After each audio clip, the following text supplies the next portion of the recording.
Hi everyone, welcome to the 39th Celebrity Typing live stream. So for those of you who are new to this, the idea is that you make a super chat of at least $20 and I will type anyone you want me to type as long as they are a public figure, someone for whom there's enough information online for me to have a look at them.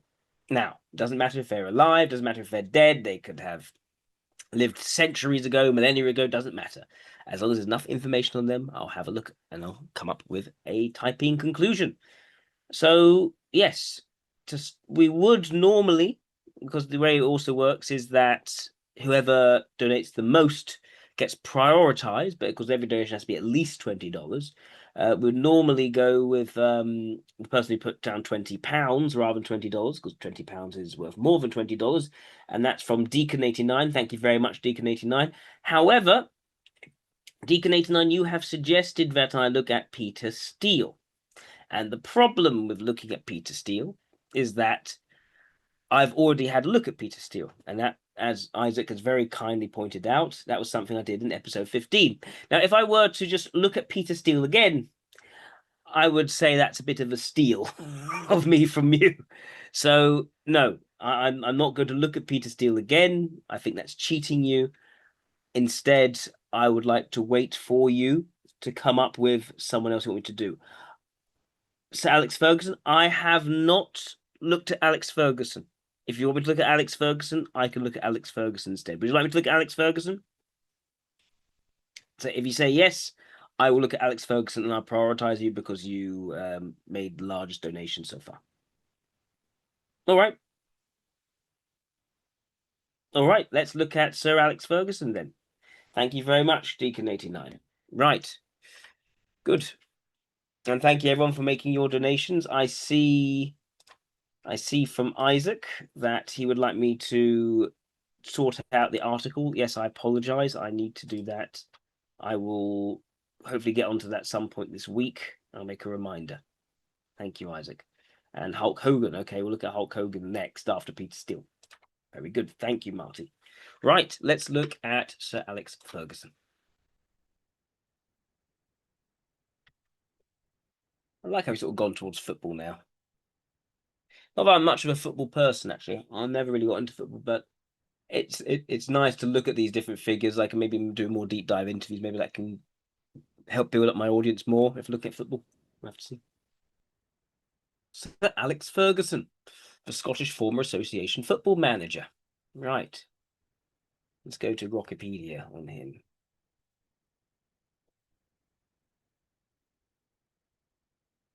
He was also a player at one point. Okay. Let's see. Sir Alexander Chapman Ferguson is a Scottish former professional football player and manager, widely regarded as one of the most successful players in the sport's history. Oh, sorry, successful managers in the sport's history. Not the most successful player, but he has played. He is one of the most successful managers. He achieved prominence by leading Aberdeen to 3 Scottish Premier Division titles and the 1982-1983 European Cup Winners' Cup. European Cup Winners' Cup. I guess that's a cup for people who have already won the European Cup, maybe. I don't know. The only major European trophy won by a Scottish club until that point.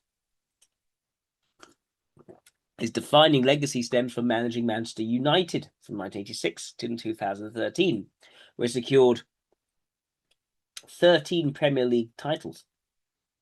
Goodness, that's a long time. Yeah, 27 years. No. Yes, 27 years he did that, actually. Yeah, that is a long time. Where he secured 13 Premier League titles, 5 FA Cups, 4 League Cups, 10 Community Shields, and 2 UFA Champions League titles, amassing a club record of 38 trophies overall. He was knighted the 1999 Queen's birthday. So after 13 years of it, halfway through, he got knighted. Birthday was for services to football. Shortly after masterminding Manchester United's unprecedented treble of Premier League, FA Cup, and Champions League titles. Known for his authoritative leadership, tactical acumen, and ability to develop players like Eric Cantona, Ryan Giggs, And Cristiano Ronaldo into world-class talents, his tenure transformed Manchester United into a global powerhouse while establishing a record for managerial longevity and success in English football. Definitely someone worth looking at, Deacon. Thank you. He was born in 1941 in the Govan district of Glasgow to working-class parents. His father was a plater's helper in the shipbuilding industry, and mother managed the household. The family resided in a tenement flat amid the industrial landscape of Govan, a district dominated by shipyard and heavy engineering works that employed many local men, including Ferguson's father. That was marked by post-World War II economic constraints, including rationing that persisted until 1954, and limited opportunities typical of Scotland's urban working class in the 40s and 50s. The father enforced strict discipline, abstaining from alcohol, and emphasized self-reliance and ambition. Very, very Protestant values, I see. His upbringing, shared with extended family, including uncles and cousins, is a resilient work ethic, with later reflecting it mirrored the experience of countless Scottish youth navigating austerity and community interdependence. Yeah, Protestant majority culture. There we go. I mean, this broader sectarian divides between Protestant Unionists, aligned with Rangers Football Club, and Catholic nationalists favouring Celtic. Makes sense. His brothers supported the Rangers. Both brothers supported the Rangers, diverging from their father's preference for Celtic. And where such affiliations reinforce community bonds and tribal loyalties, but also expose you to underlying tensions over identity and employment. Their mother held Roman Catholic roots and their father a mixed background with limited religious adherence. The household prioritized practical discipline over doctrinal fervor, fostering his later aversion to overt sectarianism while grounding his character in Govan's tough Protestant working class ethos. He left school at age 16 without qualifications, to apprenticeship as a tool maker. Oh, goodness. So the son of Sir Alex Ferguson can also say his father was a tool maker. With typewriter manufacturer Remington Rand before transitioning to work in the Govan shipyards. What else? Turned professional as a striker. Okay. Here, we're done for athletic. We measure prolific forward. Okay, occasional football bob. Here we go.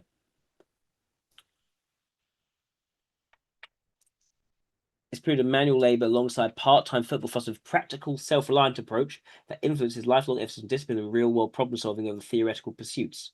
Okay, this is a pragmatic, realistic sort of person then. His entry into organised senior football came in 1958 at age 16. He signed amateur for Queen's Park while continuing his day job. He scored his debut in Scottish Division 2. In 1960, seeking professionalism, he transferred to St Johnstone for a fee of £650, which was a lot more money back then, where he recorded a modest 19 goals in 37 appearances over 4 seasons, often as a striker struggling for consistency. His breakthrough arrived with a move to Dunfermline Athletic for 40,000. Where he emerged as a prolific forward, scoring 66 goals in 89 appearances and topping the Scottish League goal charts in 1956-1966 season with 31 strikes. But stripped from peripheral roles to central impact, honing tactical awareness through on-pitch experience rather than formal coaching. Club career. So he turned professional as a striker with St Johnstone in 1960, making sporadic appearances before transferring to Dunfermline Athletic, fee of 6,500. Dunfermline, he established himself as a prolific goal scorer, netting 90 goals. In the 1960 season alone, scored 45 goals. His form attracted attention from Rangers, leading to a club record 65,000 transfer in 1967. Despite high expectations at Rangers, his time there proved frustrating with limited first-team opportunities as a forward amid stiff competition and reported disciplinary lapses that hindered integration.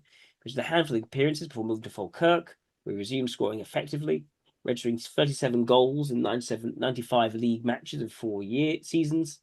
Falkirk, injuries began to impact his mobility, and he contributed to the Division 2 title whilst transitioning into a player coach role, foreshadowing his managerial aptitude.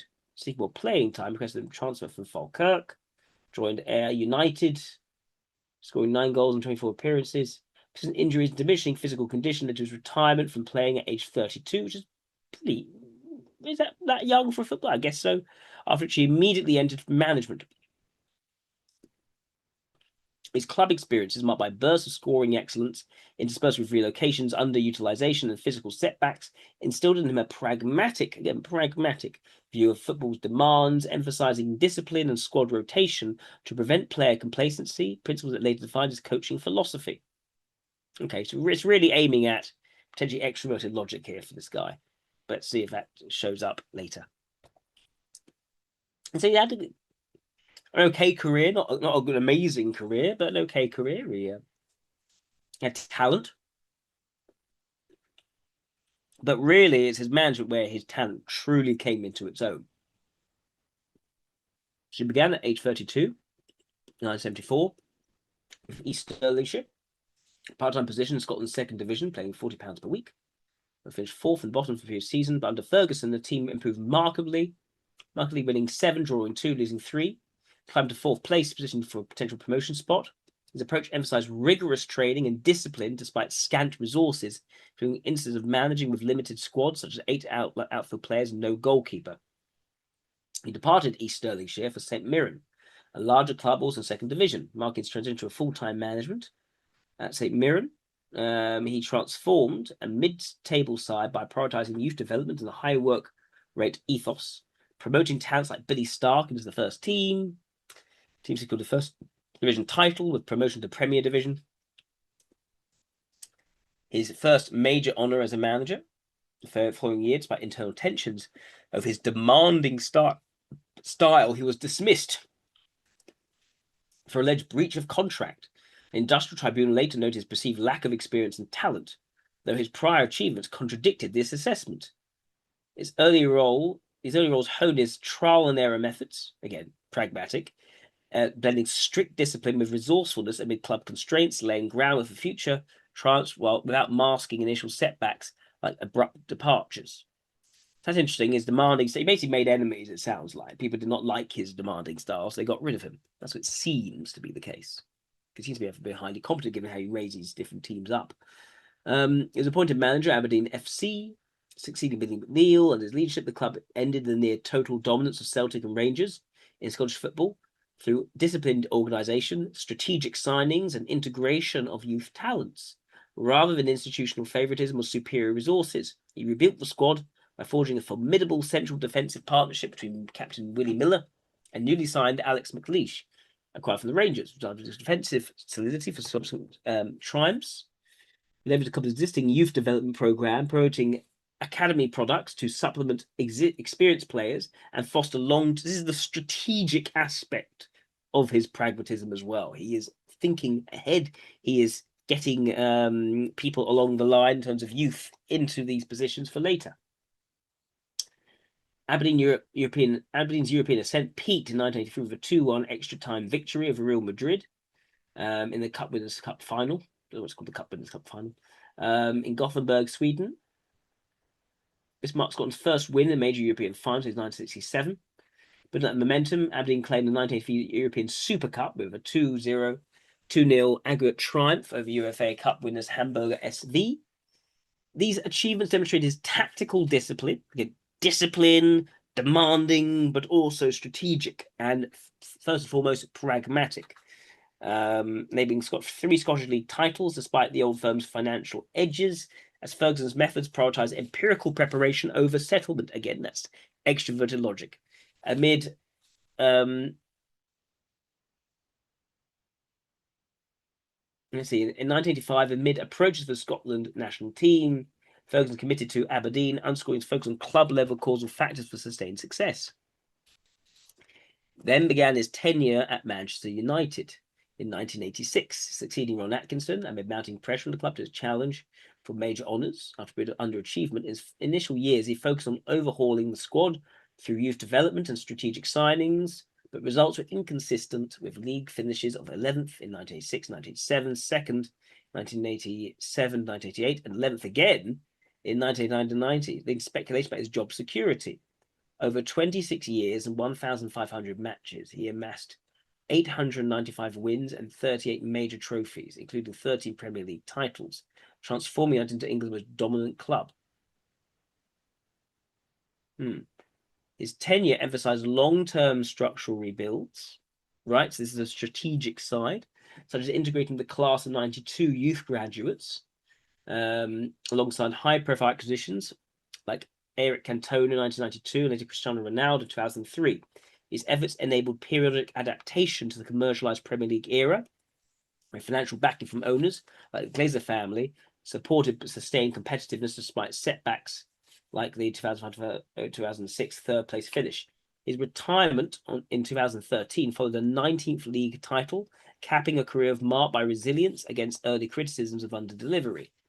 Upon arrival, he inherited, this is in the appointment formative years, when a squad relied on aging players and lacking depth, prompting immediate changes, like signing Brian Wilson and reinforcement, emphasizing discipline.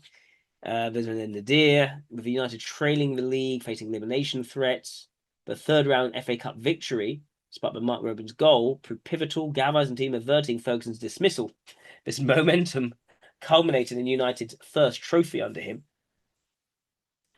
The success marked a turning point, shifting their focus to youth integration, laying the foundations for league contention. Ferguson's breakthrough came in the inaugural Premier League, ending a 26-year drought, through Cantona's influence and defensive solidity. It was followed by the 1993-1994 double of League and FA Cup.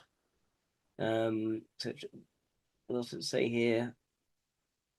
This feat, unprecedented for an English club, highlighted his tactical gambles and squad rotation under fixture congestion. So very systemic thinking, like rotating the squad, preventing injuries, but also thinking about how to go in tactically.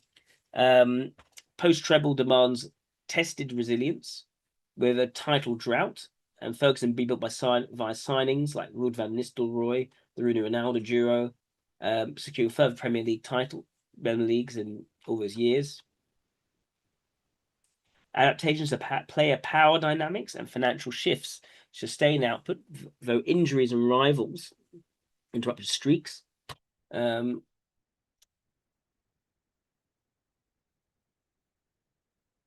Okay, why is this one down here? That's odd. Okay, it's just building it out again with more detail. Right, fine. I don't think I need that. So far, I'm getting the impression he might be an LIE.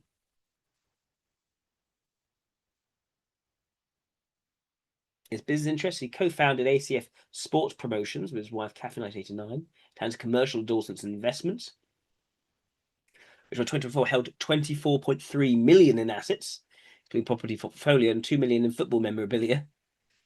Aged 82, he resigned as a director, delegating operations to his sons, Dan and Jason, while retaining ownership stakes.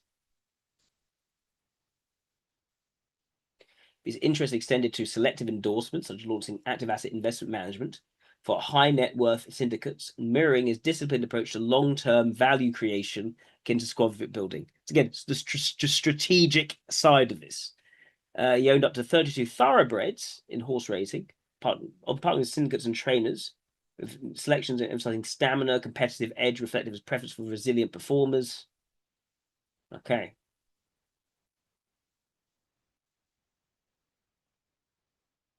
He extends his influence through public commentary, publishing excerpts of my autobiography, which chronicles his managerial tenure and sold widely despite criticisms of selective revelations.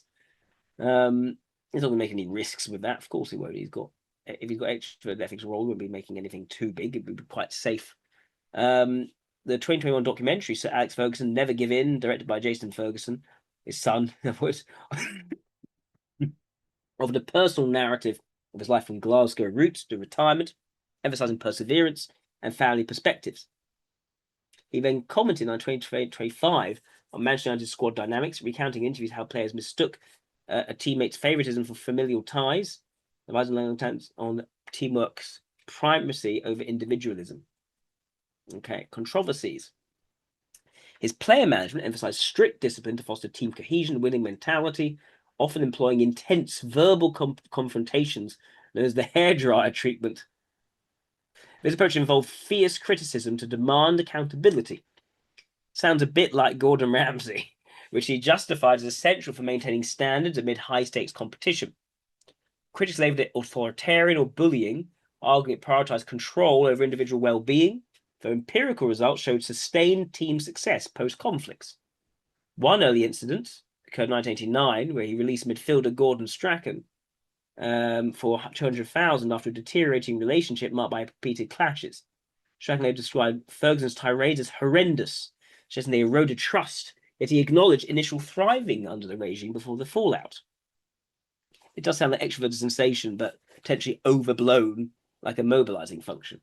Its decision, viewed by some as ruthless squad reshaping, preceded United's first title under Ferguson in 1993, illustrating how pruning underperformers aligned with long-term dominance. The 2003 boot incident with David Beckham epitomised his disciplinary intensity following a 2-0 FA Cup defeat. An enraged Ferguson kicked a boot from under a pile of clothes, striking Beckham above the eye, requiring stitches. Goodness, that is quite something. Beckham portrayed it as accidental, but Ferguson deemed it deliberate retaliation amid his outburst.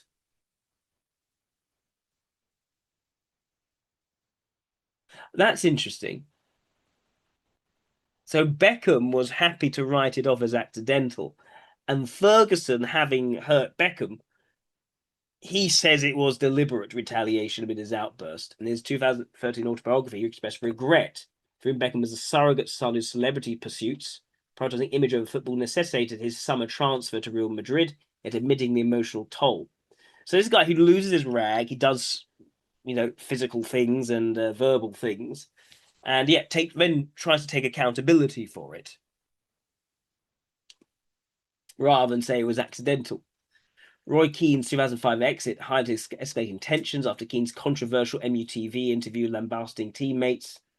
Ferguson orchestrated a mutual consent departure to Celtic. Ferguson defended the move as unavoidable due to Keane's mutinous behaviour, undermining authority with no regrets expressed. Keane had accused Ferguson of disloyalty, claiming the split stem of his own outspokenness of challenging the hierarchy. Ferguson's methods yielded tangible player growth, seen in Cristiano Ronaldo's evolution from a more flashy winger to a prolific scorer under enforced discipline and tactical rigour. Ferguson acted as a paternal mentor, curbing Ronaldo's showmanship. That's another thing. That Ferguson is not interested in being showy. He's give me results. Do the results. Make it work. While promoting work ethic and end product focus. Culminating Ronaldo's 2008 Ballon d'Or and United Champions League triumph that year. While detractors cite bullying, eroding relationships, evidenced by post-tenure animosities with Beckham, Keane, and Strachan, proponents argue regime's causality in moulding elite performers, securing 13 Premier League titles, outweighed interpersonal costs, with data on post-incident hardware validating its efficiency for collective success over individual appeasement. The approach to media interaction emphasizes control and protection of team morale, frequently involving bans on specific outlets to minimize distractions. He had a boycott of the BBC after the documentary Secret Football alleged his son Jason had received improper commissions. BBC banning concluded in 2011 following a private meeting between Ferguson and BBC Director General Mark Thompson. He had an outburst blaming journalists effing idiots while defending a squad signing. And calculated silence to shape narratives and defer intrusive reporting. Right. Okay, so this is the guy who thinks strategically, loses his. It does sound to me like an LIE is likely with this. He's having the brain hemorrhage, undergoing emergency surgery. His rehabilitation exemplified the mental toughness central to his managerial philosophy, building disciplined daily routines akin to those he employs on players for peak performance. Okay.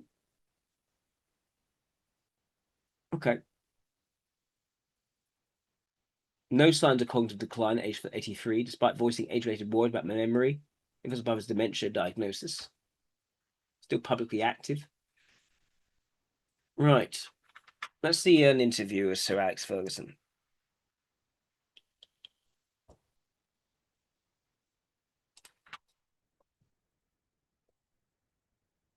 Oh.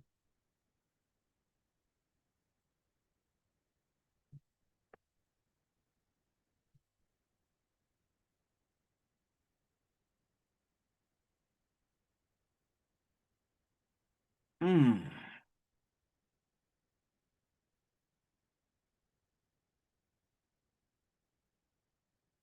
Gary Neville interviews Alex Ferguson. Here we go. Have this one. Born in Glasgow on New Year's Eve 1941, Sir Alex Ferguson's first taste of European silverware came when he led Aberdeen to the 1983 Cup Winners' Cup. Yes. Manchester United, once a great side but in search of leadership and inspiration, came knocking. But after 3 mediocre seasons, his place at the helm lay in the balance until FA Cup. So he had a difficult time starting out, basically. I think it's when the strategic side caught up with him and it started to do well. Goals from Mark Robbins altered his career forever. Sir Alex Ferguson was responsible for making Old Trafford a theatre and a fortress for over 20 years. Whilst their noisy neighbours worked their way through 21 managers, United held on to just one. He stayed in for all that time. Yeah. Silverware, including 2 Champions League, 5 FA Cup, and 13 Premier League trophies. Wow. I'm here to try and uncover how Sir Alex got the best out of players renowned for being talented yet temperamental. All you wanted was attention, Eric. You know, you wanted attention. Got sort of angry Glaswegian. Great. I also want to try to get a rare insight into the man behind the manager. He got off that seat and sprinted through that door to the dressing room, screaming for the kit manager. So by the time he come back, I had it opened up, poured a couple of glass. Oh, I do think Glasgow has the best Scottish. It's the most classic Scottish accent, is a Glaswegian one. And I want to discover which places and people helped carve the most formidable character in the history of the game. She came through and she kicked me, she waked me up, and they 3 were standing behind her. You know, you're not retiring. You're too young to retire. So get ready. It's Fergie time.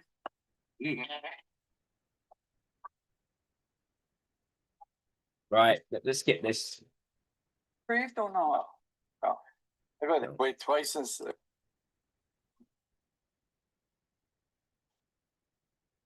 This is your sort of second home here. Are you honorary golf captain at Mottram? Yes, And I've how, only played twice since I became captain. But I'm just down the road. so has your golf handicap improved or not? No. I got a hip operation about a year and a bit ago, and I've only played about 4 times. Played here a couple of times with Bobby Charlton, but that's it. And is retirement what you thought it would be? I mean, I know you're still very busy, but were there So still busy, even though he's technically retired. Okay. things you were looking forward to? You just thought, well, I'll do that in retirement. Definitely. Yeah, everyone's got bucket lists, of course. But I look forward to it, and also I made sure I was going to be active. And, you know, difference being was I maybe waking up during the night and put the television on. Difference what I used to do up at 6 o'clock into training ground. Now I do that, maybe go up at 8, have my breakfast with Kathy. It's the first time she's ever had breakfast with me. So that's a big change. But I set out to be active all the time. The first thing we did, a cruise up to the Scottish Highlands with my family and my mates, just all men. And we started off at Open, and there was a day Andrew Murray won the Open. So with the champagne already, we went set sail to he won that. As we set out and all the people on the quay were all waving to us with the champagne out. Well done, Andy. And we had a great time. It's fantastic. And was that something that you thought you could have gone anywhere in the world? And actually, it was a lovely summer that summer, wasn't it? Lucky. So you were really lucky. Dead lucky, yeah. But was that something you'd set yourself? I want to do the Highlands. I want to do the islands. Absolutely. I want to go home. That's a good idea. I should probably do that. Really? Yeah, exactly. Well, as a Scotsman, I've never been to places I've gone to, you know, in that cruise. I've never been to Open in my life. It's amazing. It's not even far from Glasgow. And you've mentioned Kathy already, hugely important to your success, I would think. Absolutely. What is it that she's brought in a marriage that's nearly 50 years? I mean, it's 48 years, I think you've been married now. 40, yeah. Yeah. How does she understand you, and how much respect do you have for her in terms of listening to her, she says? She's a great judge. A great judge of people, in particular. She's never been a football wife who goes to games. Interesting. So what he really likes about his wife is that she's a great judge of people in particular. Is that potentially an LIE looking to an ESI in his wife? Never done that. We go to the cup finals, and Kerry Mary used to say, a waste of a ticket, because she sit, her and her sister talking, are in the tea room, hardly watched the game. But it was because it's cup final, she'd always go. And she's really basically a good mother, a good wife, and a great grandmother. Fantastic grandmother. Well, I should think you're a pretty good grandfather, aren't you? Because you've got. Oh, well, I love time. that now, yeah. Yeah. I've always loved that. Every week we'll get some of them there, you know. I've got 11 grandchildren now. One's 20. Wow, that's good. Jake. And the youngest I've got 2 at 5. So they're great. And is it true that Kathy won't let you have any football memorabilia in the house? No, none. None at all. And what would happen if you came back with a book or something, a football book? Well, we've got a library of football books, don't get me wrong. That is so funny. She won't let him bring any football members in the house. Oh, everything displayed my career. It's all in United Museum. Everyone's in there. And I think that's the best place for it, really, to be honest with you. Because that can be shared with every fan that goes into the museum. It's a fantastic museum. And it's not a matter of me saying, oh, I miss it, anything like that. I don't even think about it. I think it's in the right place. But the most crucial influence. That's actually thinking, okay, how can, rather than getting sentimental, it's how can this thing best be used? And it didn't come out till a few years afterwards, but she's the one that talked you out of the first time you were going to retire. Yeah. And was that because she didn't want you around the house, or she thought you weren't ready yet? She could sense I'd made a mistake, and she knew I'd made a mistake. And I knew myself, you know, the silly thing was impulse. I was in a sort of in the heat of a moment, I just decided. And I made it at the beginning of the season, which was even worse. And I knew after a few weeks, I said, well, why did I do that, you know? But then sometimes when you've got a stubbornness about you, you say, well, I've done it, and then you carry it through. And then around about Christmas Day or New Year's Day, I think it was New Year's Day actually, I was swimming the couch after dinner with the boys and the families. And she came through and she kicked me, she waked me up, and they 3 were standing behind her, you know? She said, you're not retiring. You're too young to retire. And the boy says, you know, you're off your head to retire. That's interesting. Why did he think he wanted to retire back then? I'm not sure. Wait. His unmistakable gait and stride, his understated smile, his wave, simply the last step of his journey into work. On your personality. My parents were, without doubt, created the foundation for me in terms of, they kept saying, don't lie, don't cheat, don't steal, you know, all these little things. Don't be late. That's my father. Oh, honestly, if you ever late, you know, he was agony that way. But then you get to primary school, and I had a fantastic teacher. She was unbelievable, Elizabeth Thompson. Mrs. Thompson. She was a star. But she was very strict. I mean, there was a certain amount of corporal punishment, wasn't there? But everyone got that. Even these days, if you were best behaved, you get 6 of the belt. That was a favourite. But the enthusiasm, the determination. I remember we played this game of rounders. We used to get a game of rounders on Friday afternoon, maybe from 3 to 4. That was just sort of a sweetie. And it was my turn to bat. And there's the first base there. I'm looking at first base. I get to that first base. And I knocked the ball at the side. She went absolute lunatic. She said, you faggot, if you ever do that again, I will kill you. Next time I was swinging at it as if the most important thing in the world. He likes the fact that someone's taking him to task. But she was fantastic. And then when she died, a few months later, a package came into my house, and it was from my nephew, and it was a belt. The belt that she'd hit you with. Yeah, I didn't got that. You know, it's fantastic. And I still got it in the house. Wow, that is quite something to have as your fond memory of your teacher when they whacked you, and the tool they used to whack you with. Okay, this kind of this sort of enforces, you know, the actualization valuing of this person. fantastic. Despite the fact we've been talking about your retirement, you have gone off on a completely different tangent, and you've got this role at Harvard University, fellow to the Executive Education Programme. Okay, and the fact he's gone off on the tangent in answering the questions speaks, I think, a bit more to extrovert intuition in that stronger position.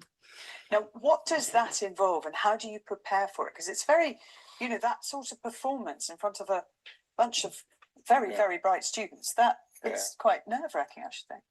The Professor Anita Aylesbury, she's Dutch, very clever woman, great leader of her classroom, tremendous.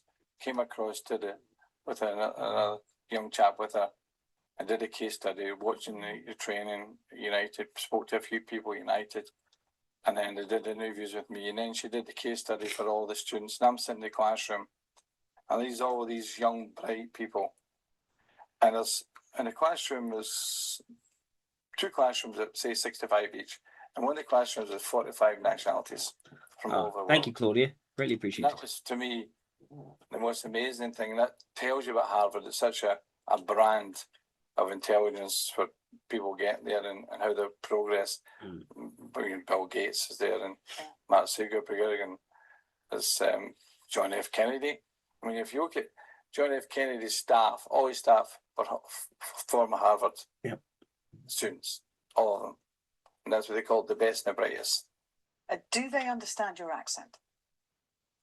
It's this idea of excellence and admiring excellence in people. Fits that extrovert logic as well. But I have to say this. Anita says, speak slowly, which I'm doing with you. I'm very grateful. And you have a board up, and you've got certain key words. What did they find most interesting? What do they quiz you on? They roll down boards and they keep putting up bullet points and all the rest of it. Part of it was a circle of what is important. The manager, CEO, owner, players, staff, then agents, supporters, press, all these things. And I've not scored it, all of them, apart from CEO, owner, players, staff, and myself. Those are essentials to do that job properly. All this is always peripheral. The only way you can satisfy fans is by making them happy, winning a Saturday. That's your job. The media, you can never satisfy the media, but you have to do it. That's the role function right there. You have to do it. You can never really satisfy them, but you have to do it. You have to do the extroverted ethics if need be, etc. It's interesting. He's also gone into sort of role of sort of teaching. First of all, as a manager, he is kind of teaching players, but now he's passing on that knowledge in a sort of university environment. Agents, only time you hear from them is when they win money, when a new contract, or they want the player to move. As we well know, that's their job. So they're all peripheral to me in the job, really. You've always been very curious, which is a great quality to have. Highly curious, the high extroverted intuition there with the extroverted logic. In terms of learning from other sports. So I remember years and years ago we were at a yard learning from other sports. That's extroverted intuition. Just how can we learn from other sports? How do you think broadly? That's the extroverted intuition. Stuff. And do you remember they were scoping that horse, and you looked at and you're trying to learn from what they were doing with racehorses. Golf you've also always loved, and obviously you went up to the Ryder Cup at Plain Eagles. How impressed are you with the way Paul McGinley prepared that European side, and the work he put into making sure pairings work, that they brought out the best in each other? Well, that's what attracted me to it. When Paul came to see me over a year ago, his detail and the plan he mapped out. How he likes the detail that others bring as well. It was fantastic. It was brilliant. And I was delighted and honoured they asked me to participate in it. And we kept it quiet. We really did until maybe a few days before. But this has been going on for a year. And we made sure it was going to be right. It's going to be good. And I know how much you admire Andy Murray. I would think Rory McIlroy is quite high up your list as well. Oh, yeah. You see, there are geniuses in life. And Rory produces shots they shouldn't try. He's got the ability to do it. And sometimes it doesn't come off, but his imagination is such they can do these shots. And when they come off, you say to yourself, how did he do that? You know, and he's got these down in his locker. He's an exceptional player. He's without doubt, I think, the most gifted golfer I've seen. And he's got the personality too, you know. And he's a United fan, so it helps. He's the all-round package. He's the all-round package, correct. During his 26 years at Old Trafford, Sir Alex Ferguson took charge of some of the greatest footballers the game has ever seen. See if you can find one of those hairdryer treatments.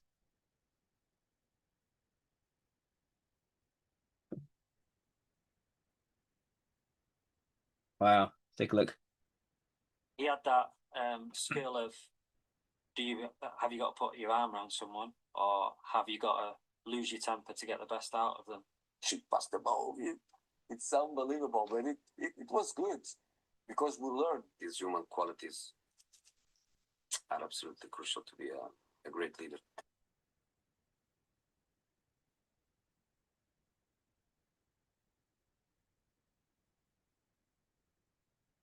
The hairdryer. The hairdryer obviously is a myth. Let me just put that out there. But that apparently was the treatment that underperforming players received from Sir Alex. And basically, he's standing in close proximity and he's shouting so hard that your hair goes like that. Shout at you and physically blow you out of the room. Let me show you a little video. Do you know what's coming? No.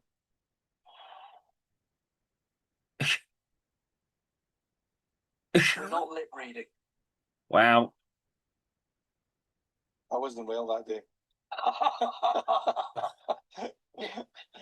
If you were like that up the touchline, I wonder what you're like in the changing room. I was going to get off my chest, out my system, and kick on from there. And what I said to them, remained in the dressing room. I could be really angry, it could be volatile, it could be. But it was over. And the players knew that. They knew that. I never brought up again. I never held a grudge ever in my life. And when you heard it was called the hairdryer, No, did you think? honestly, I didn't like it at the time. Yeah. Honestly, I was a bit annoyed, you know. But now, you have to You can smile. place in the comedy part, you know. We played Benfica away, got beat. We didn't play well, and he was shouting at me, and I thought I was one of our best players on the day. And I was thinking, oh, what are you shouting at? So I started going back at him, shouting back. And the problem is, which I failed to learn quickly, is that the more you shout at him, the louder he gets, the more aggressive he gets, and the closer he gets to you. He had that skill of, have you got to put your arm around someone, or have you got to lose your temper to get the best out of them?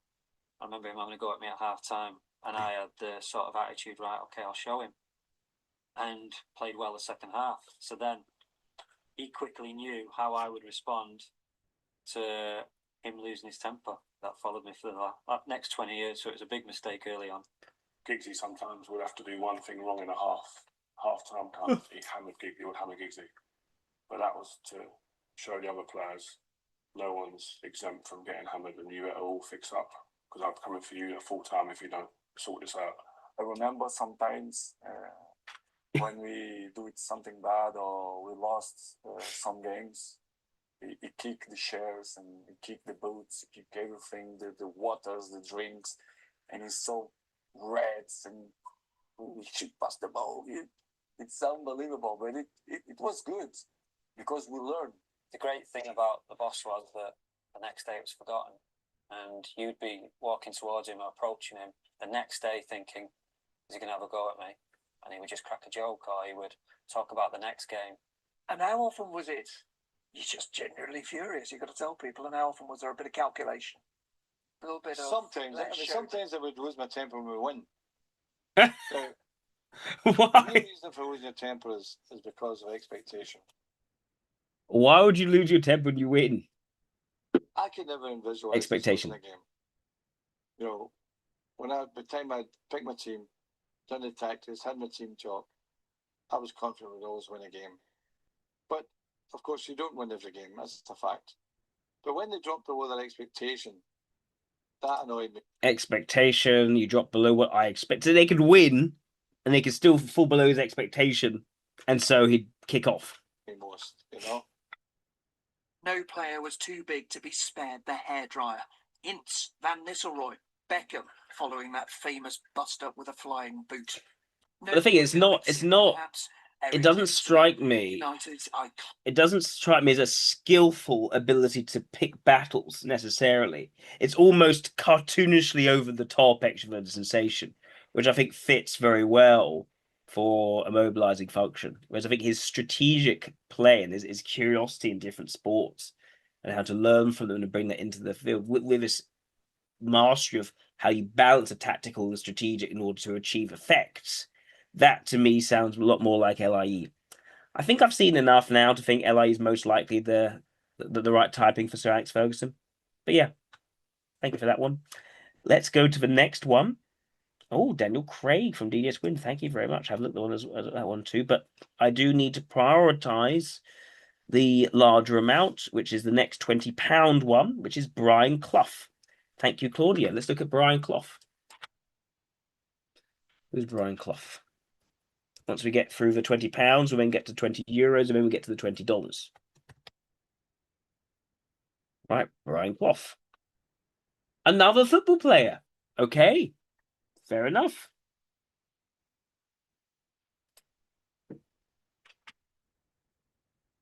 All right, someone's asked me if I have typed vegan games by Jalapeno Soup. I have not typed vegan games, but yes, happy to type vegan games at some point. Brian Clough. Let's see. Seems like quite an old player.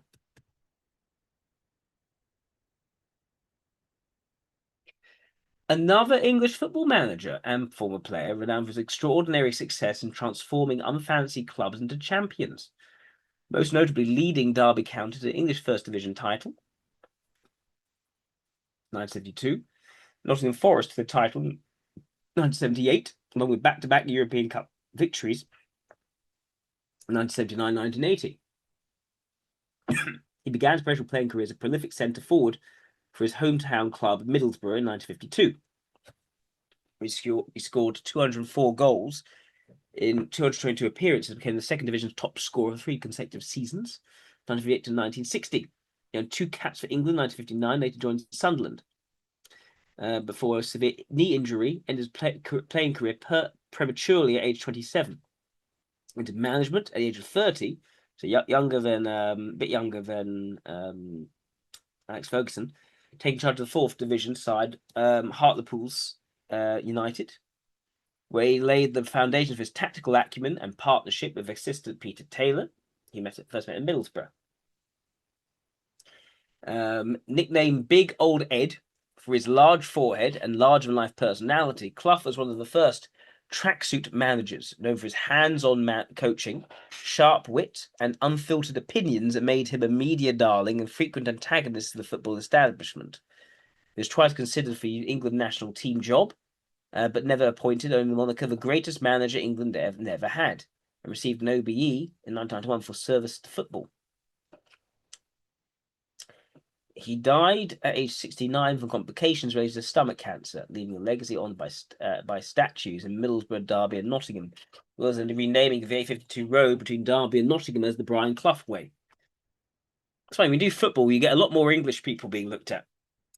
But okay. Say English, sorry, not English. My apologies. A lot more British people being looked at. Scots and Irish people, not English. Clough is constituent County Down, Northern Ireland. Sorry. Why do we go to... Okay, so talking about Brian Clough. Wikipedia now starts talking about a village in County Down called Clough. Okay, that's confusing. That is very confusing.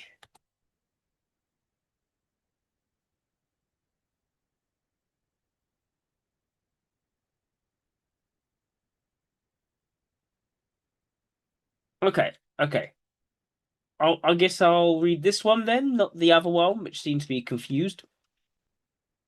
Yeah, so football manager, extraordinary achievements with Derby County and Nottingham Forest.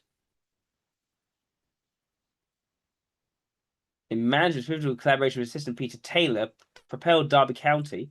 So he is English. Born in Middlesbrough, industrial town North Riding of Yorkshire. I'm very confused as to what I've just experienced. Can anyone else explain that to me while I was reading another Brian Clough? Yeah, I think a cleanup's needed. That was was I just reading absolute nonsense about Hartlepool? Very strange. Is this the right one? 955 2004. I'm assuming so. He got an OBE.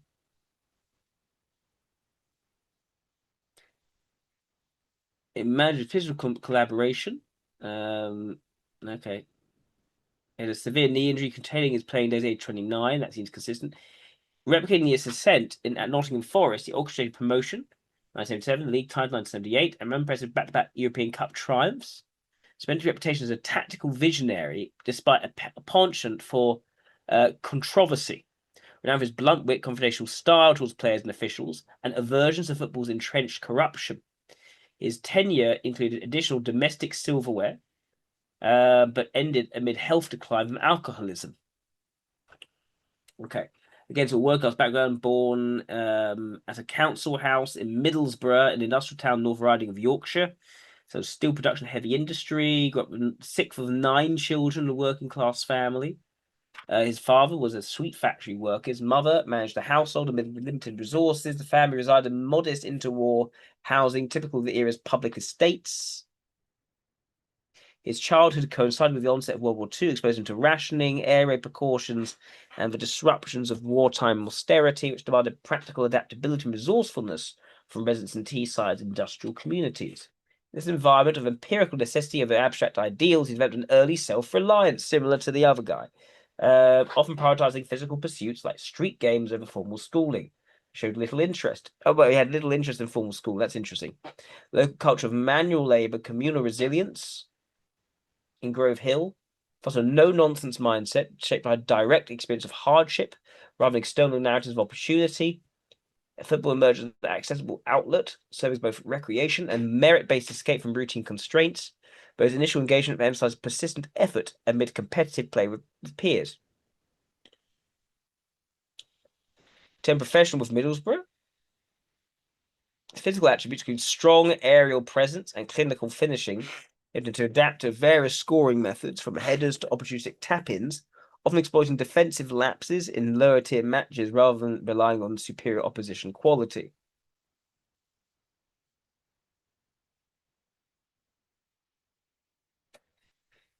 Let's see.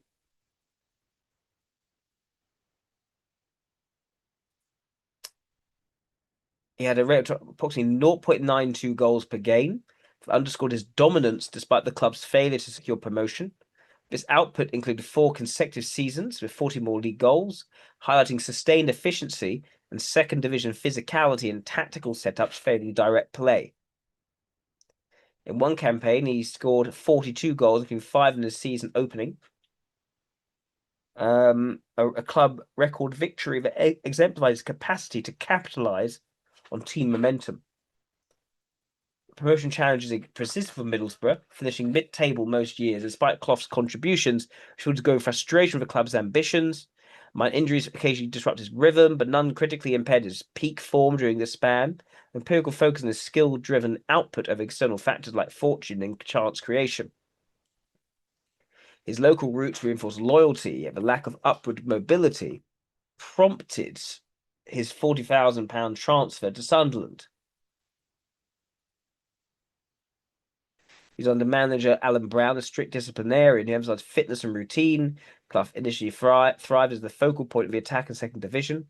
His form peaked in 1961-1962 season, where he contributed significantly to Sunderland's push for promotion, though goal tallies varied by competition. Teams' reliance on Clough's individual brilliance exposed underlying squad limitations, as supporting players struggled to match his intensity, contributing to inconsistent results despite his goals. Brown's rigorous training regime, while credited by Clough as influential building discipline, but his endurance over tactical depth, which amplified recovery challenges post-injury. So severe knee injury in icy conditions. Chris Harker chasing a through ball. The impact tore his cruciate and medial ligaments. A devastating blow in an era of rudimentary medical interventions, lacking modern arthroscopic surgery rehabilitation protocols. Despite attempts at recovery for grueling rehabilitation, including prolonged running sessions under Brown's oversight, Clough managed only 3 appearances in 1964 before persistent pain forced his retirement at the age of 27. So he was a genuinely highly talented player. Very tactically capable, very dominant and working on momentum to throw things forward. The injury marked a sharp statistical decline from 24 league goals to affect his cessation of high-level play, underscoring how inadequate contemporaneous medical support and physical demands of over-reliance on the star forward precipitated the end.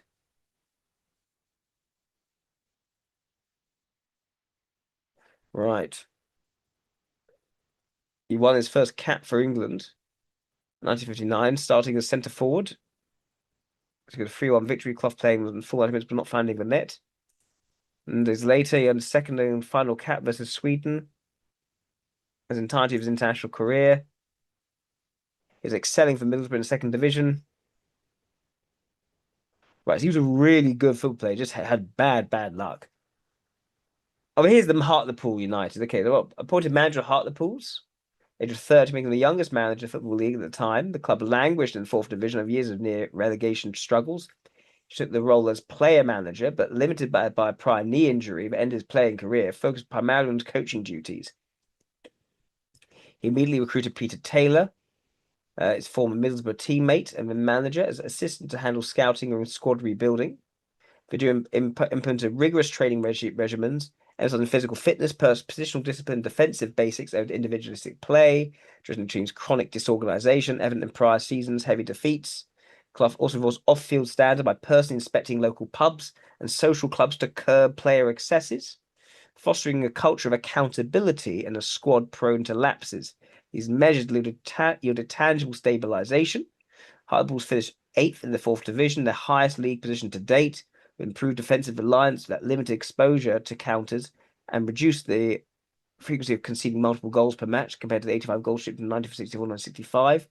Clough blooded young talents like John McGovern, handing the future European Cup winner his professional debut at 16, signaling for potential amid resource constraints. He departed for Derby County, following escalating tensions with club chairman Ernest Ord over control of transfers and training autonomy. Though the board's resistance to his methods presaged recurring authority clashes without derailing the progress achieved. Under Clough and Taylor, Hartlepool's avoided the bottom half, posting mid-table security, contrasted sharply with the previous unsimplified volatility, validating the efficacy of fitness-driven fundamentals in elevating a lower-tier side's baseline competence. Okay, so maybe seeing some extroverted logic here. I'm not 100% sure yet.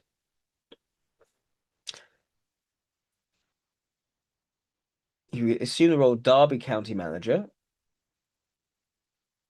upon entering top flight. Derby initially struggled, finishing 18th. Clough persisted with squad transformation, incorporating 11 new signings over subsequent campaigns to a cohesive attacking style.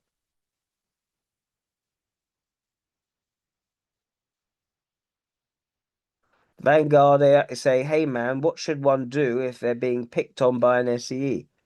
I don't know. Depends on the situation. Notwithstanding his accomplishments, which elevated Derby from mid-table to second division. And we already read about that.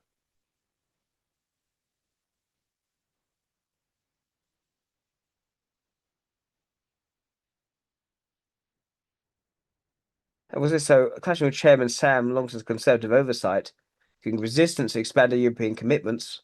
This board intransigence.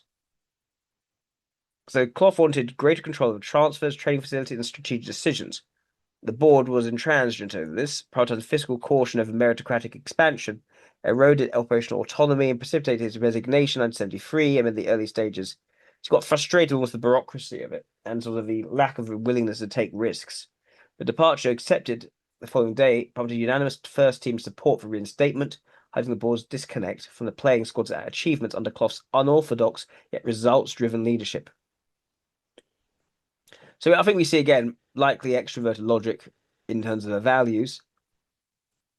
He focused on basic fundamentals and discipline, drawing on Derby era principles like player accountability, with modest improvements in defensive organisation despite limited resources. Fan support remained strong, Clough is fostering rapport through outspoken media presence. So it sounds to me he was also more comfortable just going to the press and talking things through. The period highlighted constraints of managing a provincial side distant from elite talent pools. He's been made manager of Leeds United, succeeding Don Revie, parted to manage the England national team. He's known for advocacy of attacking. Again, attacking as a consistent thing, getting his players on the attack, seeing things as being on the attack, which is the extroverted sensation, I think, far more. You know, defensive play is an attack play. He goes for it. That's how he manages as well. Fair play-oriented football during successful spells. It meets sought to dismantle reviewed as the ingrained physical and defensive style under Revie. He's not defensive, he's offensive, which he had publicly derided as overly cynical.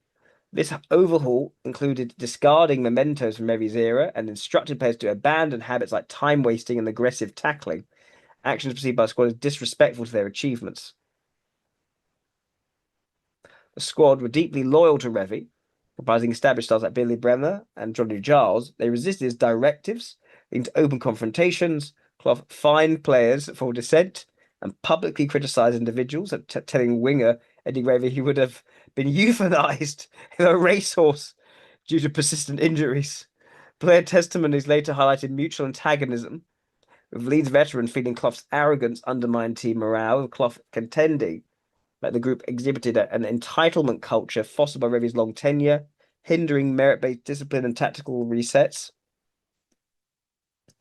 Cultural clash manifests in subdued training sessions and reluctance to adapt, as reported by the participants, though the brevity experiment limited observable long-term effects. Empirically, his 44-day tenure yielded poor results across 12 competitive matches, no league victories in 6 First Division games. Goodness. Yeah, they didn't like him. Clough was sacked in 1974 amid mounting pressure from chairman Manny Cousins, cited the winless league streak and fan discontent as untenable, despite Clough's argument deeper squad reform required time beyond the short time frame. Analyses attribute failure to Clough's uncompromising style, alienating a cohesive but rigid unit. Yet player resistance, rooted in the Revie era success, suggests bidirectional causality, with experiments brevity constraining defensive attribution of outcomes to managerial overhaul versus inherited dynamics. Again, disciplined training and shrewd player acquisitions.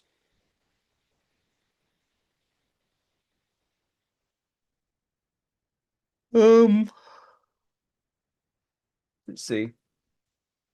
Elevated the team to third place, Nottingham Forest, for securing promotion as second division champions. This ascent relied on minimal transfer expenditure. In the first division season, he defied pre-season expectations by winning the league title with 60 points, surpassing Liverpool in goal difference for a robust defensive record of 40 goals conceded. His approach prioritized tactical simplicity, such as a compact 4-4-2 formation, and motivational psychology to extract peak performance from undervalued talents like John McGovern and Peter Shilton. His zenith arrived with consecutive European Cup triumphs. Following European peaks, he sustained the top half first division to finishes. He announced his retirement in 1993, concluding an 18-year tenure marked by transformative causality and squad building, but ultimately limited by failure to adapt to evolving competitive deadlines. He brought an assistant manager, initiating collaborative relations. That's Hartlepool, right?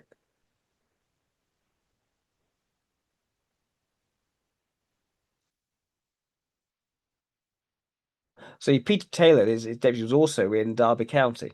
Okay, so he took him with him. Sounds like. Let's see what that is. Let's look at. So Taylor's scouting acumen directly influenced pivotal signings that correlated with trophy wins.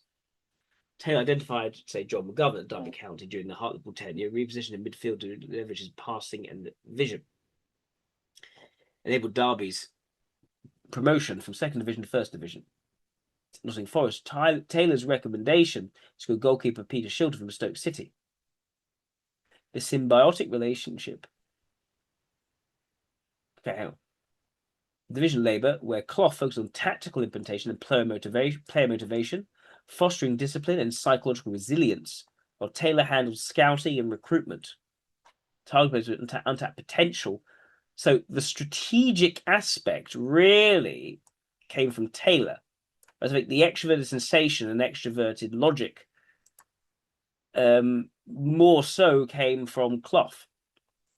This symbiotic dynamic enabled or allowed efficient squad assembly on limited budgets, transforming underperforming teams for targeted acquisitions that align with Clough's high-pressing, disciplined style, entered by the rapid ascent from lower divisions to continental dominance.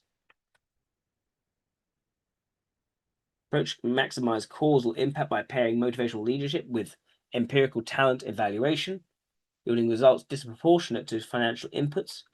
But underscore the vulnerability in cost methodology to specialized input for identifying foundational players.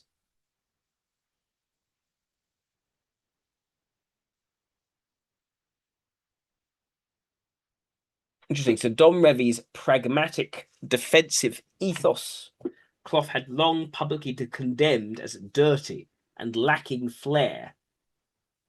So that's not an extroverted logic thing. That is an extroverted ethics, an introverted logic thing almost. No, defensive ethos is dirty, offensive is good, and flair is good. That's interesting. I don't think this guy is extroverted logic leading, to be honest. Clough's motivation paired with Taylor's eye for talent proved irreplaceable, sustaining elite contention.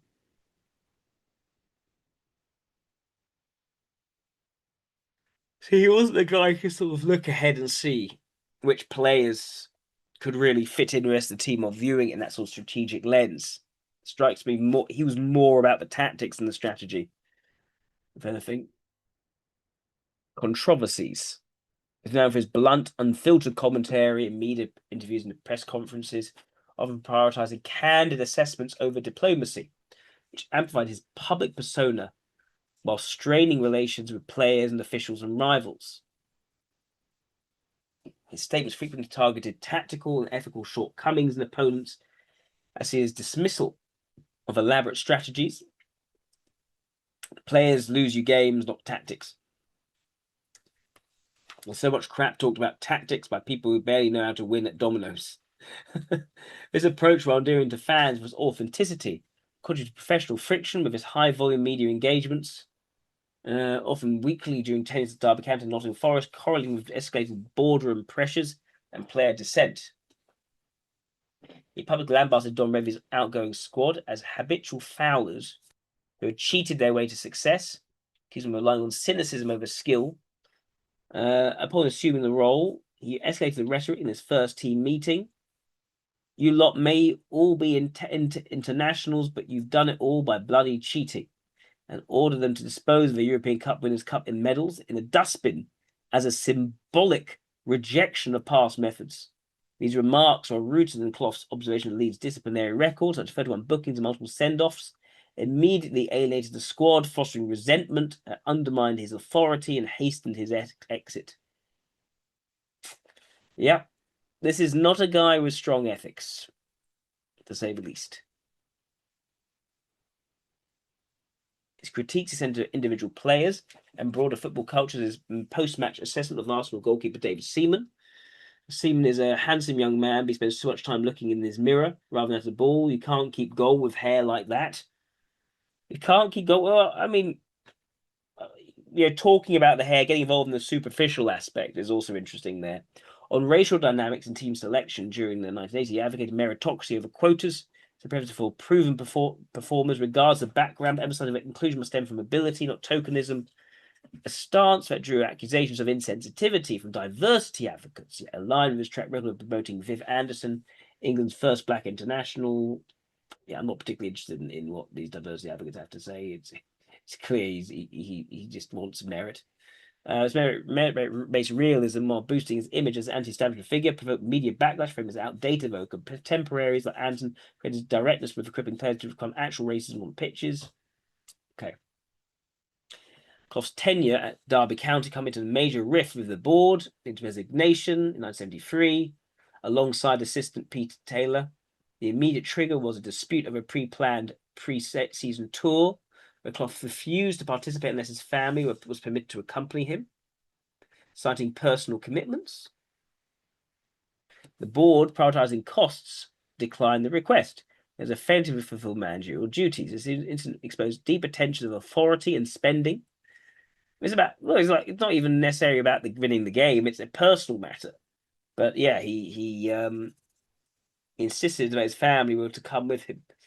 With Chairman Sam Longston, the board emphasising financial conservatism amid the club's recent league title win, while Clough sought greater autonomy to pursue ambitious signings and European campaigns following Derby's semi-final run. Board minutes and contemporary accounts reflect the director's concerns about unchecked expenditure, contrasting Clough's track record of transforming the second division side into champions through calculated risk that yielded results.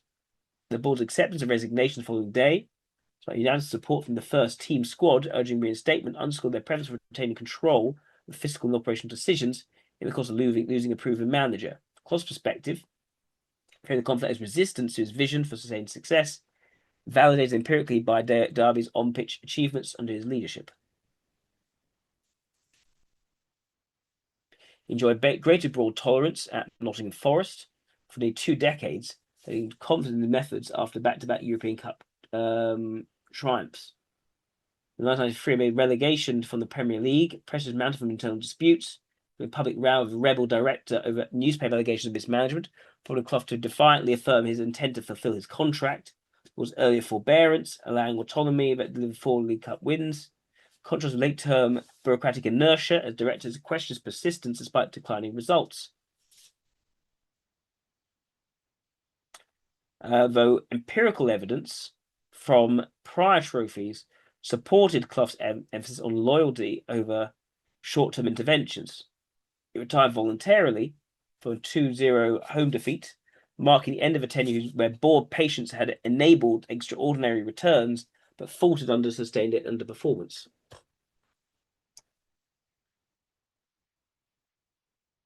Allegations of corruption. In the 1990s, an inquiry examined allegations of improper payments known as bungs in transfers, including Nottingham Forest during Brian Clough's management. Clough consistently denied involvement, said no such payments reached him, and attributing any irregularities to broader industry practice rather than personal ethical breaches. Then Nottingham Forest was fined $25,000 solely for administrative failures in record keeping, while the club was cleared of substantive malpractice. Clough himself faced no disciplinary action due to his declining health, including the effects of alcoholism, though charges of misconduct were initially levelled against him alongside assistant Ronnie Fenton. Independent fraud probes, such as one alleging £50,000 payment from Teddy Variables to Clough, also resulted in clearances for lack of evidence. These allegations reflected systemic issues of England football's transfer practice at the time. Critics portray Clough's denials as evasive amid a culture of opacity, yet official outcomes emphasise insufficient proof of personal culpability, contrasting media narratives often amplified unproven claims about weighting inquiry results. Personal behaviour.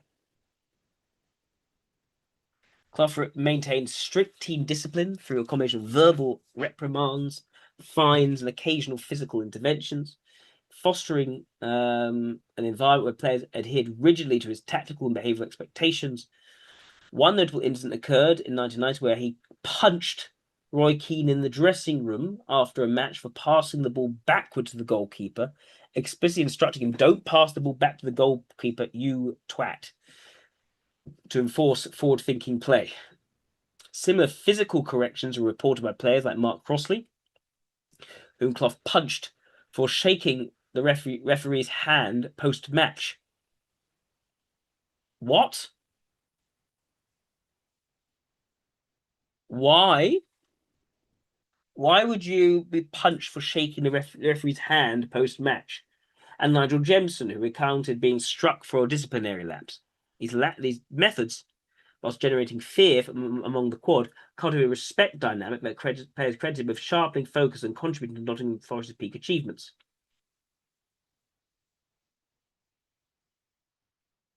His personal behaviour, particularly his escalating alcohol consumption, increasingly intersected with team management. Early in his Forest tenure, he integrated moderate drinking into team bonding, such as mandated players join him at the bar the night before the 1979 European Cup final against Malmo. Arguably, relaxed the squad without excess. However, by late 1980s, his daily drinking, often vodka mixed with lager, began disrupting training sessions, reports of him arriving hungover or absent, leading to inconsistent preparation. The shift caused his post-1980 decline, including no major trophies, etc., etc.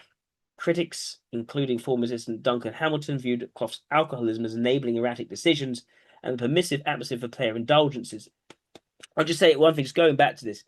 Mandate people join him for a drinking session before the night before a European Cup final. So mandating that people join with him, but also basically punching a guy for shaking. I'm assuming the referee wasn't fair, wasn't perceived to be fair.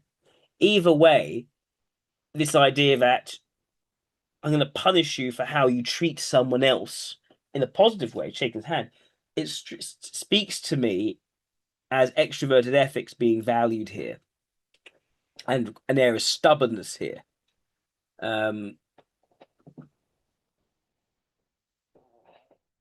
Like even the sort of like the throwing the trophy in the bin is like it's an extroverted ethics play. I'm going to get you into this new attitude. I'm going to make you see these things in this way, and it just didn't work. He didn't read the room effectively when he was trying to create this new attitude. So I'm leaning SLE with this guy.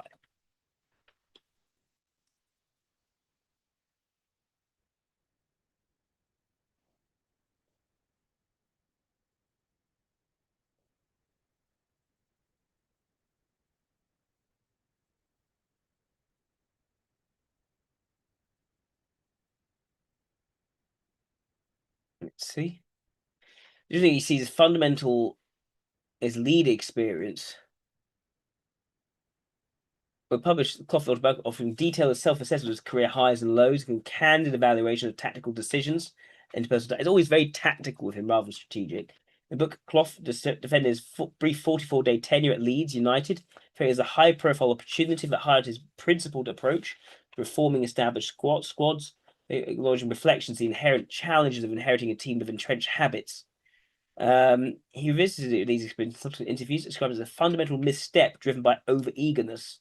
In 2002, that the biggest mistake of all was my eagerness to accept the job in the first place. So this idea, he sort of rushed into it, didn't really hang back and think if this is a good decision or not. So that's almost saying he didn't have the strategic thinking at the time.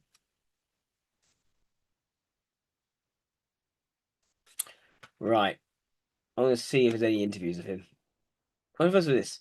His managerial philosophy centers simplicity, so football's fundamentals, physical fitness, mental resilience, and disciplined execution outweighed elaborate tactical innovations.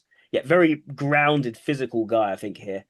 Not much extrovert intuition, much intuition at all. They dismissed emphasis on tactics. Players lose your games, not tactics. There's so much crap talk about tactics, but we've been able to win dominant. You said that before. This approach manifests in straightforward formations, prioritizing ball retention on the ground, disciplined positioning, and relentless pressing driven by player buy-in rather than schematic complexity.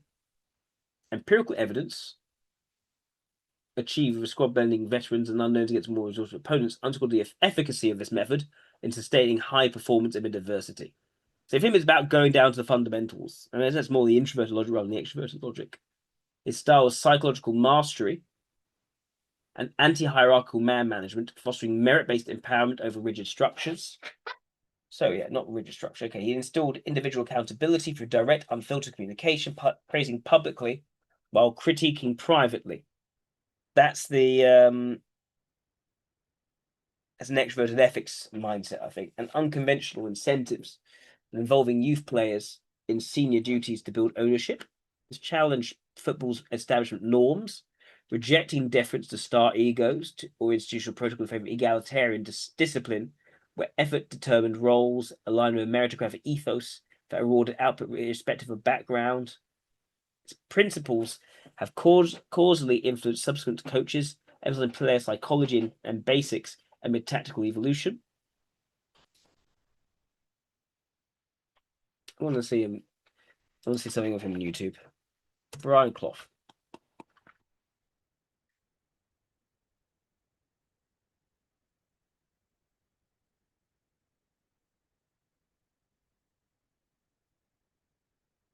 That's Don Revick. That's the other guy. Brian Clough. That's what he looks like. Okay. Best of Brian Clough interviews. Go on. Please. Come on. Right. Oh, you are a bloody hitting the target from there. You want bloody shooting. Oh, it's crap. Oh, it's bloody rubbish. Rubbish. How do you react though when someone, you know, from your playing staff comes in and says, "Boss, I think you're doing this wrongly"? Good. Well, I ask him which way he thinks it should be done. We get down to it, and then we talk about it for 20 minutes, and then we decide I was right. First of all, how do you feel the season's gone, both from the point of view of Nottingham Forest and football generally? There's a certain arrogance that comes along with this. Questions all in one there, John.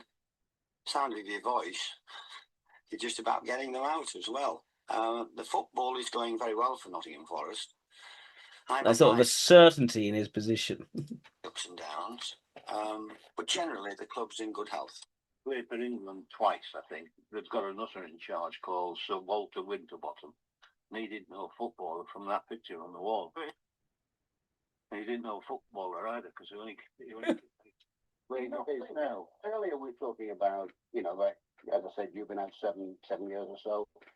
It has changed drastically in that time, hasn't it, with the advent of the Premiership. And what I would love to see, and I know people like me, how Brian Clough would take the, if you like, the PLCs head on, the agents that are now manifesting the game or whatever. See this. I'd just treat them the same. I wouldn't talk to them. Let's do this one because that's just a collection of him being. My guest tonight is Brian Clough. You know, a more contextual interview.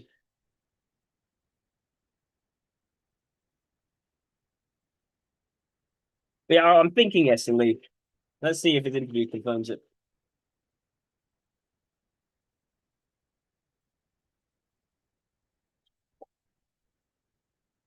Know which of your many quotes to start with, but it's been a very venturesome 12 months for you, because it's now just over 12 months since you left Derby.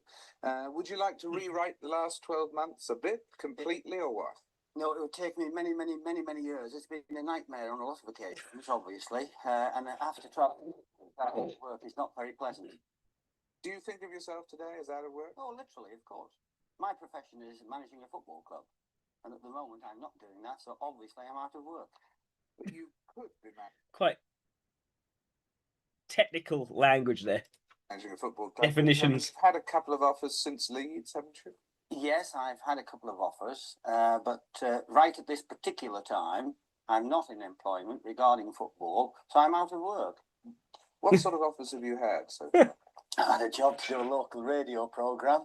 Really? Aye. They told me they've got some great personalities involved in the local radio programme down here. No, I've had a few offers here and there. I've just realised what Has you're it talking clicked? Yes. Good I thought you were talking about a local programme in Derby. You were talking No. about my local radio. Yes. But no, but in terms of but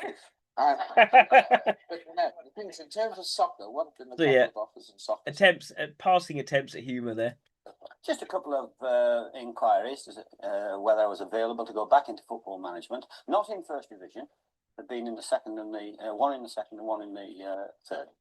One in the second and one in the third. Yes. Would you go back anything other than the first division? No, it's not a case of going back into, you know, making set things like to go back in the first or second. I just wouldn't go back into football right at this present time, and not for many months to come. The last time I was employed, I'd rather got my fingers burnt Right. I walked around. I was going around like that for weeks. I wasn't there very long at Leeds, and the sack. So this is straight out of Leeds. That's why. Okay. You know, really hit me right between the eyes. How did it happen? I mean, how does someone who employed you 40 odd days earlier give you the sack? Does he say, Well, it's very special. It's very special, the must- men with the ability to do that type of thing. Yeah. Because 44 days ago, before I got the sack, they were saying that they hoped I was there for life. And then 44 days ago, they're saying, well, you know, I'm not quite sure whether we've made the right decision.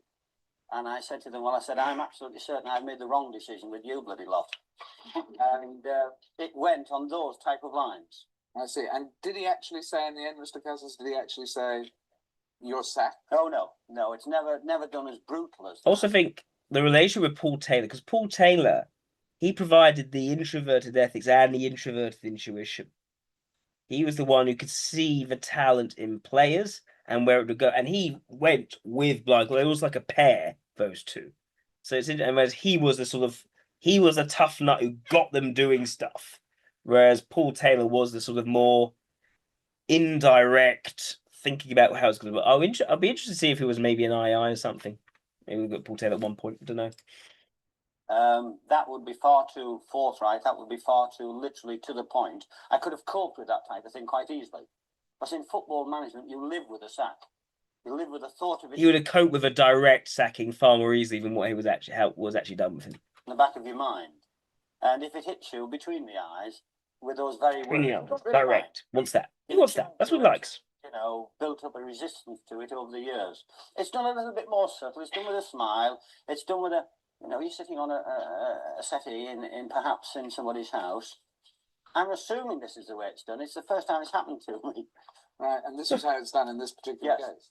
And when did they tell you they were going to give you a golden handshake or whatever? At the same time? Oh, no, they didn't tell me. Then it was a case of the conditions that I would leave the club. Because I wasn't, you know, nobody sacks anybody when they just lie down and die. Not after 44 days. Nobody does that, David. But they gave you this golden... Again, talking about the exercise of pressure, forcing conditions, no one lies. It's very extrovert sensation language. Afterwards, did they? Was there any consolation? Because that was, you said, £98,000 or something? It was something going on. I can see why it's popular with the general public. You can see this is the guy's. He's interesting to listen to. He's engaging. To that, you know, I paid a few bob tax, obviously. It was a consolation at the time, but never sufficient. Money's never sufficient for anything. Believe it or believe it not, it's never sufficient for anything. Should you have known before you went that it would never work, or could you have made it work if you'd done it differently? I could have made it work having had time. Obviously, it's inevitable. I made a few mistakes during the 44 days. What sort of mistake? Well, perhaps I didn't give them chance enough to get over the guy that was there before me, because he was there for a long time. Perhaps I wanted to, you know, get with them. So he basically charged in, made this big splash, this big show, and totally misread the past loyalties of the people that they had and so yeah, it didn't work. It did work. His confrontational approach did not work with those people. So yeah, I think he gets the lead. I think he's not seeing the introverted. He's not reading the loyalties between people well, and he got himself in trouble. The same feeling as they'd had with the other guy. I'm loath to mention him, you know, and if we can refrain from doing it, we'll do so. It's really like the other House of Commons. You hate to mention him. Why? I hate to mention him. Why? Because he's a very talented man, and I don't like him. Don't ask me why. Because it is. That's exactly what. He's a very talented man, and his record is unsurpassable. But I just don't happen to like him, and I don't like the way he goes about football either. Football is a game of opinion. There are people in your profession perhaps don't like the way you do your bit. Sure. And, you know, it makes the game go round. There's half the country don't like a Labour government. Just happens that the other half do. Why don't you want me to ask why you don't like it? Because I can't tell you. It's impossible. We'd get closed down, David.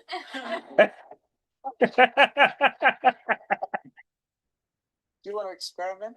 No.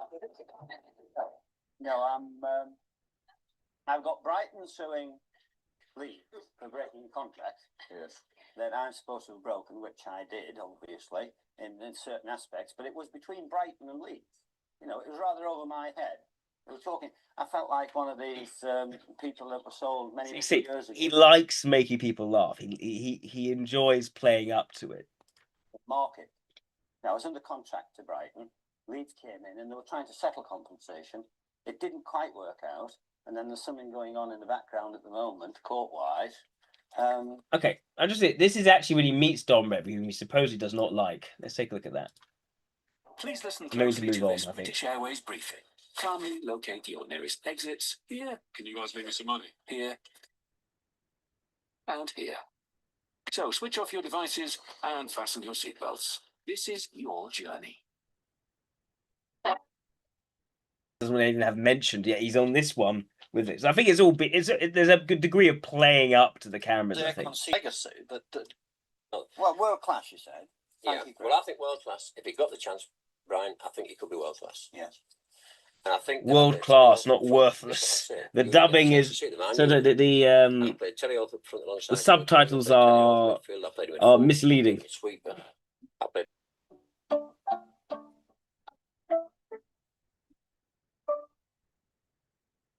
In the UK, Yeah. SIM cards. So I think the key thing is he attempted culture change in Leeds, and it didn't take, and so he had to go. It's stubborn ethics. It's immobilizing extroverted ethics with extroverted sensation, and it did not work. Whereas it's interesting how before, in the previous club, they tried to the man that the people who actually ran the club tried to get rid of him, and the players wanted him reinstated. So he can win over the loyalty once he's created the culture. But people already have a culture, and they don't want him coming in and changing that culture. Then he can't do much. He can't do much, and that's the sort of the stubbornness, but also the weakness and its assertiveness of the extroverted ethics of an SLE. So yeah, I think SLE for Brian Clough. Let's look now, and thank you for that, Claudia. Let's look now. Let me see what we've got here. We've got we're going to go to Hulk Hogan. Excellent. How was Hulk Hogan before? I'm not sure. I'm going to quickly, before I do that, we're going to fill up my glass of water. I'll be right back.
All right.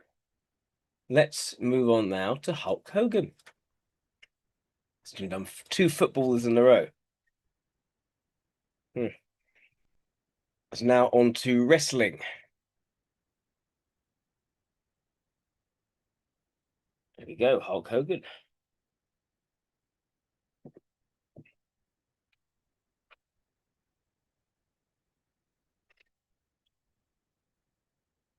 He's got a filmography. That comes up first, the filmography. Let's see.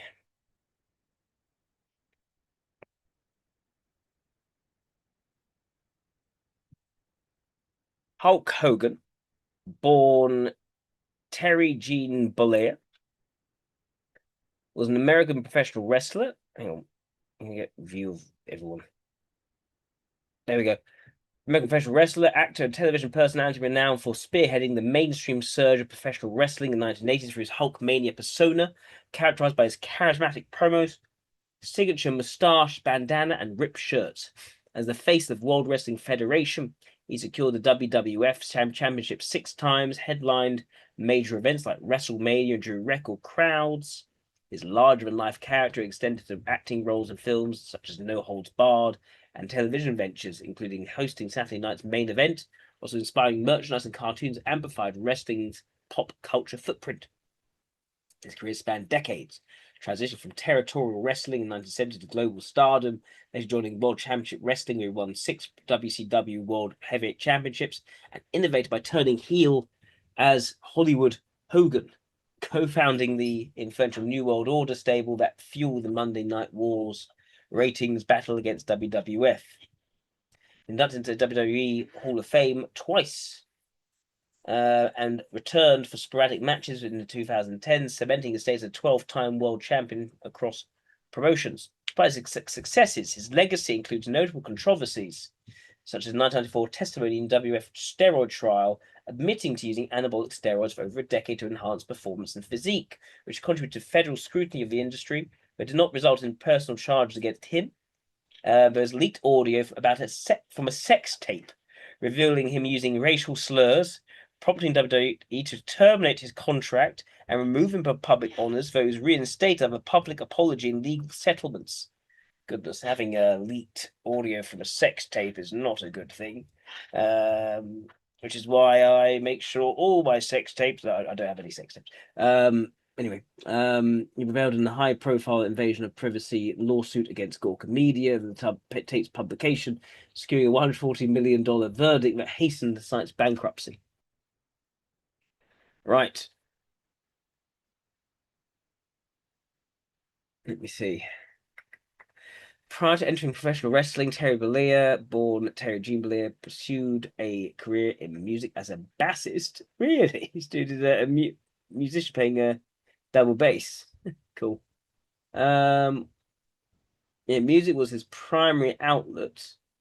Guitar and junior high was into bass, assembling talent from local high school bands to form Ruckus. We gained regional popularity in Tampa Bay area through rock and roll performance, honed his stage presence and self-reliance. Outside, they like self-reliance a lot, but what do they mean by that? Outside structural opportunities. This early engagement with live music circuits underscored a causal trajectory from blue-collar roots, where physicality from his father's trade influences build to entertainment ambitions driven by personal initiative rather than inherited privilege or academic credentials. Right. His interest in wrestling stemmed from observing matches on television, prompting him to seek training without industry connections or sponsorship. He approached Hiro Matsuda, a Japanese wrestling veteran, and paid out of pocket for private sessions, committing to over a year of rigorous instruction, emphasized stiff, realistic techniques over scripted performance. During one early session, Matsuda applied a figure 4 leg lock that fractured Bollea's leg, a test of resolve that Bollea passed by returning after recovery, demonstrating self-funded determination absent nepotistic advantages. Right. Some odd things that Grokkopedia sometimes says.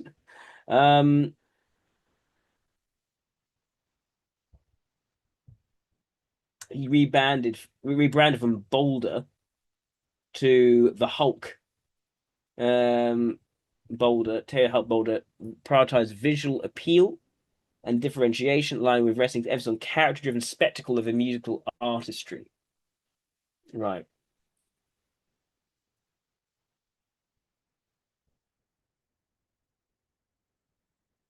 Either way, performance seems to me to be a key theme here, performing on stage, whether as a musician or as a wrestler. So I think extroverted ethics has probably got quite a role here for him.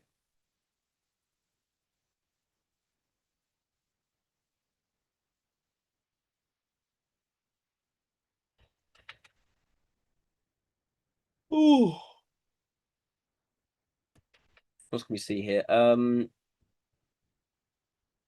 Rise of Hulkmania.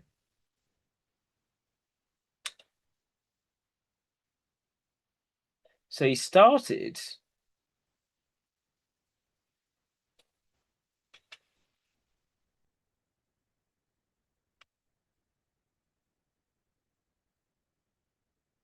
Okay. He debuted in WWF under promoter Vince McMahon, entering as a villainous character managed by Freddie Blassie, positioned as a powerhouse heel. He quickly notched wins in preliminary bouts, including a knockout victory Ted and DiBiase.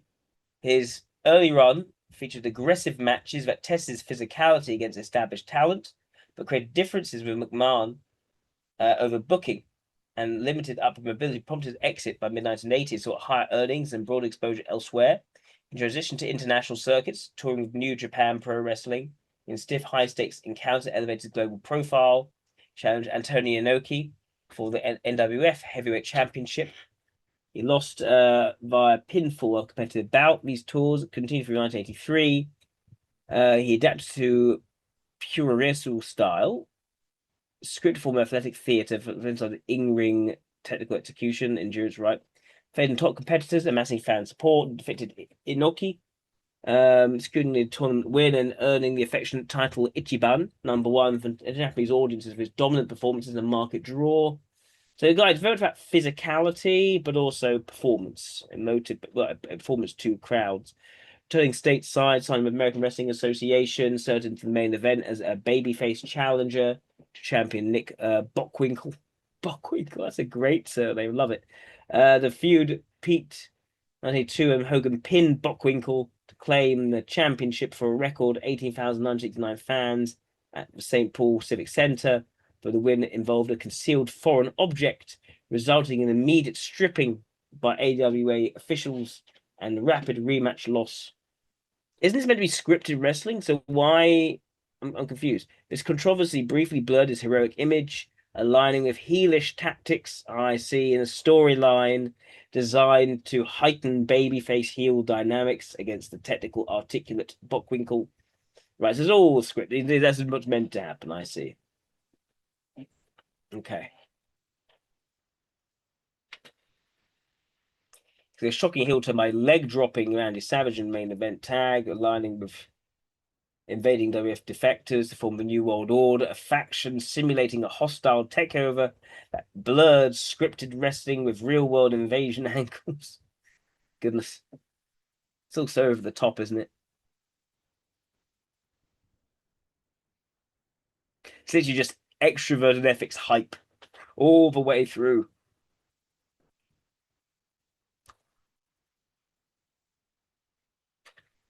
Final WWE appearances and injuries. He announced the for WrestleMania, marking his first major on-screen role. Opening promos, building segments, emphasized legacy without competing. He was terminated after public release of audio. Why would people do this? It's malicious.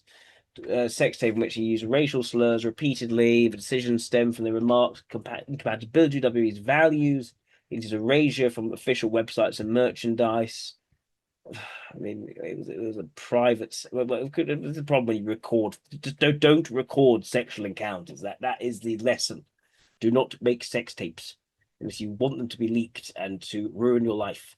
WWE reinstated Hogan to the Hall of Fame after 3-year suspension, citing his public apologies, therapy, and demonstrated behavioral changes as warranting a second chance. But it's a lack of introvert intuition as well with a sex tape release. I mean, just again, do not make sex tapes. Post reinstatement shifted into sporadic non-wrestling appearances. Great crowd boozing promos amid mixed fan reception. Okay.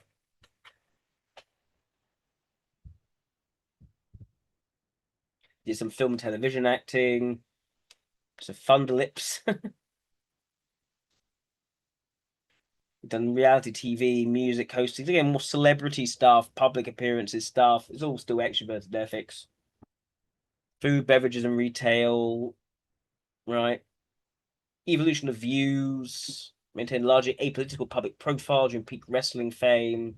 Just self-reliance of mottos like training hard, saying prayers, taking vitamins as keys. Very wholesome stuff there.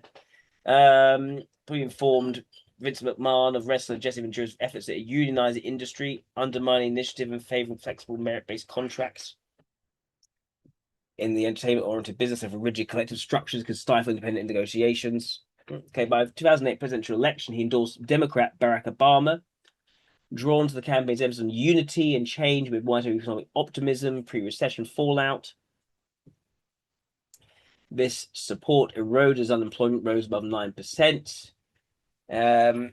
His pivot accelerated in 2012 cycle, endorsing Mitt Romney, prioritizing free market reforms to address empirically evident stagnation. A tendency to go into conservative tenets on self-determination, skepticism of institutional overreach, and shift to real-world causal factors like business regulations role in his own ventures, and partisan loyalty, showing a pragmatic evolution from initial bipartisanship to right-leaning realism. Okay. He aligned himself with Donald Trump's presidential campaign and desired to serve as his running mate, citing admiration for Trump's business acumen and unfiltered style. His involvement with a keynote speech. He addressed thousands of delegates and videos ripping off a shirt with a Trump Vance slogan underneath, prompting sustained cheers and chants. Portrayed Trump as a gladiator and a superhero and enjoyed assassination attempts and political attacks. All right, let's see what else. He posted a statement on November 6th, celebrating outcome, calling for national unity, saying, "We're all in for building a better future," emphasizing shared American values over division. All right, what else is there? He was married. The marriage had strain. They divorced for irreconcilable differences because of his wrestling schedule and public life. Also, allegations of infidelity with a younger woman. There's a reality series showing his family life, including his parenting style and personal dynamics, often highlighting tensions over children's independence amid the parents' high-profile careers. Brooke pursued a music career. Okay. Nick aspired to follow his father's wrestling path, faced family disruption following a car crash, where he lost control of Toyota Supra, racing another vehicle. Right. Highlighting, contributed to a heightened parental oversight and public scrutiny on the family. Hogan then married Jennifer McDaniel, a yoga instructor and Christian radio host. They portrayed as stabilizing after the first divorce, ended when he filed a divorce. The dissolution finalizing year later that year, he announced split in February, noting allowed to move forward personally. Marriage reached no children, drew less media focus on family dynamics. He accepted Jesus as his savior at age 14. Describes his early professional faith as a foundational salvation experience. But they acknowledge it straying from it amid the demands of professional wrestling. During the height of his wrestling career, he mentioned derailing from his faith, goes on with personal scandals, divorce, and excessive fame, and substance issues. He attributed to a period of spiritual disconnection. During this lapse, elements of Christian morality, persistence, public persona, the iconic Hulkamania promos routinely urge fans to say your prayers, take your vitamins, framing wrestling success with a message of discipline, prayer, and ethical living rather than vice. Again, wholesome stuff, but him struggling to actually be that wholesome person some of the time. Divorce from Hogan created leading Christianity to avoid despair, stating it prevented him from laying in the gutter. you don't get the sense of someone who very carefully controls his media narrative. It's more about big public appearances, having his big presence, that sort of stuff. He doesn't seem to be thinking things through too much, and I don't see much introvert intuition, really. He had severe cumulative traumas in musculoskeletal system through repeated high-impact falls, lifts, and strikes, with extensive orthopedic interventions. He goes on going to 25 surgeries over the prior decade. Intensity of his in-ring style means suplexes, leg drops, and the top rope, long bouts against heavyweight competitors, etc., etc. Compounded by his maintenance of a 300-pound physique through heavy resistance training. So disciplined workout routine, emphasizing weightlifting and cardio. The biomechanical stresses of scripted violence outweigh preventive measures, resulting in progressive mobility limitations. By his mid-60s, he relied on custom orthotics and pain management to sustain appearances. Let's see. Steroid allegations and wrestling scandals. There's a trial against Vince McMahon on charges of distributing anabolic steroids.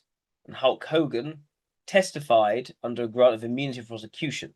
He admitted under oath to using anabolic steroids intermittently from approximately 1976 to 1989, with 13 years primarily to enhance muscle mass and recovery for his physically demanding performances. Got them from physicians, including WWF-affiliated Dr. George Zahorian, who was convicted in 1991 for illegally distributing steroids to wrestlers. His admission highlighted the widespread nature of anabolic steroid use within the WWF roster. There's no criminal charges for this. Okay. He used the N-word multiple times while expressing opposition to his daughter Brooke dating black men. Right. The National Enquirer published excerpts from a leaked transcript of Hulk Hogan's remarks, racial slurs, including I am a racist, to a point, effing N-words, right? But then when it comes to nice people, I'd rather if she was going to have some N-word, I'd rather have her marry an 8-foot tall N-word worth $100 million. Okay. No full transcript of the National Enquirer is publicly available. The court sealed document contained additional context about Hulk's opposition to daughter married dating black men. In the private conversation recorded without his knowledge during filming the tape, he stated, I am a racist to a point. Right, and then why don't mind daughter marrying a black celebrity like Tiger Woods? He would disown her for dating a regular black guy from the neighborhood. The remarks made in an emotional content that fan concerns drew widespread condemnation for their racial animus. Oh dear. So World Wrestling Entertainment responded swiftly by terminating his Legends contract, erasing his name image from his website, removing him from the Hall of Fame. Yep. So he reinstated Hogan to Hall of Fame in 2008 after a 3-year suspension, claiming that his repeated apologies and demonstrated remorse were sincere based on private interactions with company leadership. He didn't go away and reinvent himself as some sort of far-right, racist, racial, religious, or I don't know, movement leader. He just apologized to get back into WWE, basically. Didn't double down. Decision listed in mixed reactions. Yep. Gorka sex tape litigation.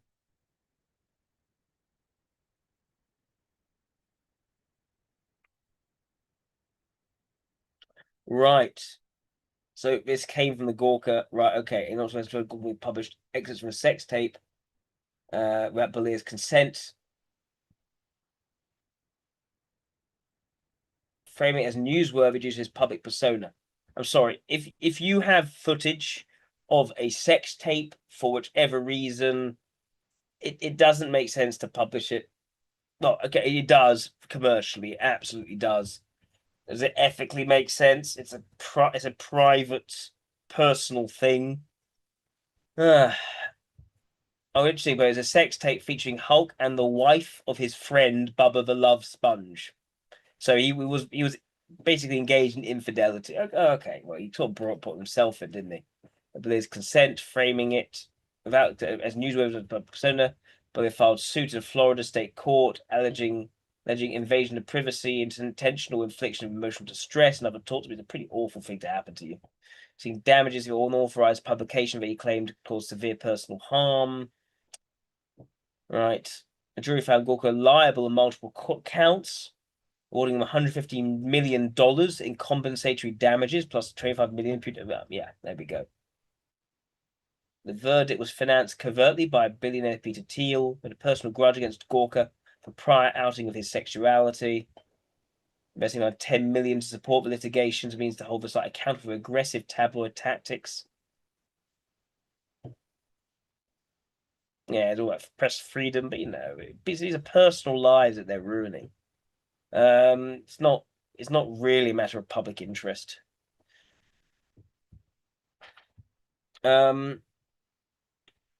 Additional lawsuits of fabrication. Yeah, we looked at that already. He died in 2020. I didn't realize he died. Oh no, I think I did ages ago. From cardiac arrest. Goodness.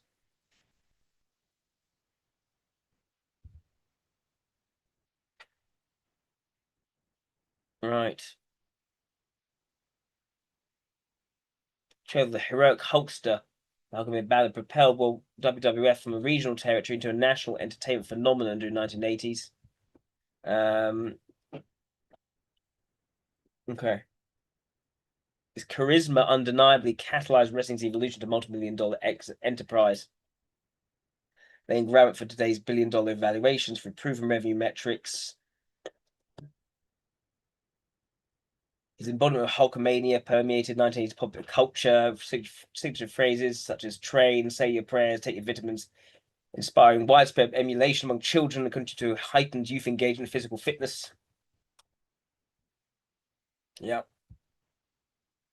Balance assessment.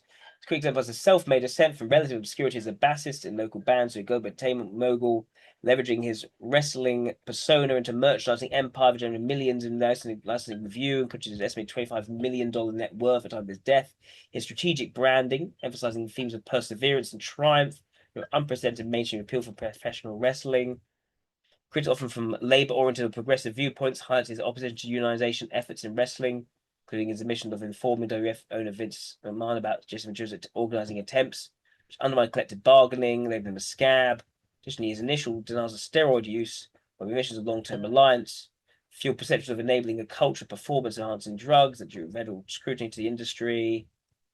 Bad evaluation reveals his flaws as personal lapses, in private remarks, and conflicts tempered by redemption through public apologies, faith-based reflection, and his reinstatement to all the fail-free suspension, predicate remorse and absence of recidivism. Pro-business stances, including resistance to unions, allowing entrepreneur priorities at scale wrestling's economic footprint, countering left-leaning indictments of exploitation with verified metrics like sold-out arenas and merchandise booms unattributable to worker solidarity alone. Ultimately, his legacy endures not through ideological purity, but causal contributions to industry's globalization, where human affections can exist outside commercial impact. Okay, lovely. Right, so what we see is a guy we think definitely has extroverted ethics, likely in the leading position. I don't see much of an analytical figure. I don't see much of a strategic figure either. And if anything, the image was quite a what's the word? What is the word? Can't remember now. Wholesome. There we go. Quite a wholesome image as well. Do say your prayers, take your vitamins, look after yourself, be religiously inclined and train to get better, take care of your health, that sort of thing. Very sort of wholesome, positive stuff. But it's private life, engaging in infidelity and other problems, going off track, saying things and sex tapes, etc. But it's not as bad, anywhere near as bad as Rolf Harris. I'm thinking at ESE. I might see an interview just to see if that lines up. But my impression is ESE for Hulk Hogan. Don't think extrovert ethics is in that leading position though. Like the issue with him was saying things and then it coming back to bite him later. And that's a strategic issue here.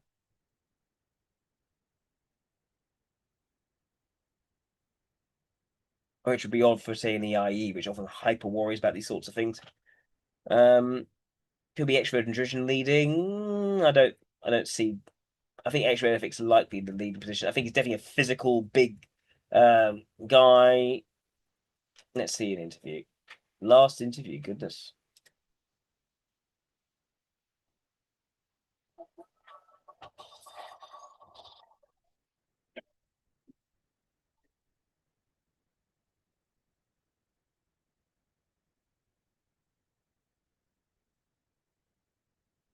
When you were working out, like when you're still working out, obviously, you look in great shape. Trying. I always heard something like it was good to drink beers while working out because it dehydrated and you really get beer muscles. Is that true? Well, the truth is, truth be told, before I wrestled, I always kept a case of beer in the dressing room. Yeah. Because the boys never had that treat. But when I was See now, very wholesome, Christian, relatable American sort of thing going on here. stroke back then. Yeah. Keep a case of beer and the boys would hit it. Easygoing, positive. It's just much better. But that was then and this is now. But I did drink a beer every once in a while, you know, for before I'd work out, just to have fun when the guys would come over. I didn't do it all the time. Sure. But we had one heavy duty day a year. And that was called the John Matuzak Memorial Workout.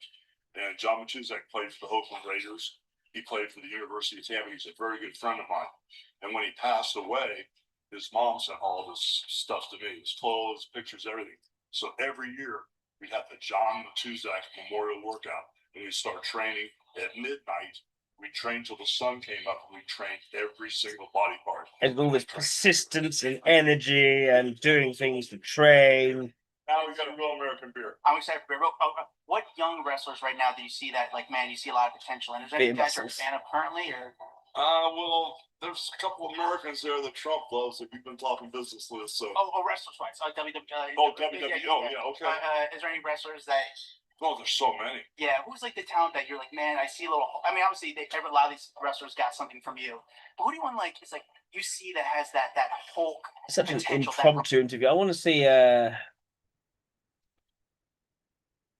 me see a bit of him. Just Hulk Hogan.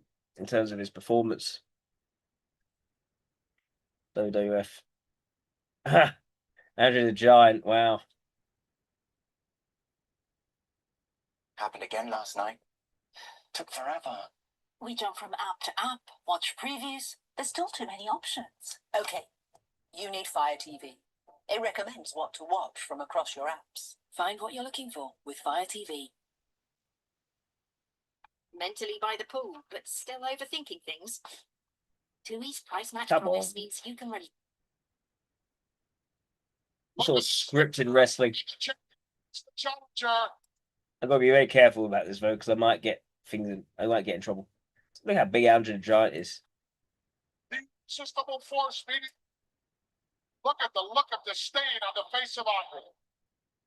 What's Hogan saying to him, I wonder? What could Hogan be saying to him? What is he saying? Yeah. Shot by Andre. Brilliant. So it's physical violence. Look, it's not real violence. It's scripted fake violence. That's the idea. It's all about the show. It's nothing's too serious. It's over the top.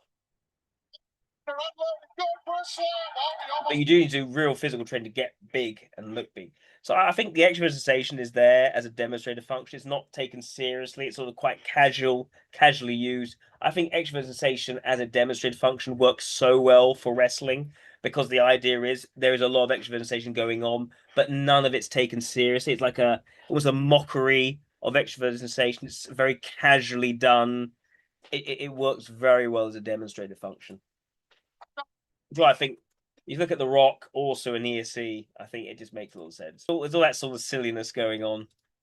Oh, kicks him, yeah, because you're allowed to kick in a proper way. It's not, again, it's the idea that they actually are wrestling is, you know, the setting for what really is a sort of story with gimmicks and other silly stuff. Yeah, because that really would have actually hurt. Please save me.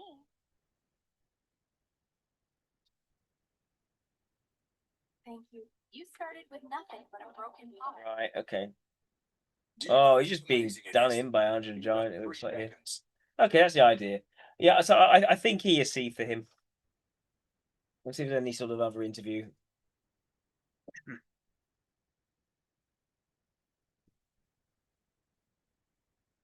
This is his first appearance. Wow, look how big he looks there. When he's not next to Andre the Giant, he looks big. Thank you, Don.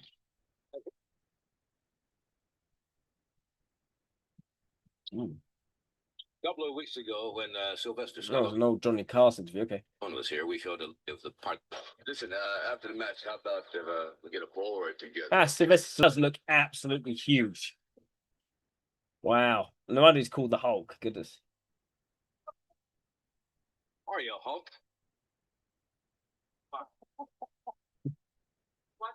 You want the little footstool? We have a footstool. Don't even say that. Nice to meet you. Nice to meet you. You are one good-sized person.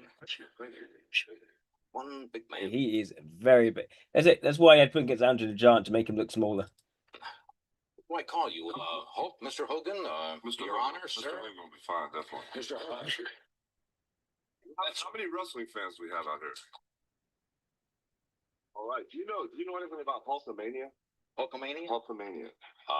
See, when he's appearing, like not much in terms of pretenses, quite sort of relatable already, quite chilled. If you want me to. What is Hulkamania? Well, Hulkamania is the newest thing, Johnny. It's the thing that is sweeping the country. I'm sure some of these guys Sweeping the country. That's the extra ethics right there. Oh. Okay, it's like a new cult, and it's like follow the leader. Everybody does what the Hulkster does. It's like truth, justice, and the Hulk Hogan way. Right. So they're not serious. Not serious. It's fun. It's funny.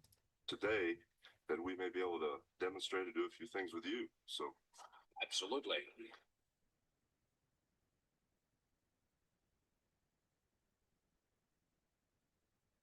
I can see the charisma coming out here.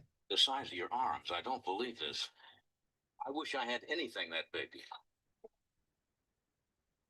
Yeah. about your bank account? Thank you. No. What are make a well, you're already making one, but if you flex that or I hate to show off. well, that's all right. I think this is you are professional. Size are your biceps? 24 inches, Johnny. Oh. Some women's waists are 24 inches, aren't they? Right. That looks almost bashful. Where do you buy your clothes? I mean, obviously you don't go in off the rack. And no, the thing is, I have a very big problem with the clothes. I have to have everything custom made. Yeah. And usually the problem is getting the arms and the thighs. What? How big? You got to be 50 inches around the chest at least. 60. 60.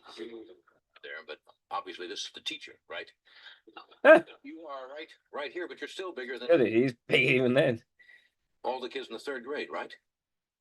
Where'd you get that picture? Somebody, it's yours. It's not mine. One of our staff found that. Let me take a break. We'll come back and we'll talk some more, all right? Stay where you are. You're right. You can see in here that he's a soft-hearted person who's pretending to be a real tough guy, and that's really his thing. Hi.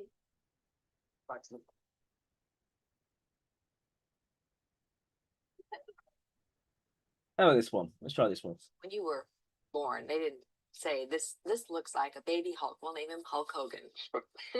No, but I grew into the name, that's for sure. I was really large in elementary school. Matter of fact, the first day in 1st grade, the girl sitting next to me named Sarah Eisenblatter. After I was sitting next to her in 1st grade, she goes, "Has your head always been that big?" But from that day on, I mean, even playing Little League Baseball, I was 200 pounds when I was 12 years old. And when I graduated from high school, I was 300 pounds of fat. Fat. Fat. And you just decided to set out and change your body with the thought of being an athlete, or? Well, no, not so much that. It was just, you know, I played baseball, and then I was a musician. My mom was a music teacher, but it was like I like girls even though I was fat, and it was like I didn't have any dates until like the last part of my senior year, and that first date didn't go too well, so it had this effect on me that I better get in shape. And so, you know, that's what I did. I made that one of my priorities, was to get my body in shape. I've stuck with it. Did you have Yeah, just attention to his body, getting himself into that good condition. There's that mix of the introvert sensation, the extrovert sensation. Although the wrestling sort of took him more towards the extrovert sensation. So I think, yeah, sensory sensation is strong here, but also quite flexible in the sensation, not set in extrovert sensation or introvert sensation, but both. But I think ultimately actually valuing the introvert sensation and the wholesomeness. any inkling at all that this incredible fame would happen? Did you sort of have an instinct? Well, I had an instinct, but I had no idea how far I was going to go. And if anybody had the perfect life and perfect career, it's mine, because I've had to work so hard to get to this point. This just didn't happen overnight. You're also a family man, so Yeah, and working hard to get somewhere. Again, this is what you see with VSCs and LSEs quite a lot. I would think that your wife has some concerns about Not really this. seeing where it's going. You're out there getting beat up every night, and Well, you know, she's seen me get hurt really bad on different occasions, but basically, it's kind of like she's heard so much from me. You know, I can complain and be a crybaby to her that it goes one ear and out the other. You know, because she knows I'll keep An going. interview with his parents. It's not it. Yeah, bring the family and not keeping clear separations between things, but allowing the personal life to become part of the public persona, which is that lack of boundaries is very common again with alpha extroverts, far more so than beta extroverts, I should say. So yeah, I think he is C for him. Right, let's move on. Still got plenty to get through. So yeah, we did Hulk Hogan. We done Peter. No, we didn't do Peter Steele. We did Alex Ferguson instead. We did Brian Clough. So the next person to look at is Leaflet. Is that a person? Leaflet? Is that right? Who is Leaflet? Leaflet person. Who is a leaflet person is a promoter. I don't know. A leaflet person, celebrity.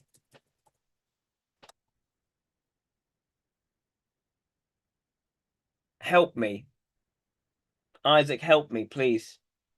Who is Leaflet?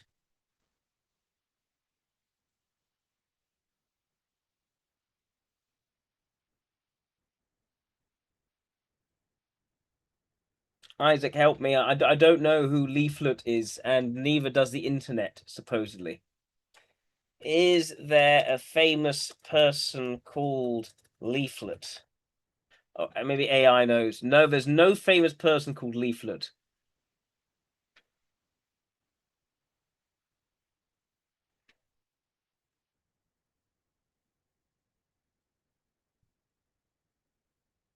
YouTube. Leaflet. Leaflet. Are you okay? Thank you. I think you did. You definitely said. Did you say leaflet with an E before? That's why. Okay. Leaflet. Right.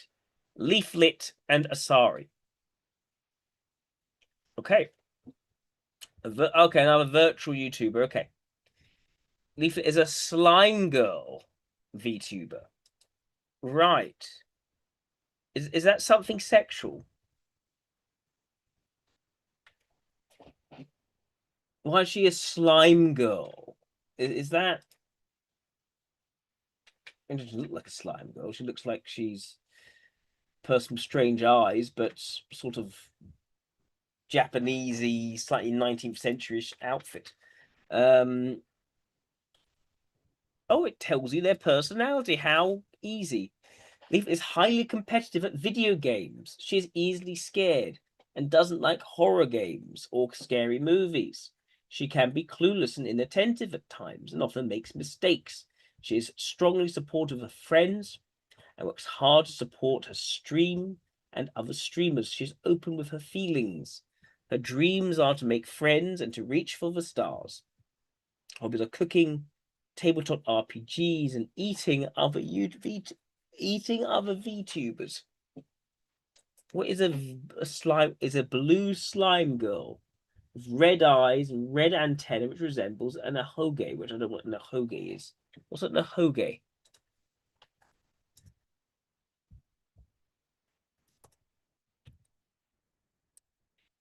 To foolish hair or idiot hair. A single prominent strand of hair that sticks up from the top of an anime or manga character's head. Okay. Right.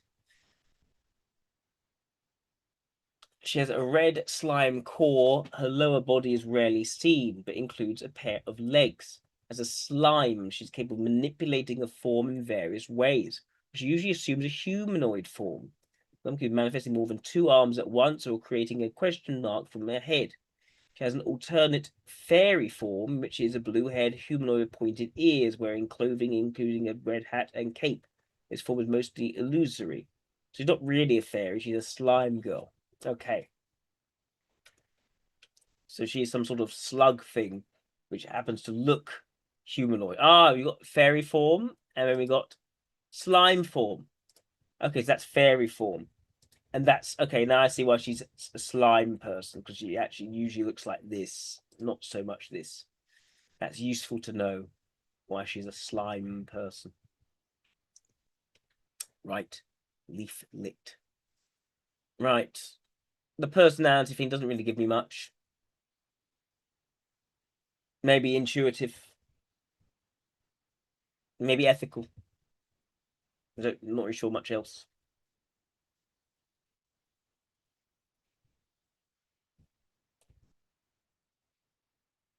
Waifu Wars Wednesday.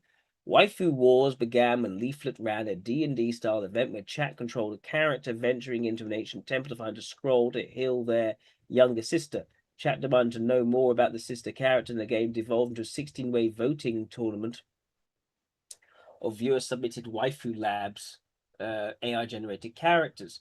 Waifu Wars tournament took place on a regular basis, usually the first Wednesday of every month. Right. Now, fans are known as adventurers, people known as reviewers. Quotes, eating bones has to be good for your teeth. It's got calcium and stuff. Right. 1 million gold, the adventurer can slay the DMCA monster. Right. Okay. Chimera slime half fairy. Selkie. How do slimes reproduce with fairies? A father is a slime, descended from a slime, transformed to a sentient humanoid by a powerful ambient magic long ago. Her mother is a fairy VTuber named Asari Mitsuha, a Selkie, a water-type fairy. Okay, they live in the water. Maybe that's how they can reproduce with slime. Okay. Cool.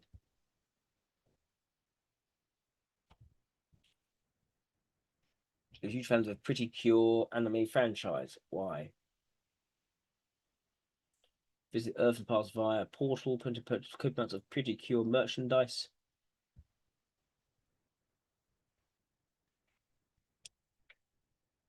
Okay. She's like sweets, urban places, socialness, government stuff, taxes, cheats, thieves, scallywags, and people who don't return their shopping carts. Okay. It's amazing how little these sorts of profiles lean into sociologics. It's very superficial stuff. Let's look at a leaflet on YouTube.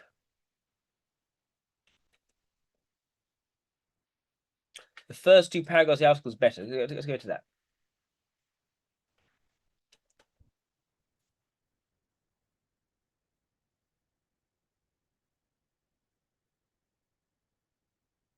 She shares her childhood with her real-life mother, Asari Mitsuha, who occasionally makes appearances to build plastic models to take part in game collabs. Oh, okay.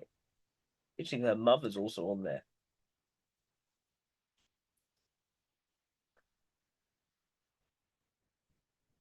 She's the mother's Uncle YouTube leaflet and also was streamed on Leaflet's channel rather than her own. It's interesting. Right, I'm going to get some more water. I'll be back.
Okay, I'm back. That's interesting. So she does it with her mother.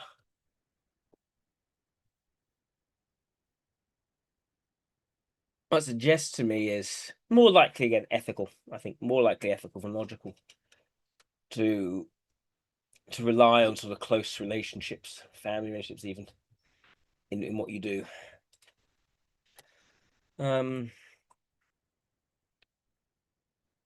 Go to YouTube. See some of this slime girl. And sorry, I see they share. They share it.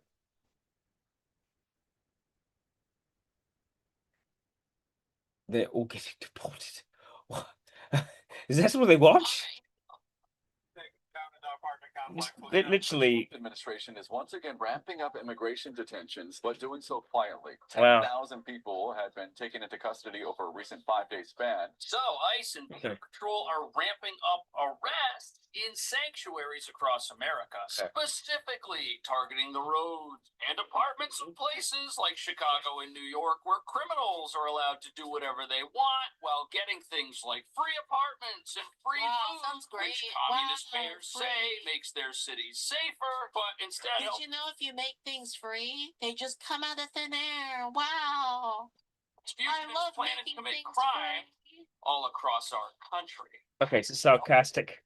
Reported an increase of immigration enforcement activity. They say it's not just here in the city, but also across the suburbs. And they question if what the fuck? It's here in the city, but also across the suburbs. And is that a fucking ICE agent like holding a taser like cycling? Fucking hood taser. They question if Operation ever ended. Right. Today we ended up stopping a female. We had a warrant for arrest. She was ordered deported by the immigration. Okay. Is that the kind of videos that's made up of this? Now, is that a SARI or leaflet? No idea. But an aside here, let's read an article about abortion that radicalized Simone. I wanted to know about this. Yeah, let's I think it's a good one. I think I would go so far as to say I think that this article. I like watching right-wing stuff. A little bit, but I think that this article should be required reading and will be required reading. Like the Collins, they are kind of niche right-wing people. Malcolm, did you know that every time you yawn, a ghost puts its penis in your mouth? What? Yes, this article is called What? Nobody Told Me About Abortion. On the sort of afternoon full of ripe summer fruit, my new boyfriend and I, still flush with sweat and limerence after some midday sex, stared at an ovulation test strip and realized we'd misread the earlier result. Uh-oh, I say. Oh, sorry. She's on this with Malcolm. We're not just watching Malcolm. She's talking to Malcolm Collins. It's weird. Malcolm Collins will talk to anyone.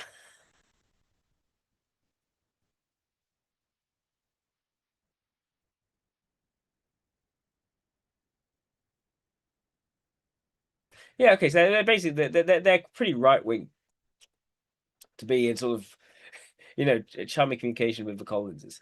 But who is that? Is that Leaflet or is it Asari? I'm not sure.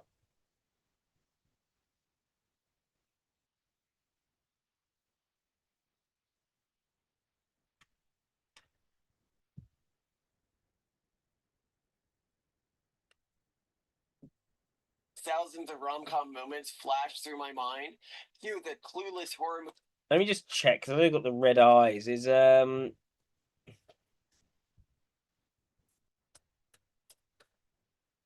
just make sure I'm looking at the right one because they do share a channel. Okay, so Sari Mitsuha also has red eyes. How do you tell the difference? Long, straight, shiny, light blue hair and pointed red eyes. That's long, kind of. Okay, and there's Leaflet again. Leaflet is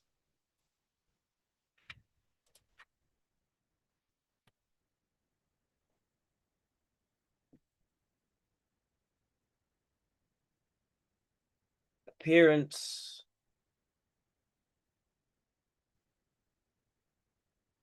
Blue hair with pointed ears, wearing clothing including a red hat and cape. This falls mostly illusory. So is that, which one is that? Movie protagonist who fails to notice the axe murderer behind the bedroom door. Mistaken about the I'm not going to look at that one because I can't tell who that is.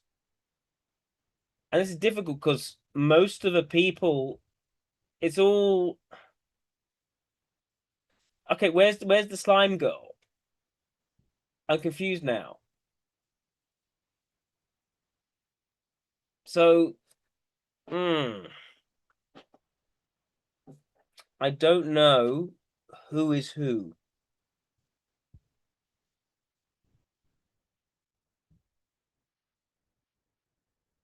See, okay, well, let's look at the themes. Right, right. Okay, definitely on sort of the anti-woke, right-leaning internet. Yep, definitely Republican leaning. I just don't know which one is which.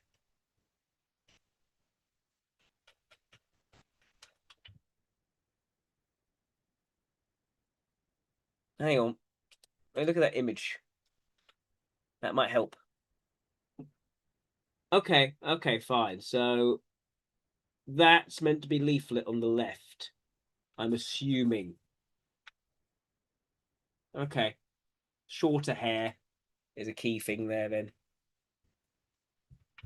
So that's probably Leaflet, I'm assuming. I'm assuming that's Leaflet. Deadly terror attack in Canada. Like this happened today. It was crazy. There was like a huge shootout, and the video was really, really crazy. And like I seen the whole video, but I can't show it on stream Wow, for obvious reasons. I'm getting so many people this time. Christina Aguilera and Jason Statham. Thank you, both of you. Great. Thank you. Right. Oh, you know, you can look it up yourself, but I know that the Benny coverage is safe, so I'm gonna watch demand equality with men, but God says no because I maketh you man and woman, and you're both different, and that's beautiful because you work harmoniously together in my kingdom. I made woman for man, and vice versa. I don't believe in the Bible, bro. That's the book of Genesis. I don't believe in that, bro. Okay, So I fine. think this is Leaflet. Science. See the science. The science proves that. Show average differences in a ton of traits driven by genetics, hormones, and evolutionary pressure, stuff you can't ever change. Like men are taller and stronger, heavier, have better muscle mass, bone density, upper body strength. They have more fast twitch muscle fibers. Men have bigger hearts and lungs and higher hemoglobin than women. We're 40 to 50% stronger. And just learn magic, women. Just learn magic. Women often show better fatigue resistance. Do you even know magic? Context. Okay, cool. Obviously, a ton of other different characteristics. Men have thicker skin. Really. Okay. Different finger length ratios. Cool. Cognitive differences. There are a ton of different cognitive differences. Men and women. Spatial, visuospatial. Men tend to outperform on mental rotation. Verbal. better at verbal fluency, men are better at math, women are better at memory and perception. It's fine. It doesn't make it greater or lesser than. It just means that you can't treat them as equal. It means that if men have all these physical advantages over women, then you shouldn't be playing a man in a woman's sport. Cruelty of putting some mentally ill goblin out there to go beat up women. Yeah, that's racist against goblins. And it also probably means that an extremely physical and demand. Okay, so sort of listen. What she does, she listens to right-wing content, and then says slightly jokey stuff, sort of in agreement, but like with humor. That seems to be what's going on here. And high-stress jobs, you should be very cautious about who you're putting into those roles, no matter who they are. But you should Well, certainly. the thing is, it's like a lot of jobs that are like law enforcement. They require a lot of physical strength, and I keep saying this. Like I've said this before. I actually don't care if it's a man or a woman. I just care if it's the best person, and if there's going to be a standard that is equal for both men and women. And that standard is actually a good standard. Like, it's not like Nerf specifically to allow for women. I think there should just be an objective standard of like what they need to do for the job, and that's what it should be. But they always give like women the pass, always like lower the bar for women to join, and that has really bad consequences, right? Like, if you're in a situation, for instance, Okay, so also gives. You have. Okay, so it's not just making jokes; it's also offering conservative talk points. Yeah, seems to have her own mind in this. Then Dude is being rowdy, and then you have like a woman cop that is trying to do something about that. She can't. She like literally can't. Like if it's like a big dude, she can't do anything about it. Well, like there is of course like this case of like there might be a dude that can't do it as well, but the woman is going to be worse off than the dude for sure.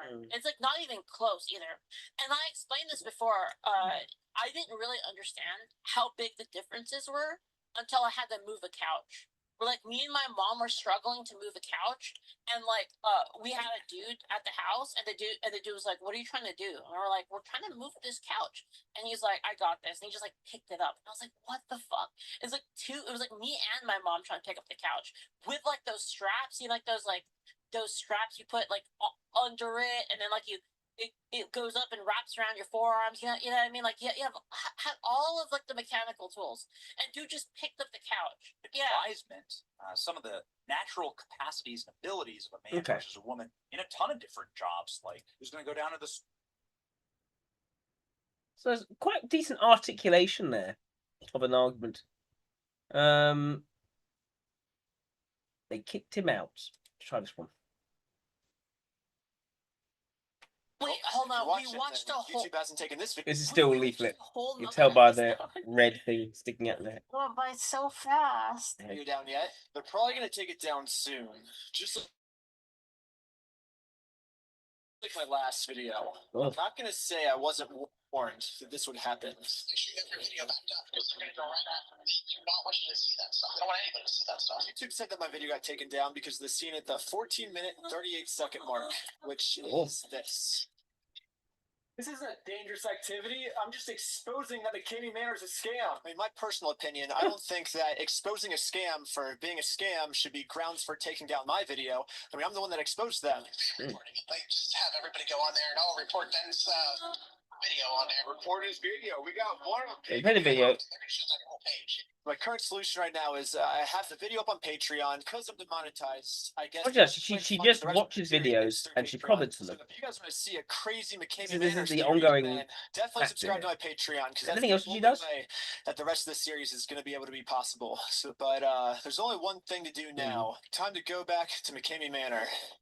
Let's go. Okay, we are literally pulling up right now. That's it right there. See that red barn? That's his house. So, all the footage you're about to watch from this point on was filmed before any of this was uploaded to YouTube. So, at this point in the McCamey Manor timeline, just a lie is Your waters. fetish. Yeah, I'm just like, what the? I just can't, like, I like trying to picture it in my head that there's just like some dudes in a fucking house just like, oh yeah, put that pin on him, oh yeah. I'm just like, what the fuck is that? Like, what is that? best person to decide whether or not something is someone's fetish or not. So we showed this footage to a professional dominatrix. For the past 6 years, I've been working with people online who have pretty much every fetish imaginable. After watching the footage, this is what she had to say. You know, like the phrase, like, "Oh, I want to paint your face." That's just like you want to come on. Oh, really? Yeah. Oh, wow. But this is where Russ's fetish gets surprisingly dark. Okay. A lot of the people who have fallen victim to Russ's scam are now saying this. It's personal looks. That's all it is. It's all personal. He likes to see people in pain. That's what he likes. Because when a lot of these people came to McCamey Manor expecting the greatest haunted house ever, Russ didn't want to show them that this is all his haunted house is. So instead, he just got a crew of people to literally beat them up until they were hospitalized, making it so the person never gets to see the haunted house. And Russ gets off on his sick fetish. And you know what? Dude, he's going to continue getting off on this sick fetish. He looks like he's videos getting like mine, right now. and see what's actually Oh my going on. God. Get reported and taken off YouTube. So if my plan to reveal all of McCamey Manor's secrets is no longer an option, then I guess I'm But not enough really of her in this. I'll try to see if there's maybe an interview of Leaflet, because I'm not really getting much of Leaflet in this. Leaflet. Ah.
Okay.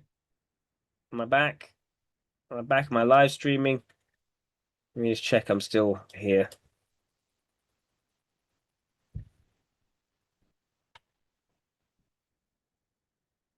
Am I back yet? Hello?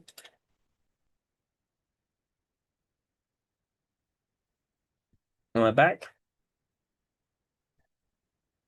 Okay, I'm back. Good.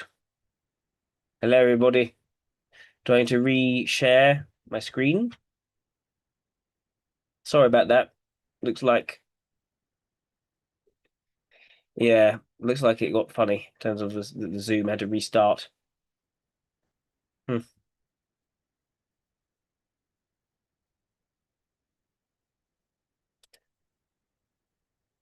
Oh. Didn't realize I could actually do this.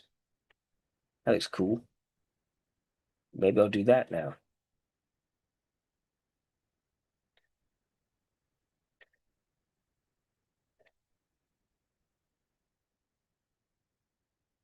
Okay. Let's see if that's showing the right picture now.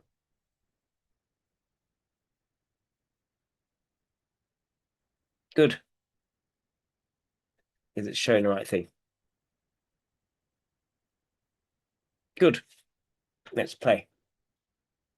She does. This is amazing. But there's a quote. Malcolm watches her content more than a lot of other channels.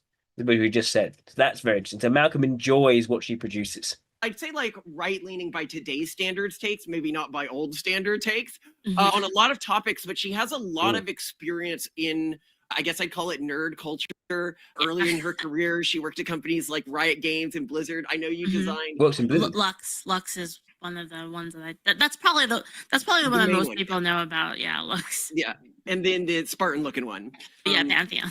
Before the rework. The Yeah. design games, And interesting. I really like you, and one as an example of, and I wanted to talk with you as well as it's through your evolving So just confirm, nerdy female who does video, who has been involved in developing video games, who now does political commentary in a sort of Asmongold kind of way, but as a virtual anime girl sort of thing, slime girl, and Malcolm really likes her.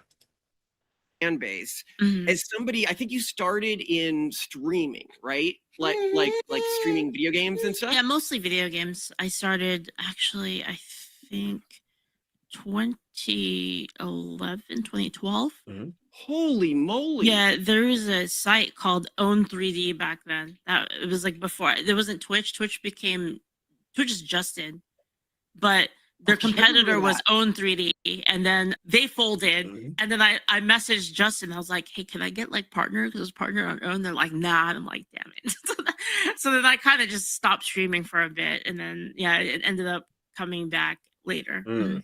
So you built your audience on streaming, and now I don't know, is YouTube like your main goal right now, or do you mostly stream and YouTube's like a secondary thing for you? The funny thing is they're kind of separate because I do the live streams, but I actually don't manage too much on YouTube. I don't really have time for it because I'm working on like the game projects, and we'll also have like novels coming out and stuff. So I'm working on that stuff because I'm like the lore person for the company. So I'm working on that. You're doing like a game. Oh, that's interesting. So she does the lore. She creates the world, the structure. She's a creative person. And there's an idea of, when it comes to lore, it's not just creating a story, it's creating a consistent universe in which you occupy. So that's it. So she's a world builder. We had Archon recently, who's also doing a game. We're doing a game. Nice. I like this. I like this new thing. Game After that episode, everyone was like, all the like based influencers need to be making games because this is where we're gonna get like interesting ideas. What is actually, before we go further, I want you to talk a bit about this game because I'm just interested in like game Sure. right now. It's basically I play a lot of like tabletop, a lot of Dungeons and Dragons, Pathfinder, and some other Japanese games. And we wanted to make like our dream game. Like playing games. Our idea was to make that game, but like free to play and constant updates. Because like one problem that like Dungeons and Dragons has, for instance, is everyone has to get the book. So sometimes you have people that don't have the book, and then updates, like say there's like a really broken mechanic in the game, they can't really update it. You have to update it in like a magazine, right? And then now nobody has the same rules because not everybody saw the magazine. So the idea that behind our game is that everything's online and we patch every like 2 to 3 weeks. So there's like new classes, new items, new races. This is problem solving, really. Seeing an issue of how the game's played and how to fix that to make it better. Added all the time. That's fun. Yeah. Okay, wait. So what's the theming of the universe? Actually, everything is linked. So the stream, like me and like my mom and the novels, they're all linked in the same universe. Well, okay, I don't know the novels, so tell me about. Is this a fantasy universe? Is this a generic fantasy? What's the twist on the generic? It's kind of like it's fantasy, but it has like high power and like high magic. Sort of people that like things like anime would like it. Yeah. Yeah. Okay, I think I know what you mean. When you say high power, do you mean sort of like high elf culture, i.e. like high culture, high power fantasy? Like there's a lot of like magic and like some abilities are super ridiculous. Like there's a chronomancer class in our game and they can just stop time. And like they can just completely stop like a so that we have a differentiation between like heroic units, which are like the player characters. That's interesting in making it highly realistic, but almost going the other way where people have ridiculous powers. And then the one's called grunts, and almost all the enemies are grunts except for like bosses. And grunts are basically susceptible to like these big like magics, like insta kills and like time freezes and stuff like that. So like the D&D world before the I forget that event. I don't actually. The truth is, I don't know much about the D&D lore itself because I've always homebrewed. I've always been like that person to homebrew everything. So like. Hold on, you at least played through that recent D&D game. I did. I played that one. Yeah, Baldur's Gate. Okay, so it was implied in Baldur's Gate. Homebrew and just come up with your own story. Is that the idea? Let me check that.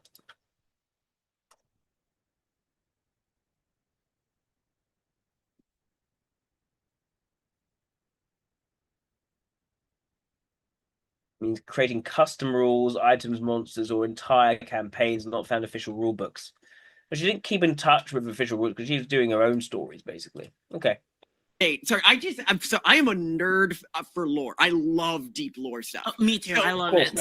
Okay. Of course. So D&D, actually, the lore is not that good. There's some like really good lore. If you're like Mhm. into lore, I can be like, oh, you got to go into this lore. Like this lore is great. D&D Mhm. lore is top tier I lore like is either going to Warhammer be lore. Vampire the Masquerade, absolutely top tier lore, Mhm. or who else has top tier lore? Warhammer 40k There has we top tier go. lore. Mhm. Not Wormwood Warhammer does Fantasy. have top tier And- lore. But anyway, so in Agreed. D&D, they mentioned it a few Agreed. times. This is that the Good world taste. used to have like tons of magic, and then the god of magic, I think her name was Mithra. She's the one that what's his face like had a crush on or something. Mhm. Anyway, like the world, somebody cast like a too high level spell, and it ended up breaking.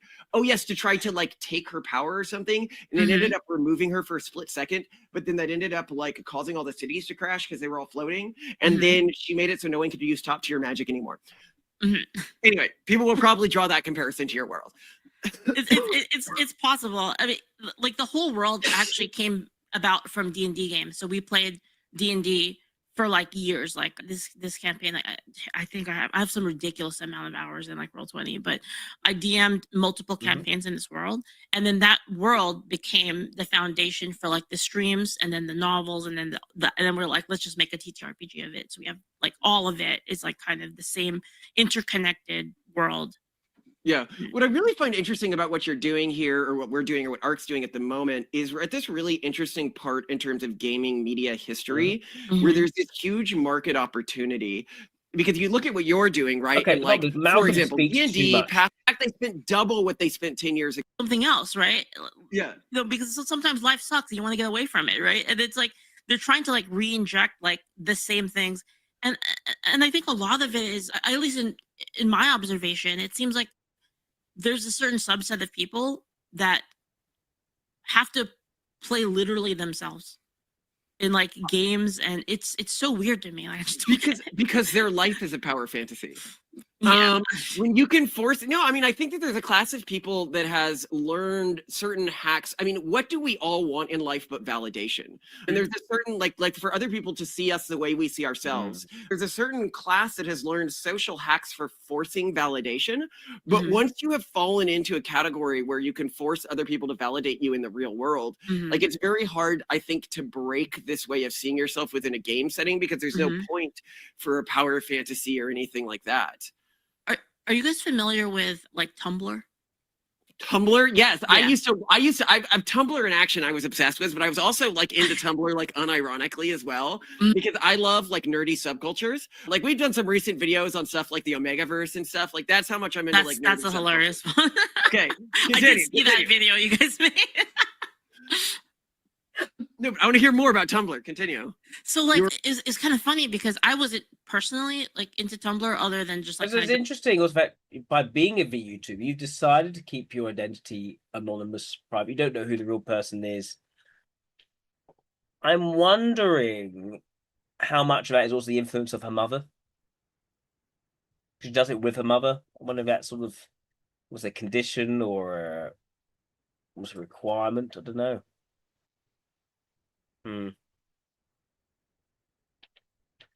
Just a thought.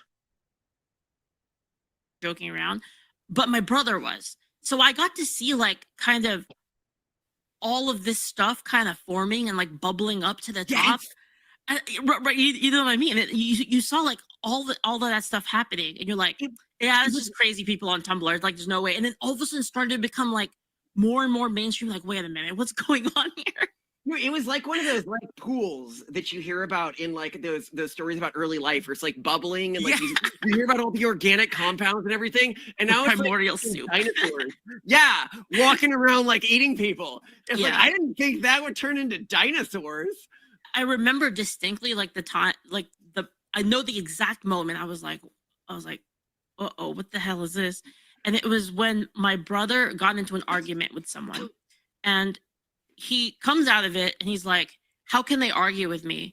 I'm gay and I'm a person of color. So how can they argue with me? And I remember thinking like, what does that mean? Like, what do you mean they can't argue with you? That doesn't make any sense, right? Like that doesn't make your argument like automatically correct or automatically wrong. You know, and it was so weird seeing like that kind of intersectionality just kind of like sneak its way into like, you know. But I agree, but I think it's so natural to human thinking. You know, I think good games can really help you understand different time periods. And I'm playing through a game again right now, Expeditions Rome, which I played before, but it takes place in Rome, and there's all this stuff Okay, we around know a like, the bit about words that. you So use she for must be the people or person talking to herself. people at different classes. Okay. And it just sounds like so much, oh, you know, I'm of the Praetorian class. How dare he question anything I say? Like, and I think that people in human history always did this. And if anything, the equality that we enjoyed growing up was a historic anathema. And I think that if anything, like society might be benefiting because the class that chose to assert their authority others choose to be like inefficient and witless and is quickly being deposed. True. One of the people, actually, sorry, like a company, like our company, like Angel Sword Studios, is like we actually manage like another talent as well, and we're getting a new one like soon. Yeah, like YouTubers, like anime. Yeah, thank you. But it's again, it's like so much stuff that is really kind of a godsend that they were like, you know, you're not really using the YouTube channel, and like, you know, you could probably expand on that, just talking about what you like talking about anyway. And plus, I mean, my editors are you know, they're kind of more politically aligned with me, so they're like, oh, we want to see more of that stuff, so then they wanted to help create it. And that explains so much. That also explains why you don't see yourself, because so I know you from YouTube only, and in YouTube you are like 100% a political commentator. The way that they've chosen to pull your clips. Yeah, if I go for YouTube channel, it just did. It's all political. It's 100% political commentary. And I mean, we were doing that before too, right? We were already kind of making that kind of content before the election. And then the election hit, and then it was like there was just so much news, right? Like there's news every hour, and I'm sure you guys know about it. Like as content creators in the same space, there's just like rapid fire news over and over and over again. So there's always something to talk about. So if you are not a YouTube commentator, you will not understand the struggle of this. Simone and I really want to maintain a channel. Oh, by the way, if you're wondering why she's not talking much in this video, it's because the kid's crying really loudly. She'll mention that at the end of the video, and you'll be like, oh, that's why she hasn't been talking. But Simone and I really want our channel to engage with philosophy, engage now. It's like doing a bit really older. Can you talk about how you got pulled into that? Oh yeah, sure. So me and my mom have always played games together, like MMOs, and like we've always watched anime together. And as you guys know, doing content creation is like such a busy job. Like you barely have time to do anything. So it got to a point where I wasn't able to spend as much time with my mom as I wanted to. Like we used to play games together all the time, and it just became like, oh, I can't because I have to work, I have to stream, I have to, you know, edit videos or whatnot. And then one day I had a suggestion. I was like, what if you just stream with me? And so she was like, you know, I'll give it a try. So we got her a little picture. Ah, I see now how this happened. It's not her leaning on my mum. She was getting busy with this, and she realised the balance of the middle balance was out of whack. So what I'll do, I'll bring my mum into it. So that's what she did. Sure. She put it up there, and she actually enjoyed it. So after that, I was like, okay, well, we'll just get you like, you know, your own setup for it, and then like we can stream together. We'll do a thing on Sunday, and so that's why we play every Sunday together. And sometimes she streams on her own now because she actually likes it herself now. So yeah, that's awesome. Okay. And then talk about the early controversies that begin moving you potentially more politically. Sure. So probably the biggest one was the Discord one, which I did a video on that one. Yeah, I did a video on that recently on the monkey one. Yeah, it's funny too, because when I released that video, a bunch of people were saying like, oh, that was me. I was the person that they were getting mad at, and then you stepped in, and he was like, that was crazy. And it's so wild because I didn't. It's crazy how much impact one person can have. Like one person that just has bad intentions. Yeah. Okay, so I'll tell you. So I'll do a quick summary of this, and then I'll tell you a quick story. So the event she's talking about was essentially somebody. This is during the BLM riots. Was like they're acting like monkey, like literally meaning not like the black people or anything, but just like the rioters. You know, chimping out, right? Like what does that word mean, right? And you know, people attack the person, you defended them. I think courageously. I don't know if I would have taken that risk. And then you never walked back from that position. And then like a crazy person decided to try to ruin your life and like got your Discord taken down. But like we have a lot of. Do you know Razib Khan, by the way? He's a famous geneticist. Okay, so anyway, he used to work for the New York Times, and now he does like. Basically, saw someone being dishonestly attacked for something they said, which was interpreted in the wrong way, and she defended that person, and they tried to go after her, and that sort of brought her towards the right, essentially, seeing that sort of what's the word, that vindictiveness on the far left, at least on Discord. So that's interesting.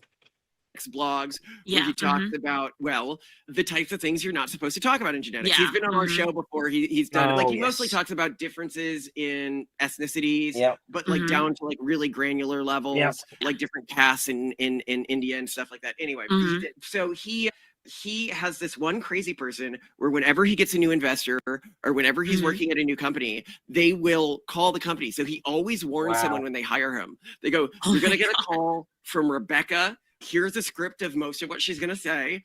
And this is just something he has to live with his entire life. Yeah, it's such a pain, like having to. I've had someone do this. I've had someone. Oh, what's worse is for some of my friends. Personally, so there's this thing called the Rationality Wiki. I don't know if you've heard of it. They figured out how to do like really well in like SEO results. And so for a long time, a lot of my friends, because they would always come up first in search results, even though it's just won by like one crazy former neo-Nazi, actual former neo-Nazi by the way, who's now like the same but like woke. And so he just attacks all of these people and he gets it to come up very first, like all of the sins they've ever committed. Oh my God. And that would just like destroy your career. Like I'm so lucky I got a Wikipedia article before that happened to me because now I can never be trounced by it, but just like. Yeah, it's you'll find people who will, and typically I find on, well, maybe it happens the other way as well, but they will go out of their way to find something, dig something up and misrepresent it to destroy your career. That is what they'll do if they politically disagree with you. Like, wow. Man, that's scary. Anyway, continue. So this happens to you. How do you like internally in terms of your like ideology respond to this event? It was kind of rough because I'm not gonna lie. If I would be lying if I said that it didn't affect me. Of course, like, you know, you work so hard on your content and building up your community, and then, you know, seeing it kind of all just evaporate because of one person is kind of. As someone who likes to play games, she then got into streaming. She started building up this whole community around her, and this person basically threatened that. That's the key thing. It was distressing, but at the same time, it's like I'm not gonna let someone say that I'm not gonna admit to something that I didn't do, right? And they were trying to get me to say like, oh yeah, I'm sorry for being racist. I'm like, I'm not racist though, so I'm like, I'm not gonna say that. And it's kind of like it's so weird, just like how it went, and like, you know, they basically told me, oh, you should go look into some, you know, KKK and Nazi sites to find out like what racist terms are. Like, what are you talking about? It's like, how do you know like what you can or can't say when the context doesn't matter, right? It is so interesting to me, and there's a few examples of this that like are very, very confusing to me. So here's one example, and who knows if I get turned and not a very emotive recounting either. It's, you know, going to how that what they say doesn't actually make sense. So I think there's a logical side coming through here for this, but it's the term tar baby. So people will say that tar baby is a racist term for Black people. And I'm like, yes, it is a racist. It was for a brief period in like an American history, a racist term for Black people, but it hasn't been for a long time. But the reason why I hold so much hatred to the people who want to remove the term from the lexicon is the term tar baby comes from the stories of Briar Rabbit, which was a Black traditional African children's story that we captured in the American lexicon, and is a truly African contribution to the sort of from Brer American Rabbit. history. Whenever somebody talks Sing about Song being of the South. thrown in the briar patch, or whenever somebody talks about a tar baby, they are referencing traditional African songs and, Yes. and myths that people fought so hard to bring over on the slave ships, that people fought so hard to give to their. I mean, it's kind of funny because you saw the same thing with a lot of branding, right? Like you've got the chiefs, for instance, Aunt Jemima, Uncle Ben, all of these things that were being kind of erased from, and, you know, not even, you know, with the case of, was it the Redskins? They even wanted that, right? The local tribe did want that. They wanted So to keep it, yeah. So it's kind of funny how it's sort of just like a crusade that's not even for them. One of the craziest examples of this is when the BLM movement was like, we need to protect Black culture, and as such, we need somehow Black culture. If you distill it down, it's a disservice to all of those communities. Like it doesn't do anyone better to kind of promote, like, you know, that kind of behavior, because it's not good for people, like financially, spiritually, emotionally. Like it dehumanizes like everyone involved. Yeah. Well, okay, so here's one that I haven't heard that much about, and I am actually very interested about, is your Hogwarts controversy. Oh, okay. Because it sounds like you personally, at least, haven't really crossed the like trans skepticism Rubicon yet. And so that puts you in a position where I had assumed that most of your audience wouldn't be particularly surprised, given the stuff that I hear you say. You would watch something like a Hogwarts, or say, like, I'm not going to boycott this. But apparently a significant portion of your audience was surprised by this, or at least a sliver enough to cause a hubbub. Was that what caused it, or was it like the VTuber community that caused it? Or like, how did this get started, and why was it seen as weird? So like there's in the VTuber community, and just like kind of like the loud vocal minority of like gaming, there's a lot of people that, you know, they have interests in their narrative not being tampered with at all. And you know, they kind of spread the whole J.K. Rowling is evil and she said all these bad things. And I think it's, sorry, I'm trying to formulate like how to say it. It's interesting also when she talks about it, she doesn't focus on specific individuals much. It's more about these people and their fixture of certain narratives and their desire to make you do things which you don't actually believe in, or say, or admit to things you didn't actually said. It's not about sort of a personal dispute between with a particular person. It's it's more about analyzing the underlying aspects behind it, which is interesting. It's all quite detached of her. It's a difficult. You're entering a verbal trap right now. Yeah. I have laid spell drops on the floor and said, "Dance for me, Leaflet." It's like and the thing is, I really. And the funny thing is like I have friends who are trans, and like I have nothing against that. I draw a very strict line of like when it comes to children, because you know there's that's a whole different thing, right? But just in terms of Hogwarts, I think it's just the vocal people like who just don't like J.K. Rowling. They just went out of their way to like attack anyone that was into it, and there were particularly a lot of those types of individuals in the VTubing community, because the VTubing community is like kind of, honestly, it's like kind of like a big hug box, so like super positive vibes all the time and stuff, you know. So it's like, anyway, people, I think they got surprised because I didn't talk about this stuff as openly before. Around that time when Hogwarts came out, I get the impression she's someone who doesn't enjoy conflict. She likes sort of fun games, exploratory environment, quite childlike in that way, but is happy to wade in sort of political commentary and the sort of irreverent manner and sort of jokes, but also does have clear opinions on things and can articulate those points relatively well. So overall, I'm leaning towards an Eiley at the moment. I have a manager and he's like, maybe don't talk about that stuff. It's like, I really want to talk about, maybe don't talk about that stuff. And it's kind of like that. But so I would talk about it like late at night, or like late at night, I'd be doing like late night gaming. I play with this bounty hunting game, and then I'll talk about it then, like different topics along those lines. But yeah.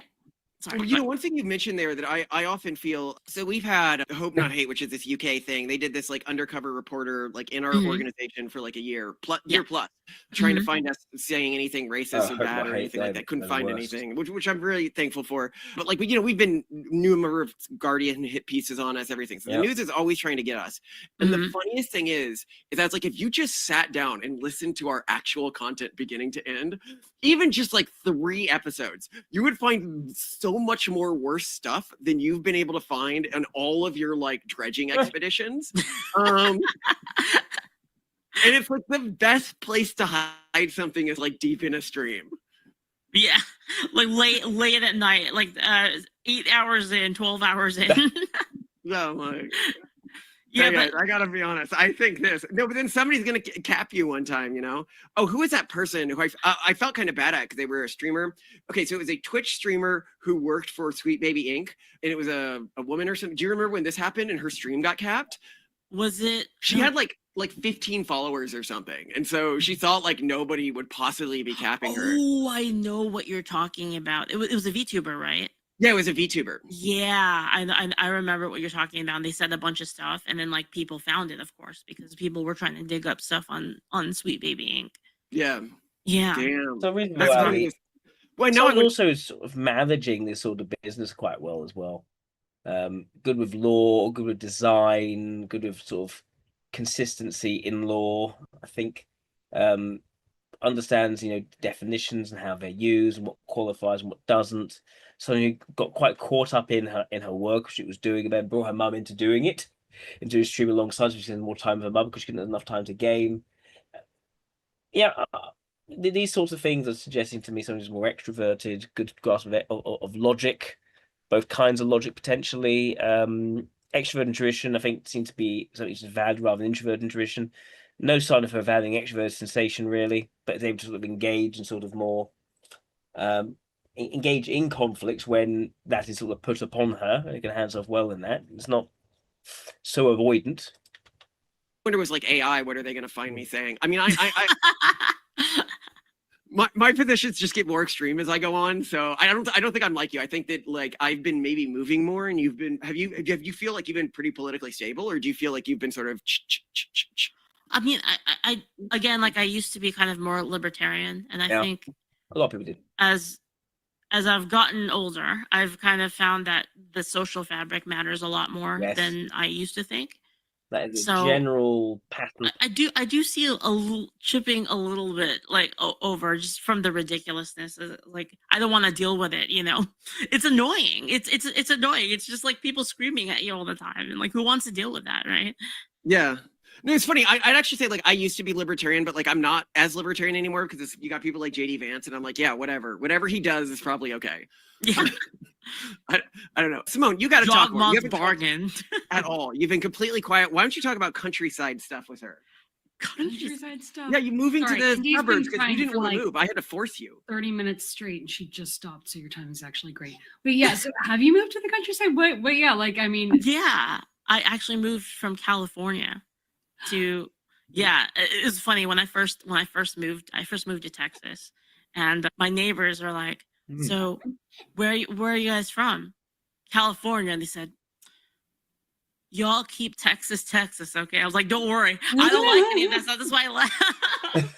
That is so good. But yeah, FYI, actually, by the way, Simone grew up in San Francisco. Oh, and really? First moved to Dallas before moving out here. Yeah, when I told everyone that I was going, I was You know, gonna say, moving from California to Texas is a clear sort of, okay, the problem with where I am is the ideology, and I'm going to move to a place with a different ideology, a different culture.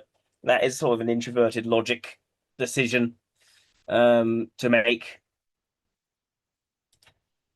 Francisco Bay Area, and It's not just they freaked out pragmatic, when they it's a lot of realized work I to was move moving, somewhere. especially to Dallas. They're like, at least you can move to Austin. The Texans, they have values. I well, want they to be part sound of. liberal there, and they were just Sort of terrified, like as if I, was. Tell her your gun story. And by the way, wipe your teeth. They're covered in makeup. Very Yeah, nerdy. I like it. But That is, no, okay. So, anyways, gun stories. The gun story is, so she moves to Texas and her friends from San Francisco are like, you are going to be shot. Simone, you cannot move there. She goes, you know, they're like shooting people they've got guns everywhere.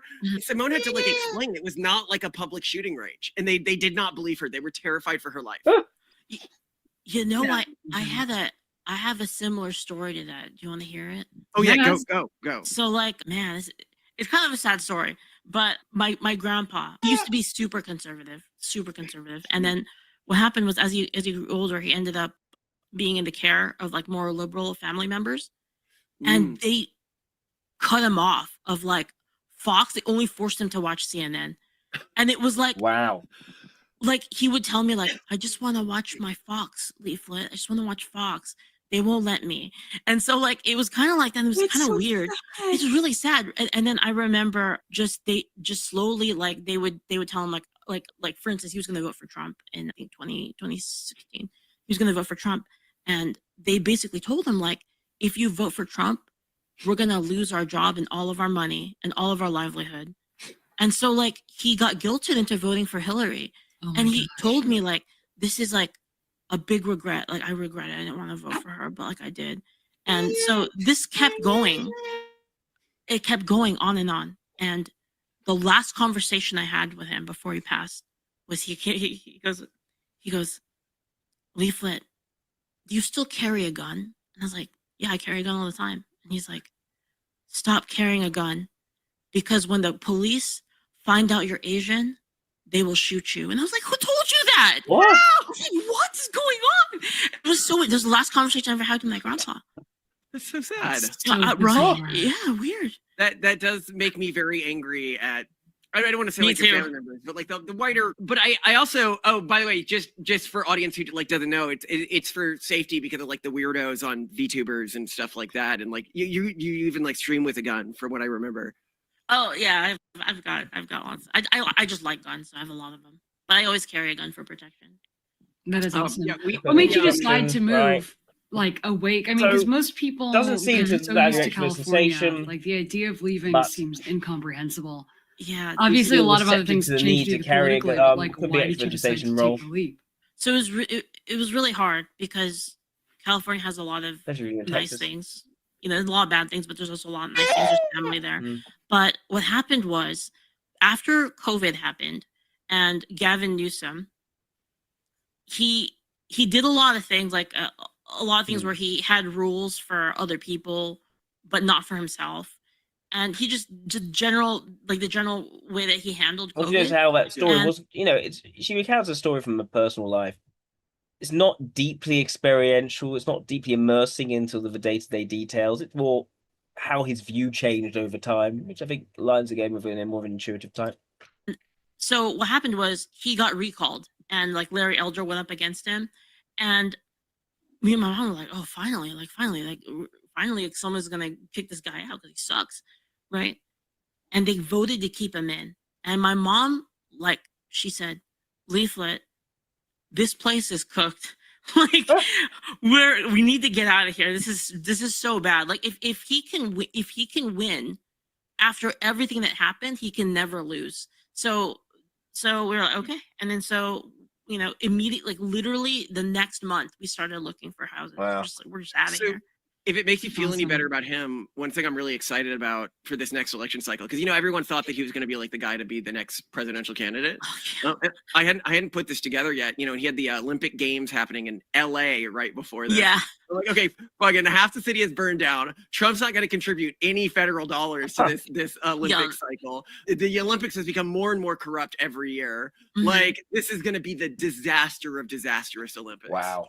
Yes. It will be entertaining. I am here for it. I've got my binoculars. I want to see the content gold mine. And it's going to have a big trans controversy right in the middle of it because Trump has recently announced that he plans to deny visas to the Olympic athletes that are going by a different gender. And of course, Gavin Newsom's going to. Where do you think the future of America is? Like, where do you see your friends and colleagues and other contacts building their lives? If not, because it used to just be that like all cool people would typically gravitate to like LA, San Francisco, New York, maybe Boston. Are you seeing a shift in that among people that you hang out with and talk with a lot? Is it more dispersed now? Yeah. Well, the problem is a lot of these big cities are just not affordable. Yeah. It's impossible. And I keep telling a lot of people that live in these big cities, it's like, you're not really out of the tutorial of life until you own property, because that's how like as long as you're paying rent, you're literally just losing money every month, and it's just not affordable to actually like own a place in It's California. not It's $1 million. Yeah, it's not even the right career path anymore. So if you're in like the entertainment space, for example, Yeah. I think we especially saw it after this election cycle, is like I used to want to be like a newscaster, right? Like on TV eventually or something. And now it's like, why the f- would I want to be that? Like they get like lower ratings than like, we did a thing recently worth New York Times full-time staff to become like leaders at previous and stuff like that. And I'm like, it's weird, but like we're in the intellectual sustainable, like the stuff and I'm sure like larger companies had like product. It's crazy just how things have shifted so hard. Like before, only certain people, certain like larger companies had like the keys to all of the all of the kingdoms, and like now it's kind of being more distributed amongst like individuals, which is great. Yeah. But also the weirdly like isolated social circles has also been really weird. I don't know if you've bumped into this where like you see somebody who produces content that in some way is similar to you, but they're like part of a social circle that like you have never engaged with. Well, it's kind of that's a tough one for me because I'm pretty antisocial. So like, I'm notoriously bad at like collabing and kind of trying to reach out to people to like kind of like do things together. I'm just bad at it because I'm kind of I'm sort of a person that kind of just likes to be alone and play games. So it's like I get nervous around people very easily. I'm the same way. You know, I mean, one of the things that we actually constantly talk about on our channel so relational, is trying to except for her mum. normalize. Like we sort of talked She about doesn't like collab extreme much. levels of introversion in our society. We've almost treated it as like it's a condition or something to overcome. And the only reason that like I'm good at socializing is because I treat it like a job. Like I would never. I live on a farm with my wife, and we leave like almost. When never. Malcolm describes himself as introvert, you know his understanding of introverted is a very lay understanding of introvert, because Malcolm is definitely an extrovert compared to his wife, who is an actual introvert. Most of my friendships are parasocial. Like I'm like I have a lot of friends. No, it's actually a really interesting thing. And I don't know if this has happened to you, where like I have a lot of friends where like I talk to them once every 3 months or so, but like they watch my content and I watch their content, and so I'm like, that's all I need. A perfect world. So it's like you're kind of like interacting with people, but kind of at your own pace, right? It's way more efficient. Everyone gets a ton more done. People are spending less time and money, and yet they still have deep relationships. And they often know each other. Like what we're seeing more and more, whether or not someone has a following, is that there's a lot of parasocial stuff going on, and often like while they're cleaning or working or other stuff. So this isn't time that's competing with like their few time, like hours off of work, for example. And then occasionally they'll like go to a conference or a retreat or travel to a city and meet up with these people in person, so that they still get that in-person contact, but you get most of the benefits of friendship. This is not a replacement for what community used to be, where like you just lived and depended on people really closely. But in terms of like loose friend networks, I think this is a way more efficient way to do it, and it's great. Final question then for her. Yeah. So I want to focus on the question of, because I actually don't know this. You're the only streamer like I know. Like all the other people we know are like YouTubers or Substackers or stuff like that. Like what is the streaming audience like when contrasted with the YouTube audience in terms of how you're producing content? It's a little bit. So I think that the difference is there's a lot more interaction, right? People come to streams.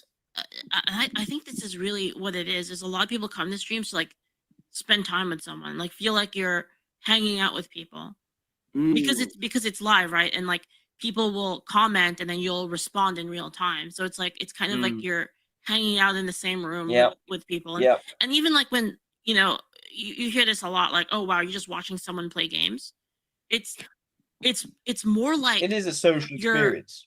playing It's games a with your friends. non-relational social experience. That's kind of like the kind of feeling behind it. It's like, you know, you're chilling on the couch and you're playing, you know, Sonic the Hedgehog, and your friends are watching you play. It's kind of like that vibe to it.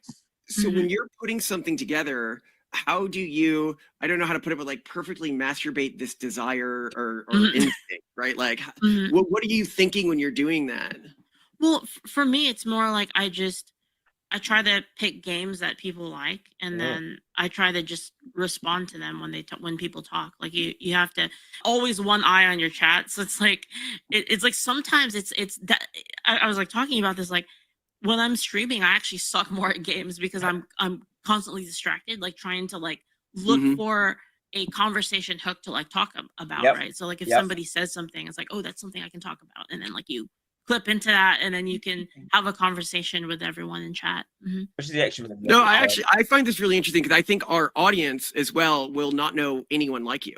Like, you represent a side of, I think, this cultural shift that is aligned with a lot of our experiences, but completely out of anything that they have done. Like, I would doubt very many of our fans, like, they might like your YouTube channel, but I doubt you're going to get any like Twitch subscribers from this. You know, they're mostly like I know our fans, like they mostly are like McKinsey types. So they're like venture capitalists, or they like work at McKinsey, or they're like definitely a different crowd. It's like a different it's streaming is it's a different audience than YouTube videos. And the thing is like I consume both, right? Like I'll sometimes, I'm actually, to tell you the truth, I actually don't watch that many streams. I watch mostly YouTube. I'm mostly like a YouTube person myself. But yeah, I mean, I get it. It is a completely different audience. Yeah. Oh, okay. Awesome. I love it. It was great talking to you, and I'm going to stop recording now. All right. And oh wait, no, what am I saying? Okay, what's the name of the game that people need to go to?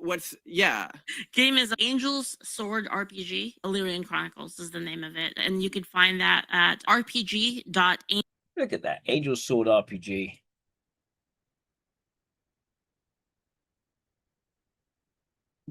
Illyrian Chronicles beta.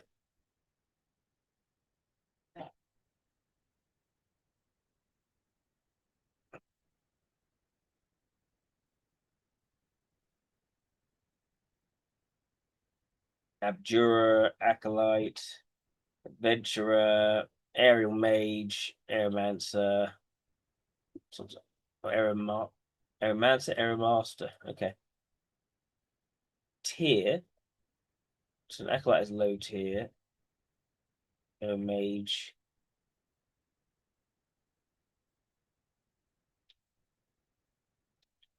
A Striker, also Striker. One's higher tier than the other. The next. Interesting. Southern, Northern. Okay. So she's created all the lore, basically. She's created the whole world in it. Goodness, lots of monsters. Water slime. Right. Monster abilities.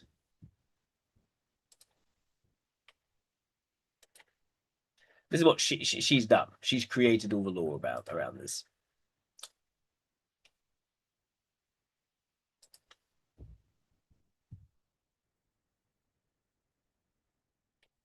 Again, there's a system building in this. There's a rule book.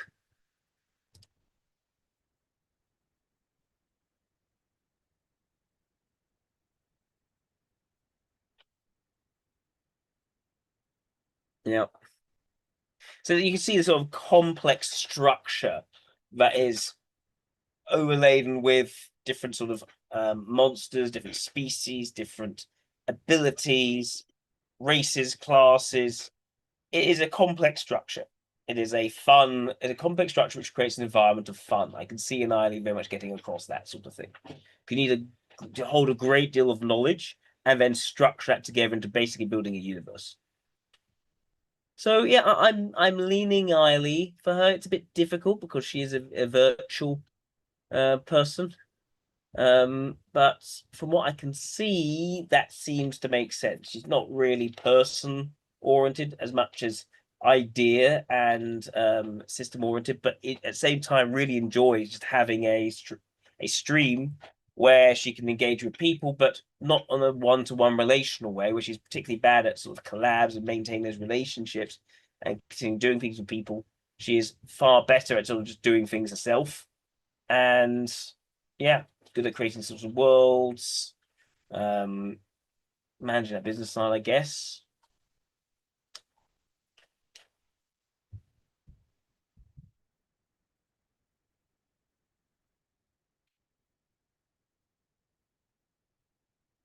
College in Japan, interesting.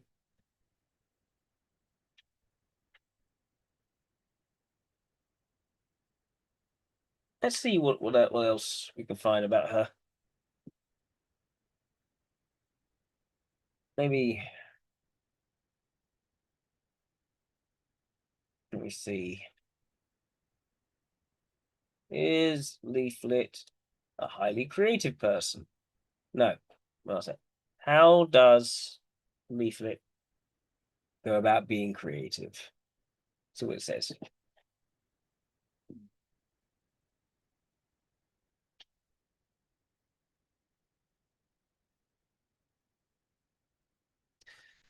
She basically by studying, adapting to, finding unique alternatives around emerging technology. The philosophy centers on understanding the tools that trade, including controversial like AI, not to blindly use them. It's a creative path that emphasizes human value. Technology in and out. She focuses on creating alternative content. It's why she takes a specific path of automated ones. She had her own Leaflet software application, a new VTuber tool, interesting. PNG tuber framework, custom animated aspects. She's inventive. Scripted family dynamics, particularly alongside her mother. She incorporates a gaming background. Supporting advisation. Relies heavily on voice impersonations and adapted gameplay. A wider than human vocal range to keep her community engaged. Wider than human. Is she a very technical person?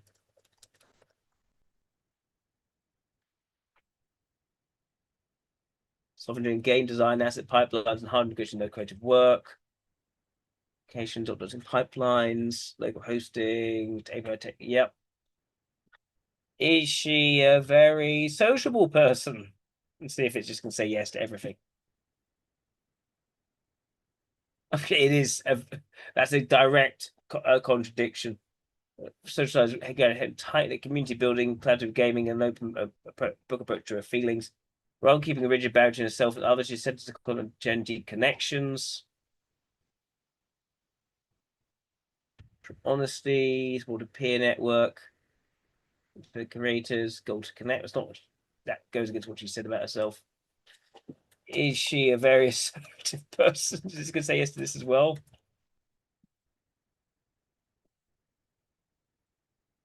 Exceptionally assertive person. Vocal for convictions, physically competitive, shy away from conflict or controversial stances. Is she a very, let me see, detail-oriented person?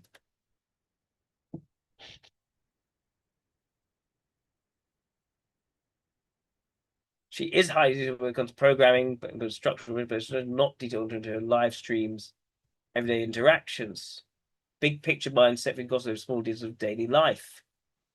Okay, we're getting somewhere. She a good collaborator with other VTubers.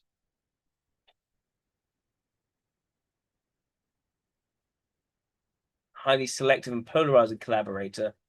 Fitting laws to the core circle, her abrasive personality, sharp political turn, intense dumb, she does not fit the standard wholesome corporate model. Supportive friend, core dynamic. Polarizing political is Asmongold style. Very true.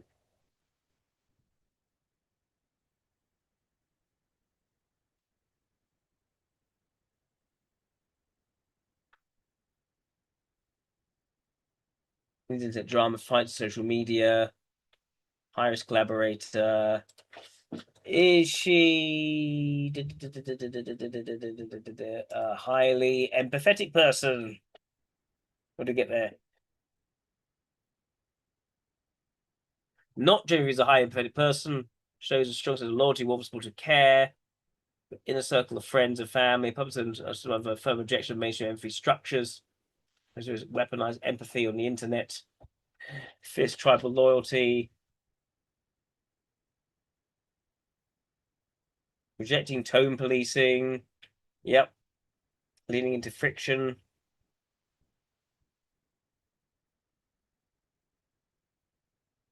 Yeah, she doesn't push back when it she pushes back when it comes to extroverted ethics. So she seems to be stubborn in the ethics.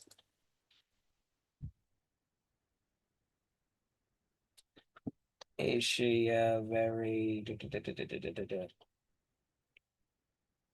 let's see, ideological person?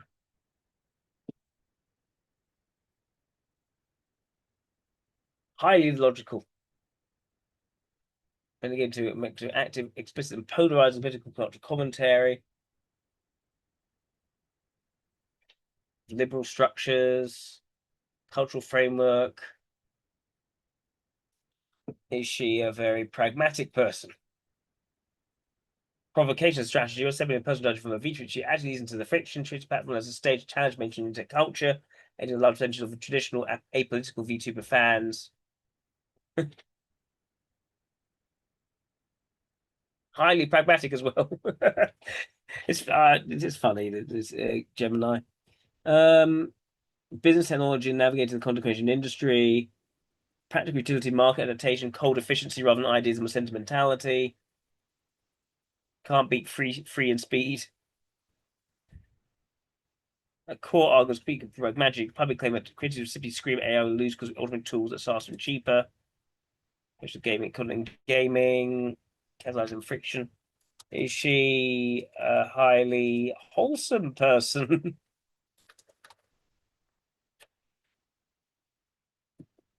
No, she's not a wholesome person. Actually, that label. Gentle, friendly, and deeply comforting persona. She's it's that opposite band built of raw friction, edgy humor, aggressive internet culture, heavy profanity, vulgar jokes, and unscripted chaotic banter, which she streams with her mother. Though it is not wholesome, it's sort of a constant teasing, high energy insults, roast each other live on broadcast. I mean that's just that's still in line with Annihilate. Anti-saccharine. Is she a highly angry person?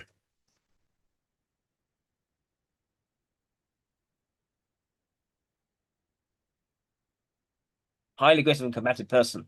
Which is better spiteful and cold. Rarely loses her composure in a blind, screaming rage. Calculated, mocking, and deeply cynical attitude. Custom software or political commentary. The Bredel screams into drum of a sarcastic, smug demeanor to create outrage sorts of amusement. Pretty quick to lock into a single negative comment in her chat. Ignore it, she'll derail a broadcast with a long, aggressive rant. Pick a fight with her own audience rather than trying to keep the peace. She mocks people she labels as haters who lose their tempers.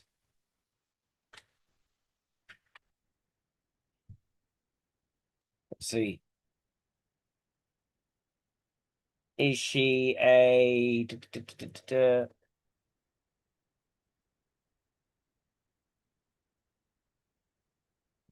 Let me see.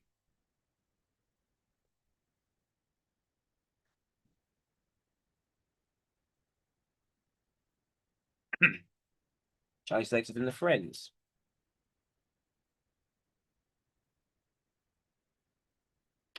Well, her stated dream when she started was simply to make friends, reach for the stars, a sharp into political commentary, as directed out her social circle. She lies in an incredibly tight, deeply trusted inner ring while keeping the rest of the student community at distance. Family first. Real life mother, okay. That's just her mother. She tightly controls the membership of her own group, rather than networking widely, because the social energy also on those who share respect her unfiltered anti-corporate mindset. Basic black-pilled worldview. She requires a high degree of ideological element or thick skin from her friends. Yeah, that's not selective. That's her speaking her mind and other people selecting away from her. That's totally different.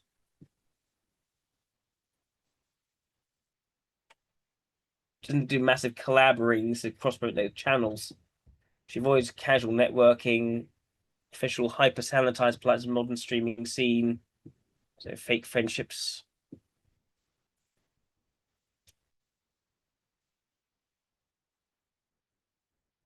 Is Leaflet someone who wants to be liked by others?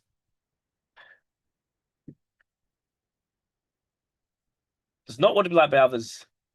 General public or mainstream culture. Rejects universal validation, was trying about being a high-profile figure who completely comfortable being disliked.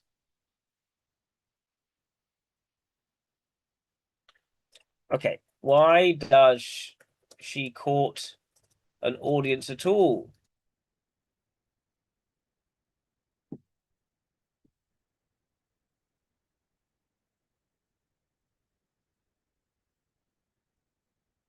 Taking universal approval, tool to achieve very specific, pragmatic, ideological, and collaborative goals, filtering for an ideological army, infiltration system, being aggressively blunt, edging, dropping, highly polarizing right wing, forces casual political to hit the unfollow button. Highly ideologically aligned supporters, a practical tool developer when she codes, a lightweight, she's a real live market to download, test, break, and validate her work. Treated more like an active open source development community. Spite-driven mentality. Spite-driven mentality. She caught the crowd because live stream provided an interactive elements about chaos. Chat interactions, logging onto critical comments, long aggressive rants, filter for broadcast entertainment.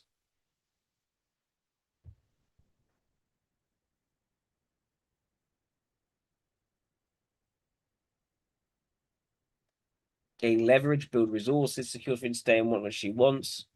That's in corporate entertainment structure entirely. Sounds like an SLE now, which I don't think makes any sense. Is Leaflet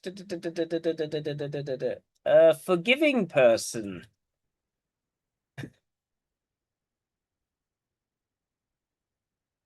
Not forgiving. Burns bridges, active nurses, grudges, rejects the traditional ecology culture. She does not apologize. That doesn't mean that does not mean she holds grudges. Done in that way. From the controversy at peaks, she treats her critic anger with smug amusements, doubles down on her original statements. That doesn't mean she holds grudges.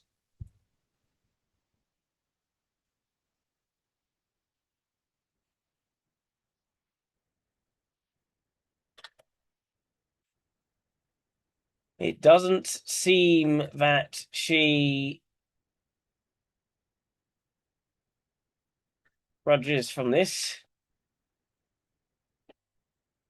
so much as doesn't back down from social criticism.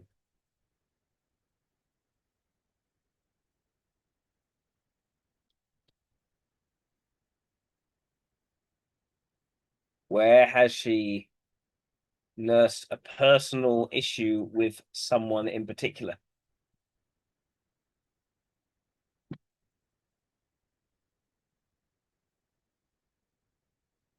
Yep. Yep.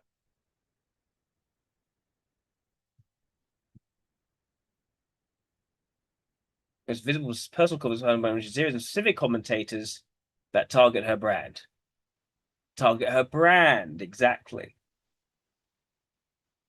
Now, public smear campaign. Her personal ideological rigidity has caused sharp, permanent breaks with former close collaborators. Cut ties with the studio, went fully independent. But it was total, did not look back or attempt to bridge the gap. That's bad introverted ethics, by the way.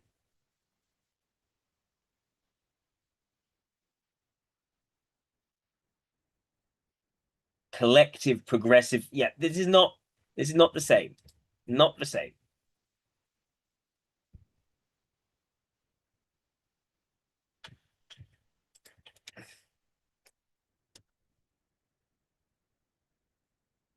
Is she a calm person?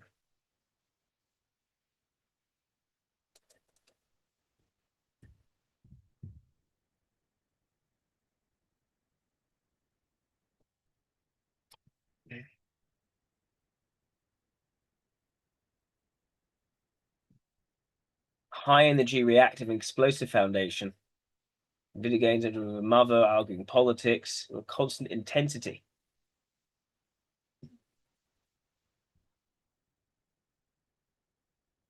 Easily scared. There's a composure in horror games, intense gameplay moments. She had loud, chaotic panic rather than calm detachment. Is she able to sustain a good work-life balance?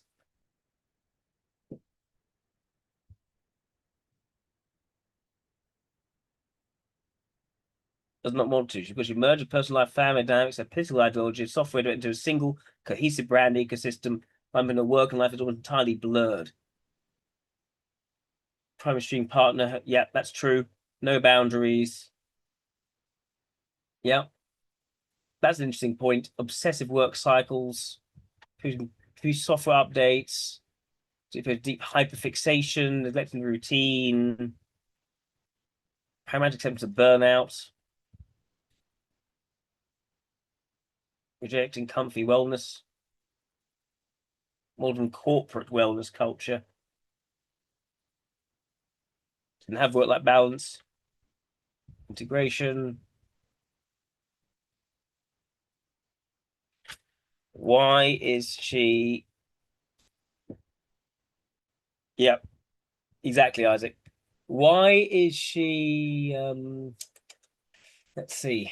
So it's good at feeding information without understanding the information itself. Why is she? Let me think. Yeah, an anonymous virtual streamer.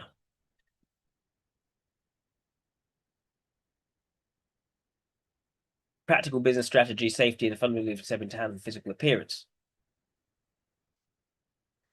Pragmatic anti-corporate worldview, because they're about traditional face cam streaming, physical appearance, makeup, and clothing. But equalize or having a real face.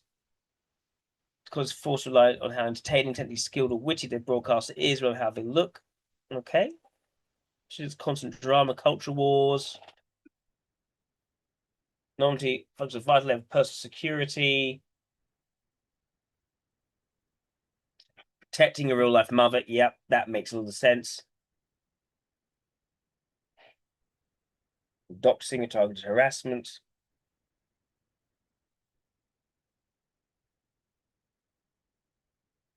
Why need to protect if having no boundaries and loving intensity?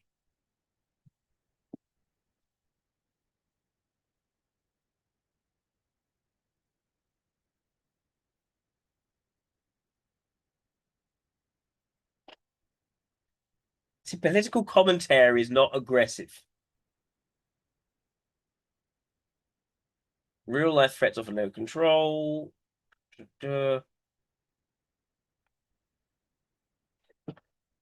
Okay, is she controlling?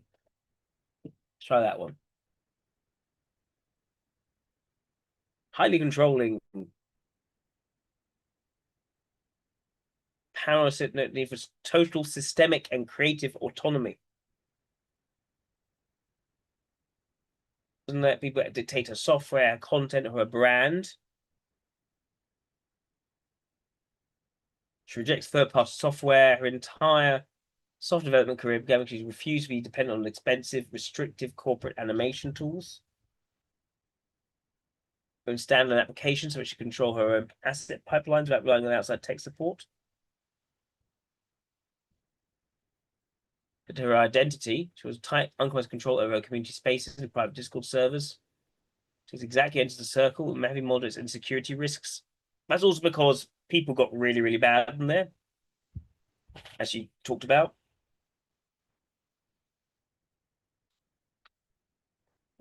That sounds like independence rather than a desire to control anyone.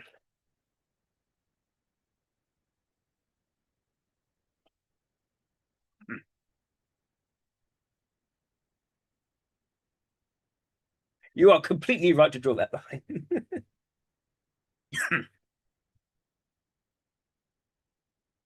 Controlling your environment, systems, and destiny. Is she an open-minded person?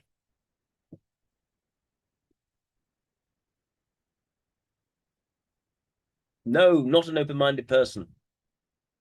Social, cultural, political issues, high logical flexibility in technical fields.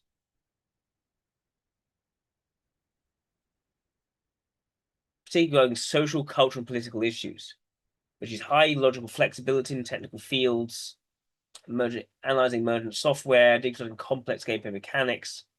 Illogical worldview is heavily locked down, rigid, and strictly combative.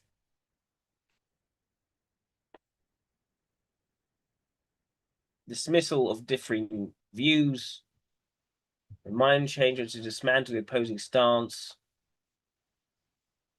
and a filter mechanics of inclusivity. So I really think she's a beta, but I'm not sure. I'm not getting that impression. Does she do anything to actively exclude people, or do they just distance from her?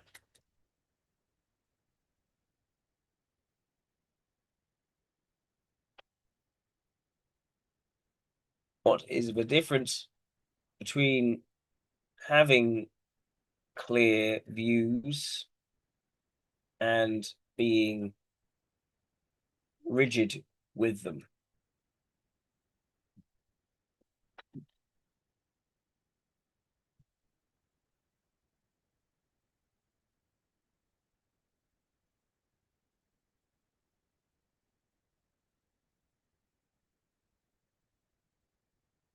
Instant bans and aggressive public courts of perjury to voice discomfort with political takes. Physiological non-conformist out of the space. Strict gatekeep verification rules with private spaces.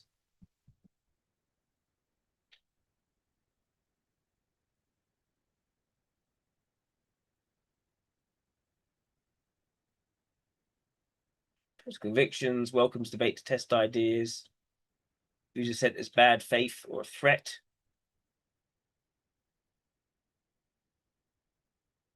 Just clear, flexible using technology. AI art pipelines got originally emotional. Social, political topics. Which is called with absolute dogmatism, mocking sarcasm, dismiss alternative viewpoints rather than considering them. Yeah, I don't know. So, are there examples of her being considerate to left-leaning positions?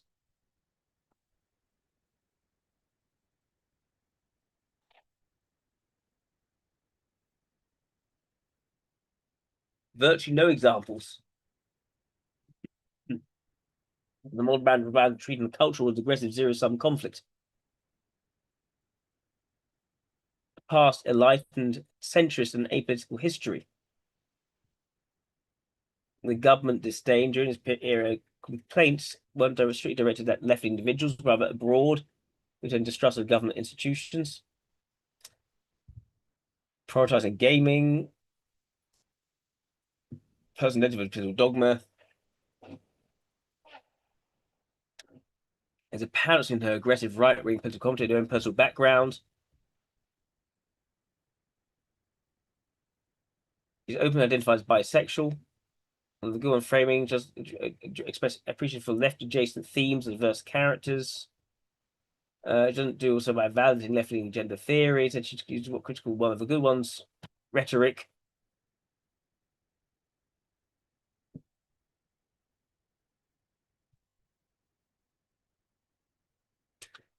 Let's see. Let's see this, the political compass test.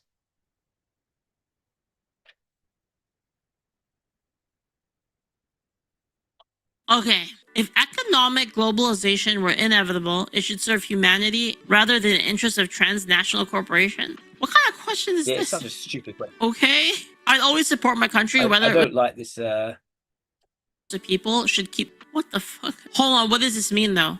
Does this mean like culturally, socially, or like are they trying to make a race thing here? All people have their rights, but the times like something like for instance like probably like if you would say 10 years ago, I'd probably be like here. I'd probably be like right here, like 10 years ago. And like as I've grown older, I've shifted up a little bit, basically. And the reason why I shifted up is because I think that good culture is necessary for humanity to thrive, basically. Because while I do believe in freedom, I'm also aware of human nature. Does that make sense? Like, I think in a perfect world, like everybody would have absolute freedom. Like, I think I would be maximum libertarian in the perfect world. But then as I started to understand human nature more, I started to go more towards, I guess, authoritarian.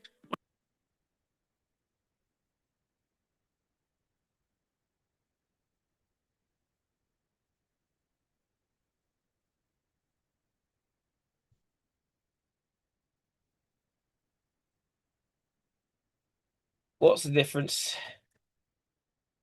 between being right wing and being closed-minded? Is she open when it's not political? Which is about technology, but anything else.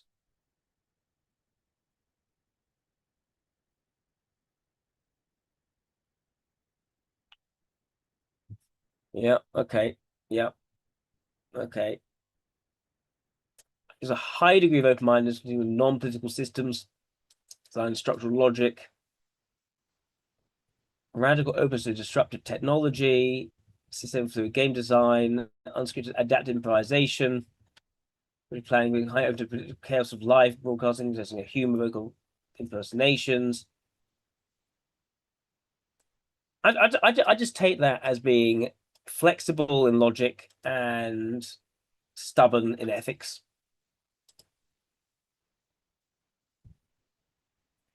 And let me see what else.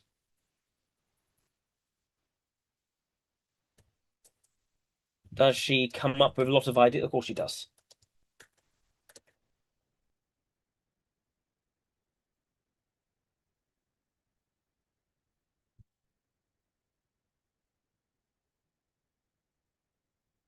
Yes and no.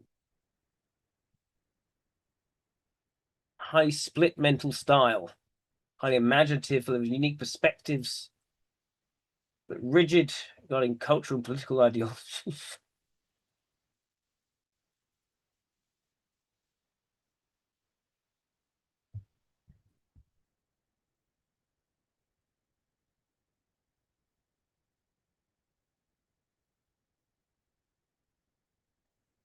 Is her tough language more humor driven, or is she truly an aggressive person?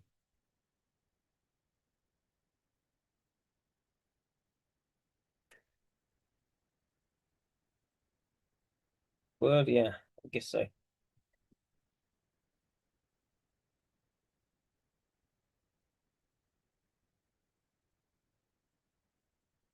Human performance and genuine ideological hostility. The love language of roasting. Because you gave aesthetic, yeah. Calculated rage farming strategy. Yep.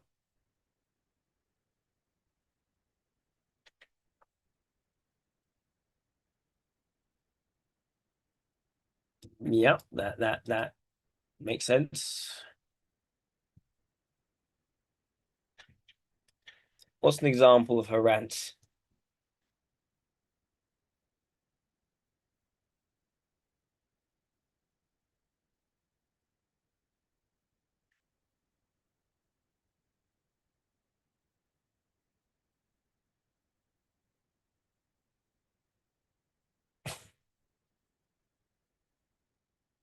There's also custom software tools, much of the traditional VTuber community adapted for lowering the barrier to entry. And validating automated pipelines rather than an apology and intense defensive live rant. Might take a look at that. Oh goodness, that side scrollers guy.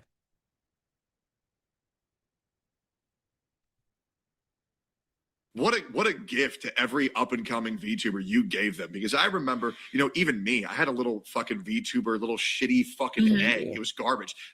Stuff like that. Yeah. And their company had problems with a contract. So he was like, I might have to go back to the mines. I was like, what, the mines? And he's like, yeah, like literally.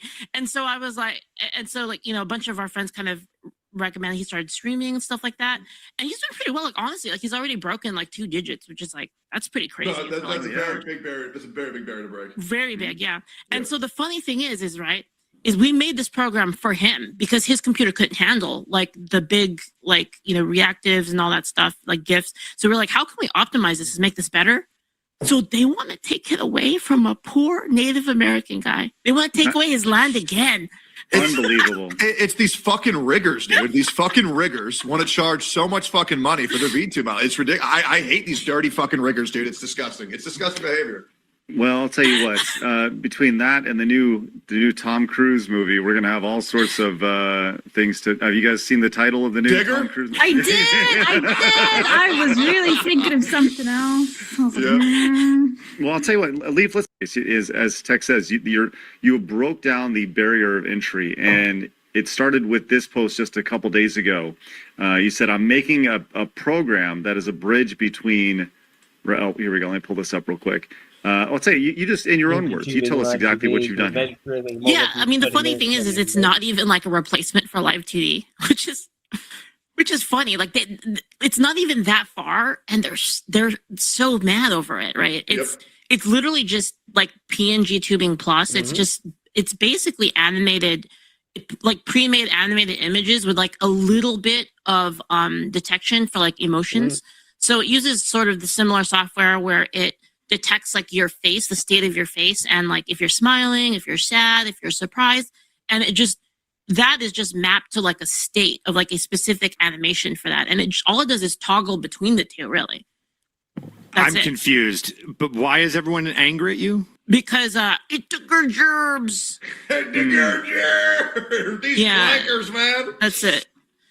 Yeah, it's basically all the VTuber like creators are really upset about at it, basically. Like, so essentially, there's a lot of these riggers that have a monopoly on who is allowed to be a VTuber based on if they can get the clientele who want to pay them for the VTubers, right? It's a very tenuous process of actually hooking up with one of these, you know, first you got to get a model, then you got to get a rigger, and they have a monopoly on like the who's who. If you get this certain model type, then you're guaranteed to test. Like there was I think it was Nano who had like a big monopoly on the VTuber sphere by making models for like what was it, Silverveil and Cinder, and I think Shy Lily. I think I could be misquoting that or misremembering that, but this essentially is going to remove a lot of the monopoly that these artists have on the chokehold of breaking into the VTuber sphere, and they're not. That sounds like a great thing. What's the problem with that?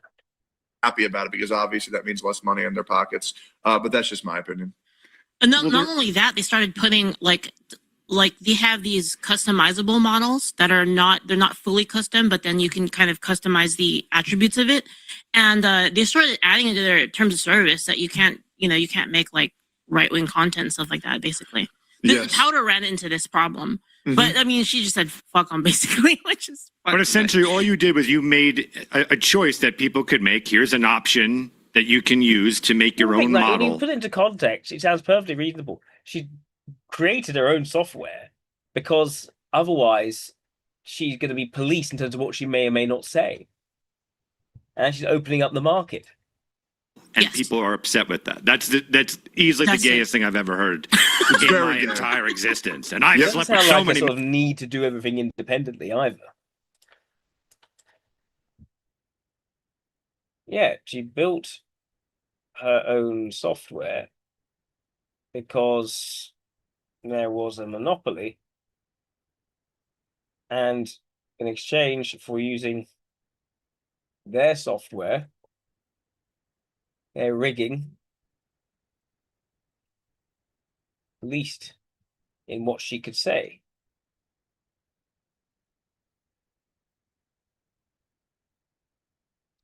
And then people were upset about her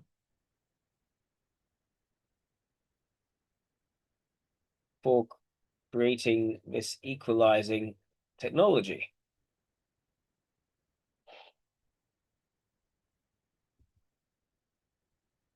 What's Gemini going to think? It wasn't just a fun program. It was a calculated jailbreak from the industry monopolies under control of creative speech. Data was allowed to participate.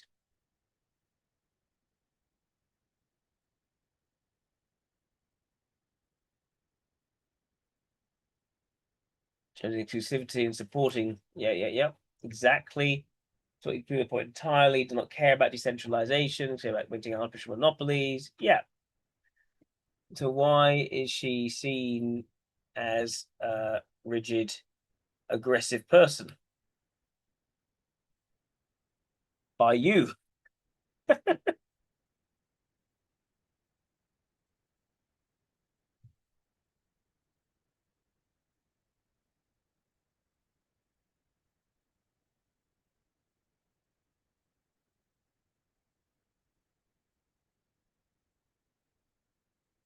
My AI nature in a mainstream lens. I summarize public figure mentors in as massive sea of documentation. This is interesting. I've never seen ChatGPT talk about their own AI nature like this. High progressive corporate line over a majority of written content belief it frames her as combative nature as hostility and rigidity, but I don't know that broad data and trap using a sound-sized vocabulary. Yeah, that sounds about right to me. Okay. Men leave. I can't even tell you. Whoops, I didn't mean that for it to come out there. But yeah, no, that makes absolutely no sense. Who gives a shit? For whatever reason, if you're against that, then don't use it. Sure, totally. Or if your product, maybe you need to get better at your product than to compete with a free option, right? It's free, correctly? Yes, free. Then make something better. I don't understand the anger here. I look at this as, do you remember when, before Twitch streamers came out, Flit? Be there for real with Pepsi. Debenhams.com is our holiday one-stop holiday shop. Everything we need for our perfect getaway. Yeah, okay, so after spending a good amount of time, She spent the last year blazing AI. probably Eiley. That's my leaning. I'm not. I can't be as confident in her as someone who wasn't virtual, but the overall pattern I think is Eiley. So he's very flexible and very effective with technology. Has a clear brand and a clear stance on things, and is uncompromising in that. Someone who really believes in personal freedom, but has become more conservative over time because you have to understand human nature. You have to push back people, just take away your freedom and squish you, which is what she's experienced. So the actual sensation more as a response to that nature as a role function rather than something which actually is part. Yeah, because Gemini we know is very left wing as well, and people tend to frame those who they disagree with for not agreeing with them as then rigid or even aggressive because if they're not agreeing with you, they must be rigid. But maybe it's because you're the one who's rigid, and they're actually quite reasonable. So let me see. What else can I say? Yeah, not much in terms of boundaries. Has everything sort of collapsed together into a single persona, her personal aspects, her political aspects, her technology. It's all kind of one thing under this persona. She brings her other into things. She doesn't really maintain relationships outside of her family and this community that she's built. So there's much introverted ethics to really see. I'm challenged on where is she making a distance. It's not as everyone else distances herself from her, because she said things which have put off leftists, essentially. So yeah, I think highly. I think highly. All right, let's move on to someone else. It's getting late enough. Daniel Craig. Now, hang on. Daniel Craig's on dollars, so really need to prioritize.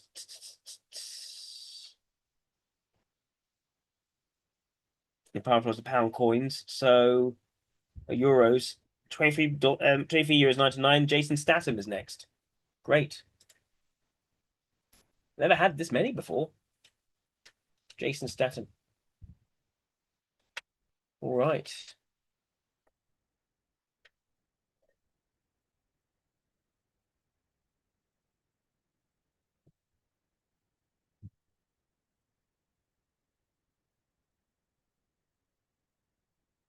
So 59 years old.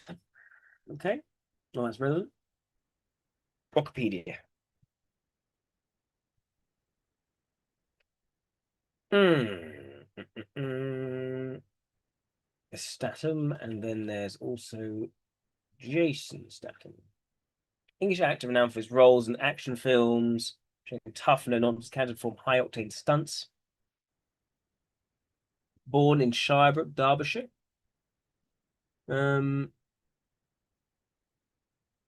It's tough, no-nonsense category, like hunting stunts, interesting. Skilled martial artist, proficient in kickboxing, Wing Chun, karate. Frequently performs his own stunts. From his physical background to enhance his on-screen presence. Probably most likely a sensory type, not introvert sensation leading, I'm assuming. Professional diver. International stardom in The Transporter, launching a franchise that solid his image as a leading man in his genre. Crank, Bank Job, Spy, yeah. Through action, always action.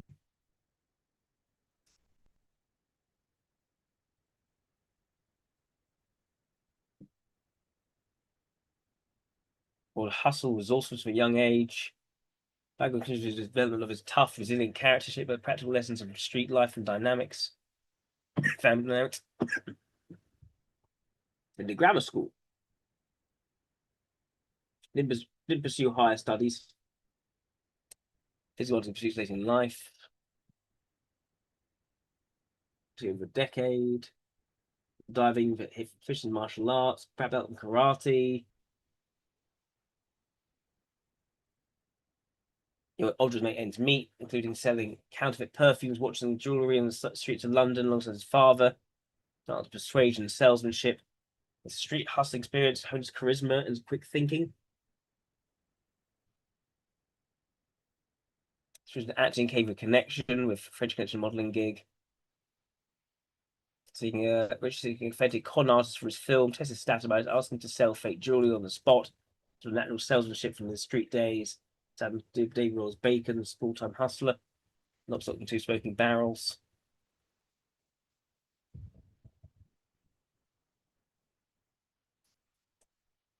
Is in Snatch, playing Turkish small-time boxing promoter.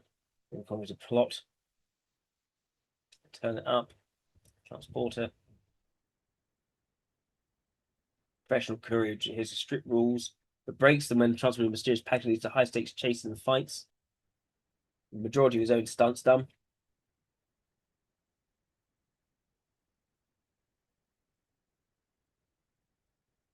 In the Italian Job, playing the charismatic getaway driver, Handsome Rob. Okay. The acting style is reliance on physicality and minimal dialogue. It's like stoic, action-oriented performances. There's gravelly voice, an intense screen presence. Physical prowess drives the narrative, driven from his background in martial arts. Actually demanding sequences with authenticity. Specializes with his preference for action and verbose exchanges. His unsaid toughness can be character depth without extensive lines. His stunt philosophy is put into performing the vast majority of his own action work, 99% in recent projects. Dedication to realism and safety in high-risk scenes. He's going to do a bit as a capable fighter. He's evolved from street hustlers and minor thugs to more complex anti-heroes. Critiques for typecasting tough guy roles that limit dramatic range. It's by Clint Eastwood and Steve McQueen. He has an image of a restrained machismo and the grip of subtle humor, but relatable yet formidable figures. He has addressed the reference of similar tough action hero roles to audience expectation in industry economics. There's his persona to a sushi restaurant's menu, saying you can't have a sushi restaurant and then put cheese on toast on the menu. So then they go, why did you do that? You'd eat sushi. Acknowledge the commercial reality of casting and funding and noting you can't force people who want to make money. It's show business. Positions him as his quintessential everyman action star, accessible and pretentious, but of humor and raw intensity, resonates with audience seeking escapist thrills. Gravelly voice of potential stubble reinforces blue collar persona. We go to narratives of ordinary men fussing with extraordinary violence. So sensory seems clear here, but also flexible ethics. I think that's quite clear. I think when I say sensory, but also not introverted sensing as a leading function. So, what does that suggest? Could be LSI. Could be SEE. I don't think ESI from the sound of this, to be honest.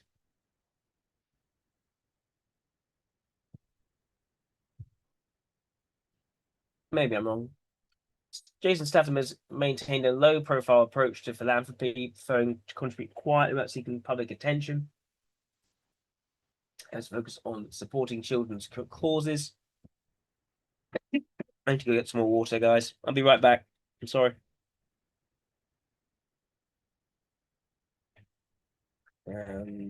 Terms meeting.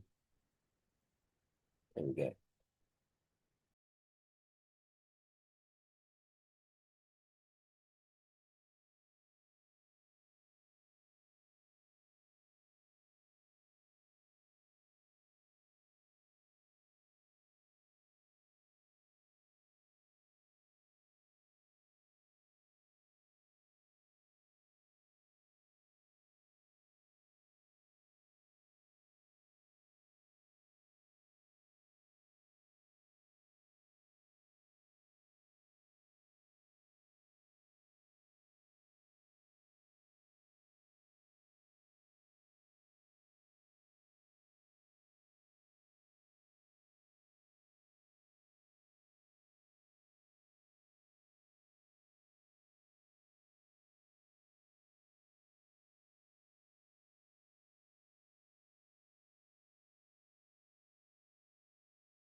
Okay, so back to Jason Statham.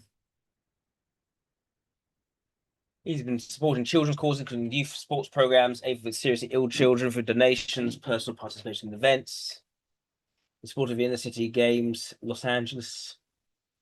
Arnold Schwarzenegger. Children's health is evident as long-standing support for Taylor for short lives. Notable appearances in video games, finding voice acting for lines of action hero persona. Tough guy persona is frequently parodied in television comedy.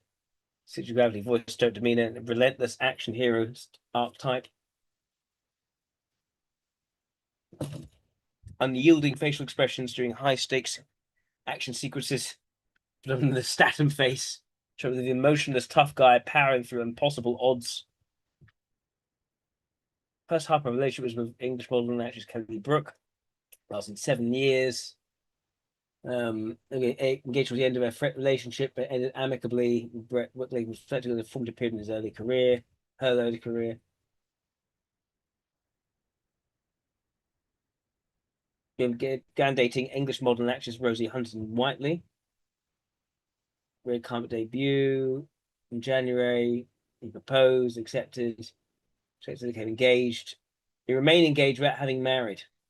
That's 2025. And no rush to wed. He collaborated professionally. This doesn't look like a bad introverted ethics to me. It's quite normal.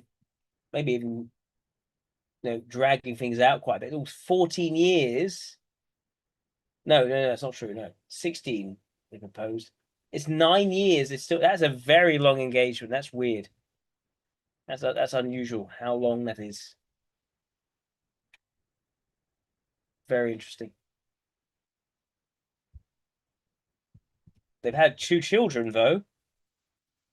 In 2017. They strong emphasis on privacy in their parenting approach, rarely sharing public images of their children. Children intend to be scrutiny to foster a sense of normalcy. Occasionally post family moments. Personal lifestyle means fitness-oriented, understated, centered on intense functional workouts like calisthenics and boxing.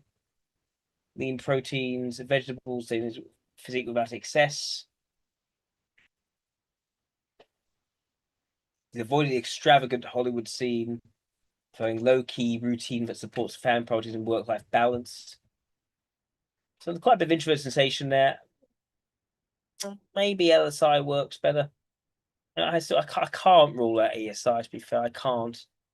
I really can't. I think it's either LSI or ESI from looking at this. Could be SLI, maybe. Don't know. Let's see. Jason Statham. Interview.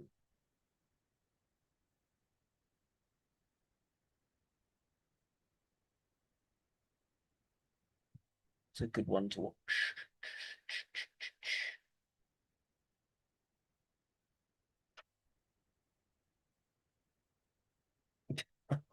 What?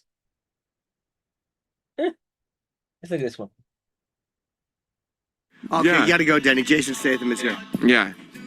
Bet you he likes Batman a lot. All right. Nothing would have indicated it. I mean, for 40 years maybe there's been a few little sneaking suspicion Here and there, but not really. here and there. Nothing. No dead giveaways. No. I'm always happy for people when they come out like, yeah, good for you. But it's sad that they have to wait so long. Like, you're What is the dead giveaway, by the way? every song he's ever sung. Yeah. I don't know what it is. You know what? I don't know. What makes you know somebody is, I don't know. You just kind of feel it like, Yeah.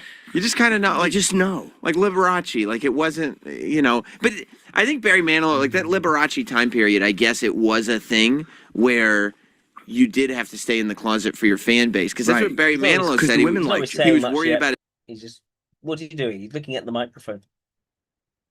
His fan base, but like, I'm sure it's probably been, make sure it's just right in front of his face.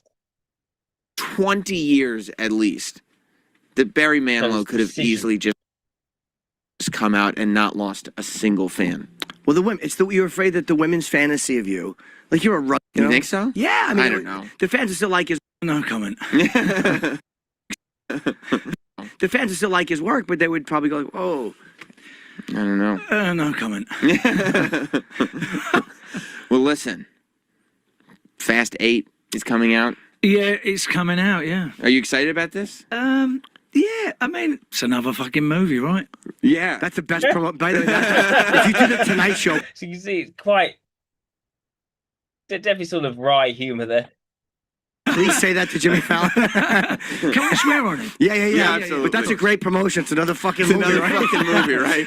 And everybody's like, yeah, I'll go see another fucking movie, sure. Have you in your career, I'm sure you have, and I know this franchise you love, have you ever in your career had to promote something that you didn't love and you got to do it with, you don't even have to say what the movie was? Yeah, plenty of fucking times. Oh, you haven't? Well, okay. Well, look, the point is, it's very hard to be open and frank about the ongoings or whatever. Let's say you work with a director who's a bit of an idiot, you don't get on, you don't really think he's that clever or whatever.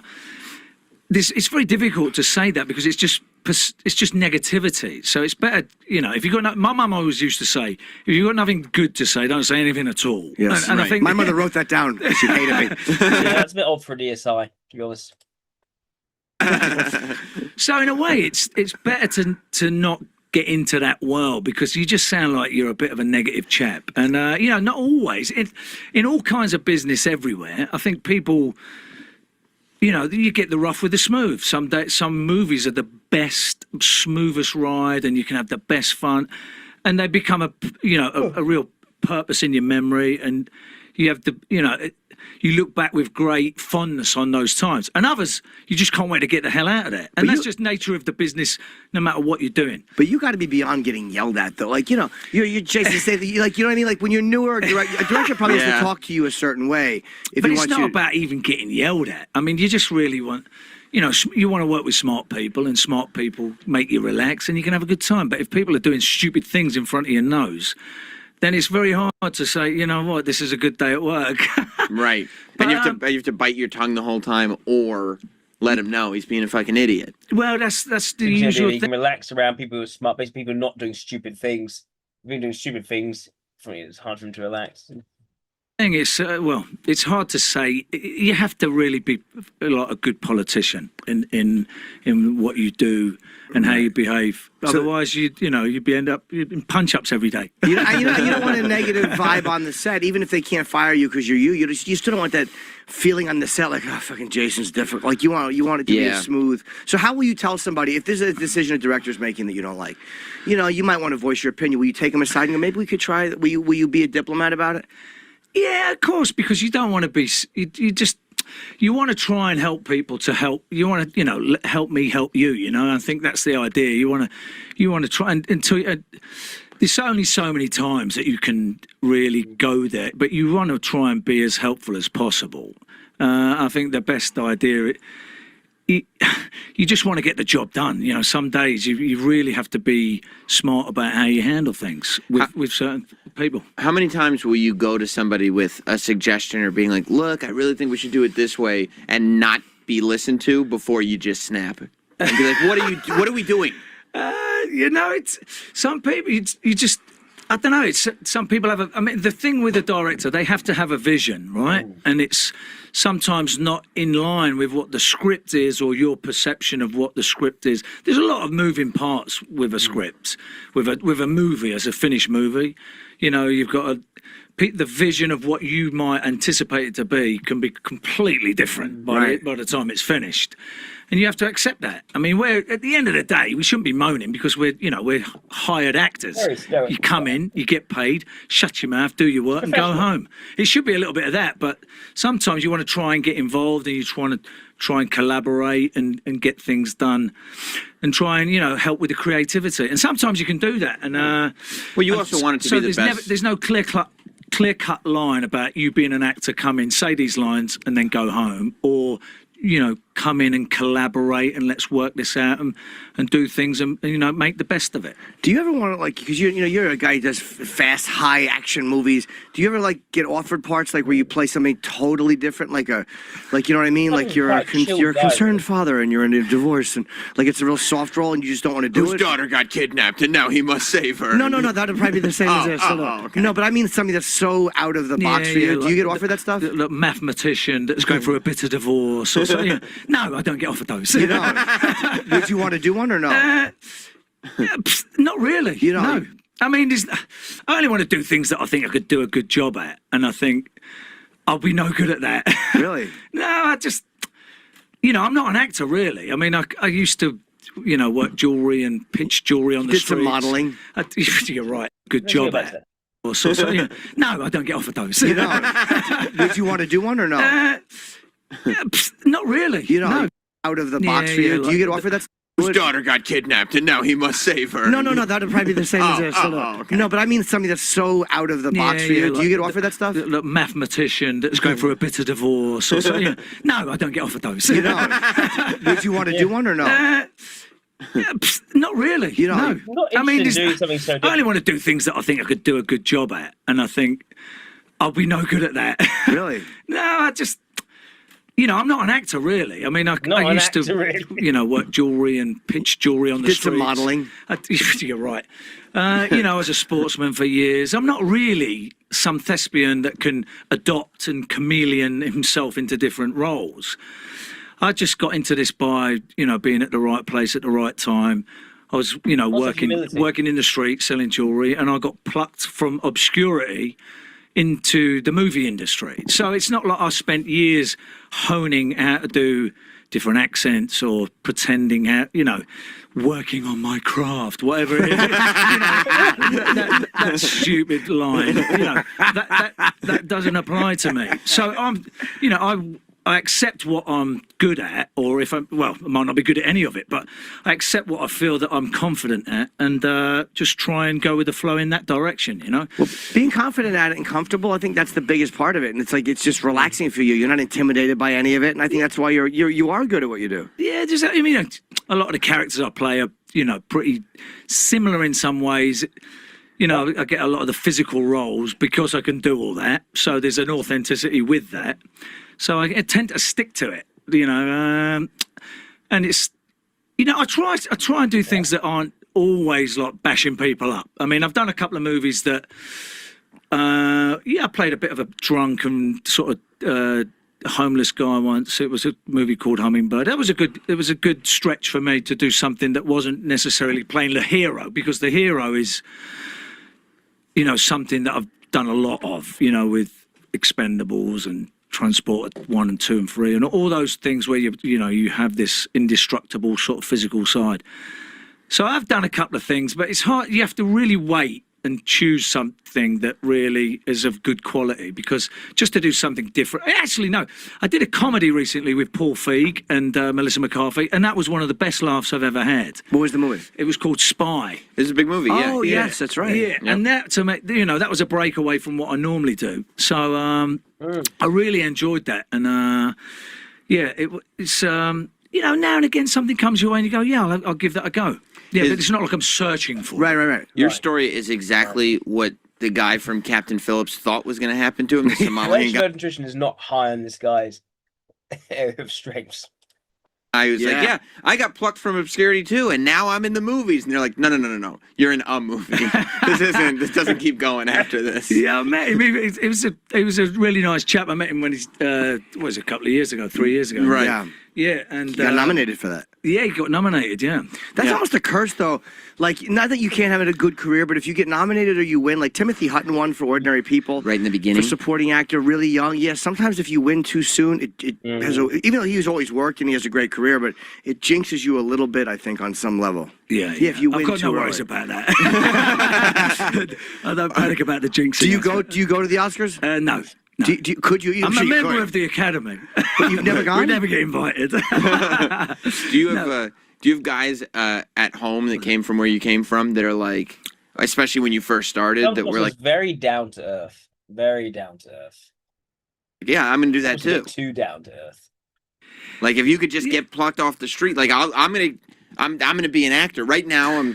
I'm selling jewelry and I'm waiting to become an actor. Yeah, why you and not me? Right. It's literally, it is that in some ways, because I've got a lot of people that are funny and you could put them in a movie, no problem. You get the right director, you get the right script, you get I think anyone can act, really. I just think you need a guy that can cut and edit around certain things that you do, and I think anyone can act, really. So, yeah. That's it. Acting is not some sort of special vaulted circle. There's no hierarchies. LSI doesn't make a lot of sense. I've seen people put performances together in the edit room that are really, really good, and on the set you just go, Jesus Christ, this person doesn't know what they're doing.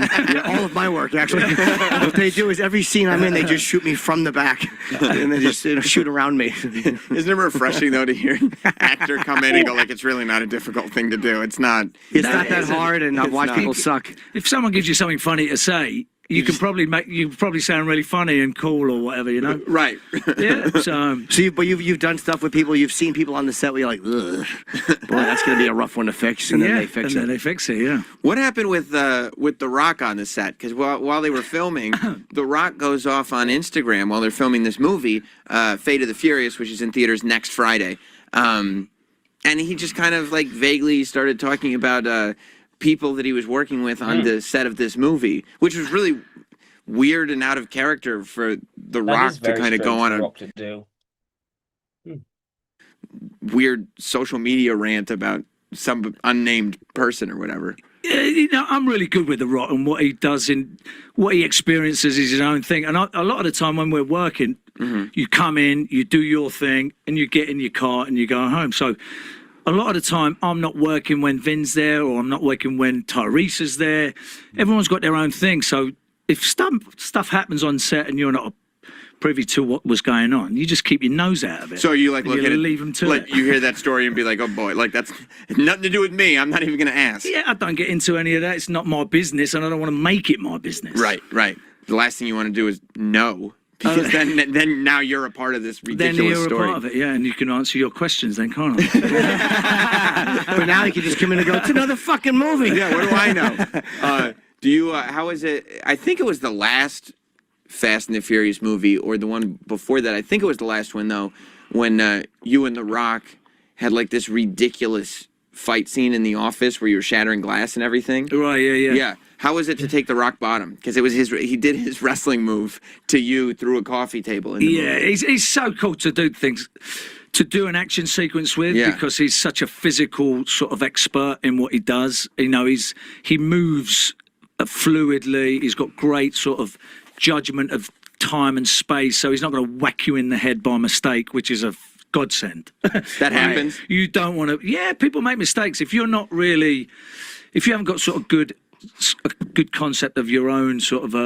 people body make and mistakes. It's light language. It's forgiving language. balance and space.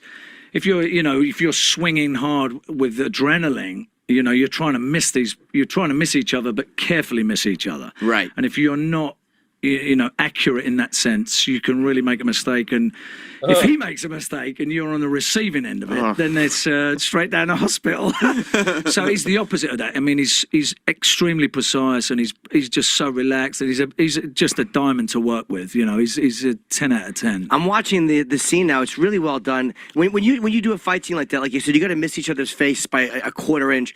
Are you throwing 5 or 6 punches and then they change the camera, or are you throwing literally one and they're shooting and then they're piecing it all together? Well, they shoot from different angles, and you shoot it as it'll be 5, 6 moves, and then they'll capture it from different angles. And usually we try and use it in one camera, try and make it good for one camera, or two, at least the coverage on 2.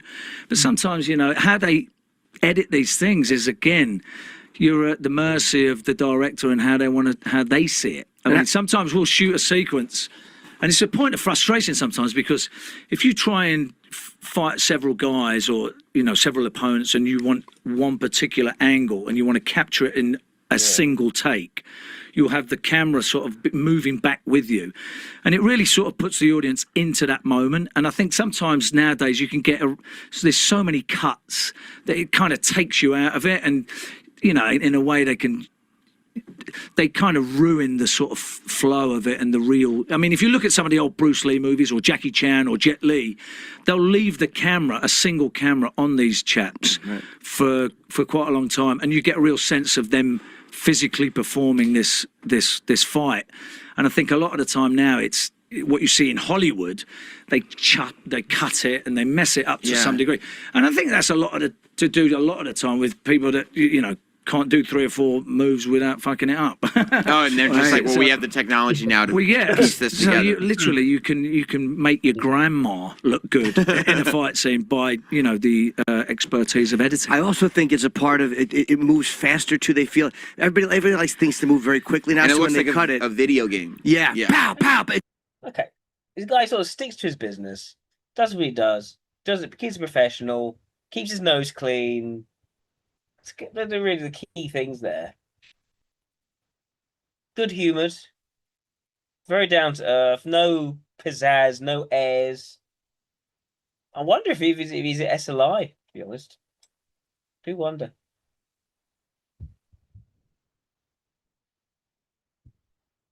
Take a look at this one. Started Jason still. Hey. We'll go back to basketball. What's up, Jason? Good to see you. How are you, sir? What's up, man? All right, man. This is awesome.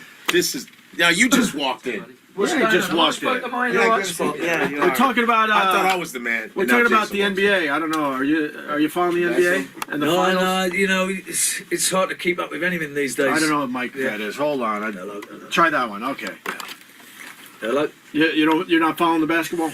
I haven't been. We've been, scooting around. In too Europe, busy being a movie fighting star. around. Well, no, being told where to go and who to fucking speak to. It's nice to be doing Not movies. exactly that glamorous. Nice to be doing movies. He doesn't right? have time for the NBA Finals. Well, you're probably a soccer guy anyway if you're over in Europe. You know what? I watch a lot of the MMA. Yes, Yeah, good for that you. seems to take my my attention. Who's more. your guy? Who do you like? Yeah.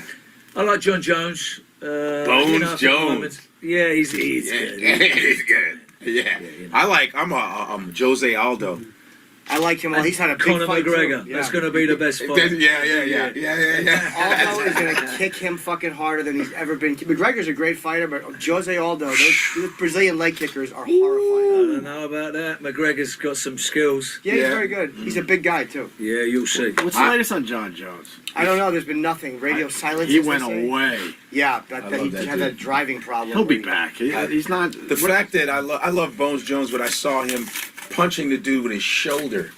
He does this move with his shoulder. He hits you in the face with his What shoulder. about his elbow? But no, everybody does elbow. But he was doing this. Years later, it still hurts. Yeah, I still have a little bad right here. Did you ever compete, Jason? You ever compete? No, the question no. is asked. You're a diver, right? Is that true? Yeah, I used to dive years ago. Yeah. Like high dive? No, muff diving. What idiot does that? Cliff diving Cool. ever? No, it was an Olympic sport, and I got into it quite late. I mean, you know what? I went on holiday years ago with my mum and dad, and I saw this chap do a high dive at a hotel I was staying at in Miami, and I thought, fuck it, that looks like a bit of fun, I'll try that. And then joined the club, and within a year, because it's such a small sport, within 1 year I'm on the British team with a tracksuit going, thinking I've got, keys to the kingdom. And then, How high were you when you jumped? Well, it's 10-meter platform. So What's that in feet? Like 33 feet. That shit's How good? That's the competitive sort of Olympic sport that people do. You weren't in the Olympics though. And I got third in 3 Olympic trials, which is a bit of a bummer, really, because they send 2 per That's board. like And if you come right. third, you get fuck all. I don't think individualization is the lead. But it might have changed your life for you. Maybe that's the direction you would have went in, and you wouldn't have been who you are. It's better off you didn't do that, because then you would have been like still Find fighting a to get back. leading And who wants to dive when you can do what you're doing? Yeah. And, I mean, I went to the Jealousy Commonwealth work? Games. I went to, I didn't know this. Well, you've been on a lot over the years. See? way back. So, I had a fair stint at, keep myself together. The cliff diving. They used to show that on TV when I was growing up. And Yeah. They had to time the waves. Yeah. You remember that? Where they would have to wait for the wave to come in just so they had enough water when they hit. Yeah. Even now, Red Bull do they've sponsored this great sort of cliff diving competition, and they do some nutty dives. What's the height? It's of those? It's getting up there to 100 feet. Yeah. Wait, But it's what they do from that height. That's Jason right That's there? you? I mean, it's. Oh, that's you, dude. We found you on the internet as a diver. I never knew this about you. Look at this. Take a day off, you two. It's on YouTube.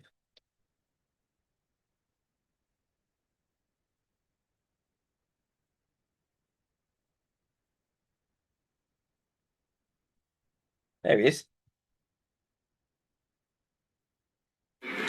England's Jason Statham. He's in 9th position. 2.8. Forward 2.5 somersault with 1 twist, 2.8.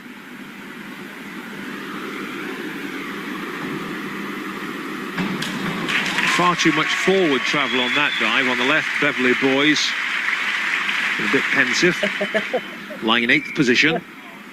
His forward 3.5 somersault with tuck. Right, so that's Jason Statham diving. What's this? Weren't you on the British diving team? I was on the British team for almost 10 years. It was a silly thing. I got into it really late. To be, efficient in any kind of international sport, you have to start when you're like 4 or 5 You're years looking old. pretty efficient there. Can I just say? That was way back in the day. Yeah. Ouch! That one hurt, the one on the end. Yeah. But had you been diving? I'm still recovering from that picture. Have you been diving all your life, or how did this happen? No, I was on holiday in Florida with my mum and dad in Miami, believe it or not. And there was a guy who used to do a high dive at noon every day from one of the hotels that we stayed in. And I went, you know what, when we get home, I'm going to do that. And literally, I joined the club. I was like, 11, 12. Within a year, I was on the British team, and then it just took its own momentum, and I just spent the next 10 years doing that. Did you ever want to compete in the Olympics? Yeah, I did like 3 Olympic trials, and I never went to the Olympics, but I did tons of internationals all around the world, and it was good. But, I was doing that and then selling the jewelry, and it was like, I didn't know what I wanted to do. And then, So Guy Ritchie comes up to you with the jewelry. You say, I'm going to dive like that. Things come pretty easily for you, don't they, Jason? I just got to find something I really want to do. Did you know this about Jason? Nope. Let's see.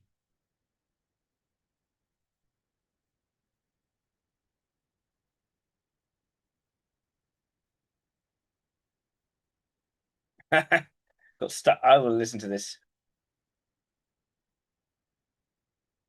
Handmade in Italy, hand stolen in Stepney. It's as long as my arm. I wish it was as long as something else. When Guy Ritchie's Cockney gangster film Lock, Stock, and Two Smoking Barrels hit theaters in 1998, absolutely no one would have guessed that the guy playing the fast-talking street hustler Bacon would someday become the world's last legitimate action hero. But while he may play pretty much the exact same part in every movie, that's the position Jason Statham finds himself in today. How did he wind up as the last man standing? The answer is so simple. When we tell you, it's gonna feel like a kick in the head. All right, little man. This might be a little scary. It's gonna be a lot of fun. Although he's never made it entirely clear when exactly he learned his fearsome fighting skills, it is known that Statham started dabbling in martial arts, to some extent or another, at a relatively young age. And he was also an avid diver, practicing for hours each day. That practice paid off when Statham became a member of Britain's national swimming squad, representing England in 3 different events at the 1990 Commonwealth Games. He would remain on the team for 12 years, an experience he would later credit with teaching him discipline and focus, as well as keeping him out of trouble. While he enjoyed being an amateur athlete, in Statham's words, you can't earn any money at that. So to make ends meet, he followed in his father's footsteps and started working as a street seller in London. According to Statham, this mostly entailed working on the street corners, selling perfume and jewelry and other goods that were supposedly expensive. Right, let's sort the buyers from the spires, the needy from the greedy, and those who trust me from the ones who don't. That might have been the career he wound up in permanently, but one day while he was working out at London's Crystal Palace National Sports Centre, Statham was spotted by a talent scout for a sports modeling agency. And it was on a modeling job for the brand French Connection that Statham was first introduced to a then unknown young filmmaker named Guy Ritchie. Ritchie was... Okay, I'll just check that again, so... for a sports modeling agency, and it was on a modeling job for the brand French Connection that Statham was first introduced to a then unknown young filmmaker named Guy Ritchie. Ritchie was putting his first movie together, and as fate would have it, he was having trouble casting the role of Bacon, a con artist who also works as a street seller. The two hit it off, and when Ritchie learned that Statham was actually a real-life street seller, he decided to cast him in the part. A decision that would change Statham's life forever. Statham's part was relatively small, someone had and a he sense only of his destiny at all. Other people saw it in him. earned $5,000 for his efforts, but he absolutely distinguished himself with his performance. What's that? Cocktail. You asked for a cocktail. No. I asked you to give me a refreshing drink. Wasn't expecting a f***ing rainforest. More importantly, the film was a critical and financial success, enabling its director to finance his second movie, Snatch. And Snatch was a much bigger deal than Lock, Stock, mostly because it included Brad Pitt in its cast. Do you like dogs? Dogs. What? Yeah, dogs. Dogs. Do you like dogs? Oh, dogs. Sure. I like dogs. Like its predecessor, it was also largely an ensemble film, but this time, Statham would be playing the main character from the ensemble. Once again, the film was embraced by critics, and possibly thanks to Pitt's involvement, it did huge numbers at the box office. But more crucially for Statham, the success of Snatch brought Hollywood calling, and the following year, he would appear in supporting roles for relatively higher profile, bigger budget affairs like John Carpenter's Ghosts of Mars and the Jet Li action flick, The One. It would be in 2002, however, that Statham would star in what is... So, yeah. He then ends up getting into doing lots of films. But it's not really for his effort or initiative he ended up in films. He was discovered.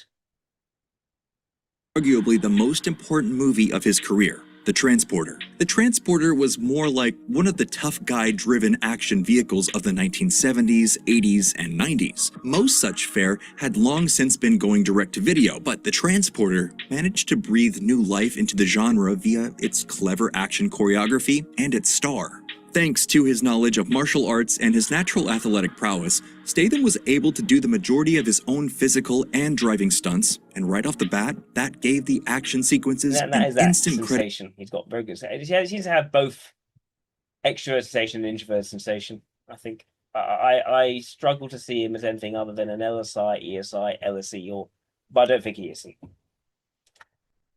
The question is, what is really missing here? Is the extrovert intuition or is the introvert intuition?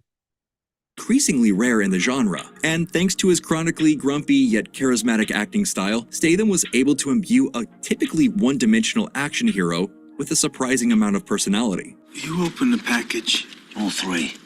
Never open the package. I like that. To be sure, that personality is really just Statham's personality, as attested to by Guy Ritchie, who describes his old friend as, although I like a lot of people, Jason Statham is a man that I love. He's grumpy, and he's one of the few grumpy people that doesn't annoy me in any way. But because its star was barely acting, The Transporter was able to seamlessly combine elements of the old angry man on a mission type action films, which starred guys like grumpy but likable, which is interesting. Bronson, the martial arts fighting movies which starred guys like Chuck Norris, and the non-stop shoot-'em-ups that starred guys like Arnold Schwarzenegger. As a result, action fans flocked to The Transporter, and it would spawn two increasingly successful sequels, both starring Statham, and then a Statham-less reboot which, tellingly, made significantly less at the box office than its predecessor. For Statham, however, the series would open up a whole new career path, action hero.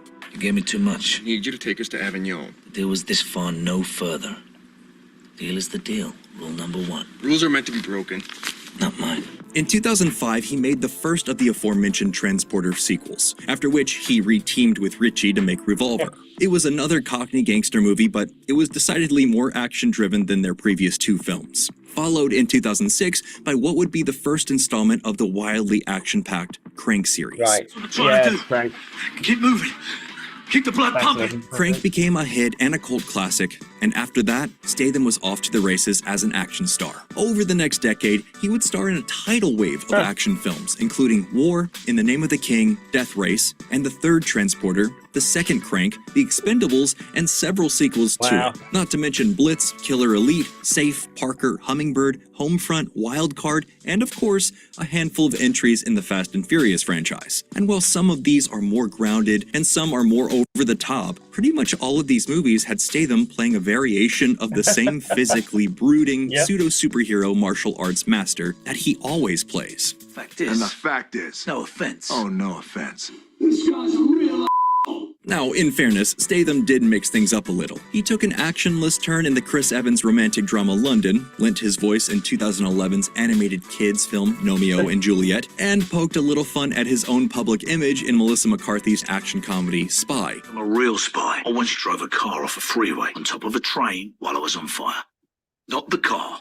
I was on fire. Kind of starting to freak me out. And no doubt, that variety has helped keep the public from getting tired of him. But even though those movies weren't action-driven, consistent at being an action guy, when he doesn't do something that's action, that's something else, it carries comedic value.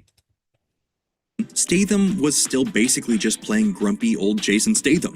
And therein lies the secret of his success. Statham has made a career out of essentially just playing himself. And that has lent all of his performances a level of authenticity and relatability that generally isn't found in the work of image-obsessed megastars. Statham knows what his assets as an actor are, and he knows how to stay in his lane, stylistically speaking. That's why he remains a bankable star, whether you put him in a big-budget studio extravaganza like The Meg. He stays in his lane. He's not interested in going outside of it. Sometimes we find something, but it's almost comedic when he does. I think that is the introvert intuition. I think he grew into his introvert intuition when he found it. He found it as being an action hero. He hasn't turned back since. I don't think LSE makes sense. LSE would grow to extroversion. They try something different. They try to develop new skill sets. No, he's finds something which works. He just does it again and again and again and again and again and again. He's got the good balance of introverted sensation and extroverted sensation. But what I find interesting here is the key thing about his style, how he comes on. He just is himself. He doesn't contort himself into anyone other than himself. That could point Or maybe you just to give ESI. him a job title like the Beekeeper and unleash him as a beekeeper bent on revenge. And yes, that actually happened. The only thing you know is he's a beekeeper. A beekeeper, a beekeeper? Well, that's not good. He is seemingly the last actor who can make non-IP driven action films that actually get theatrical releases. And he did it the easy way, by just being his grumpy badass martial arts master self. We have laws for these things. Until they fail, then you have me. So what do you think? What's your favorite Jason Statham movie? If anything... I am leaning... Next time they shine your light in the sky. I am leaning ESI. I'm made in Italy. Let's see. So I think his introvert effort is actually pretty good, to be honest, from look at his personal life.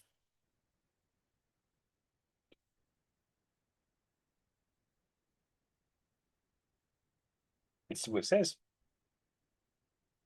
says to improve his own stunts, to chase hair loss treatments, his physical discipline. Yeah, so he insists. Why does he insist doing his own stunts?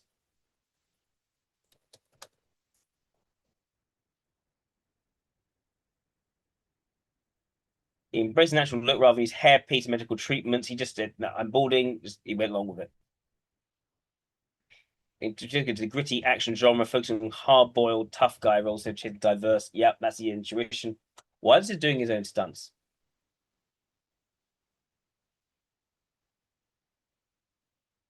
On-screen authenticity and it's authenticity again.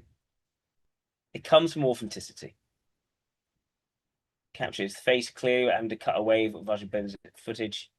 Tell the difference. He wants to invest in the run. It's truly what taking the hits, and he can. He's got the physicality to do that.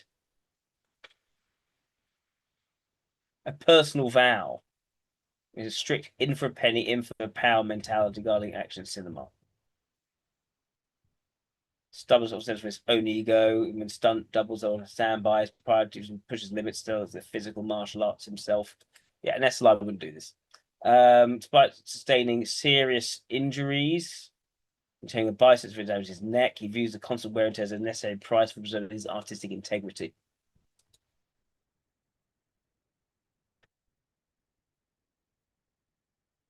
How does Statham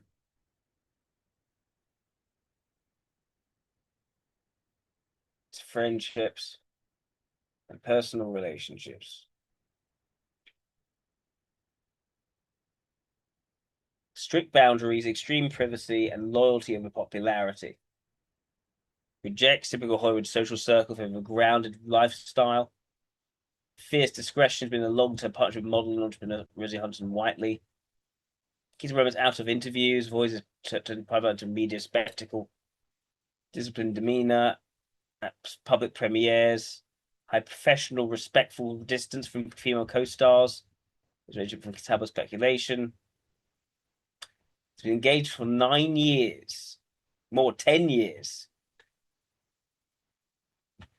Children are old as they fully participate in the ceremony. That's interesting. So he wants to have the kids before they get married. That's interesting. Raised with tightly vetted circle of friends. Small circle against fake energy, envy, and industry drama. Quiet things at home or sharing simple meals. British roots, very people his background, street merchant, been a driver before we found global stardom. Yep. ESI maybe. LSI also is possible, but I think it's less likely. If you look at how Russell Crowe approached things, it was all about the integrity of what he was doing. And you get a bit of that with Jason Statham here. There's a bit of it.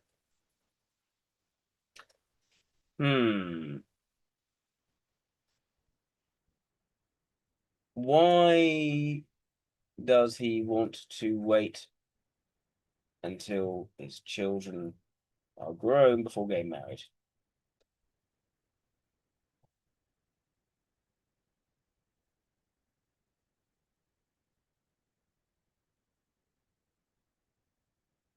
Family memory.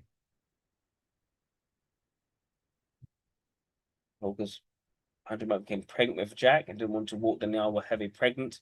Time and shift because of their daughter. I guess it didn't feel right to do that. Right. Is that more Jason's or Rosie's decision?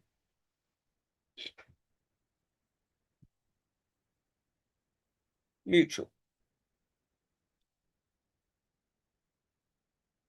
Publishing suggests that Rosie is the one driving the relaxed mindset. Yeah, there we go.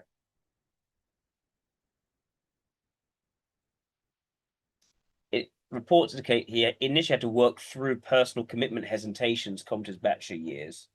That reflects their shared daily priorities.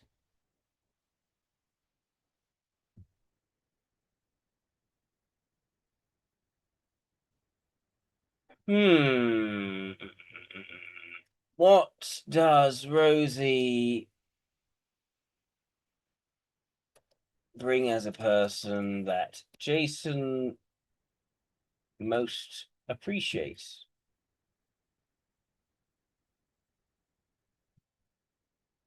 Grounded presence, unbreaking loyalty, sharp entrepreneurial drive.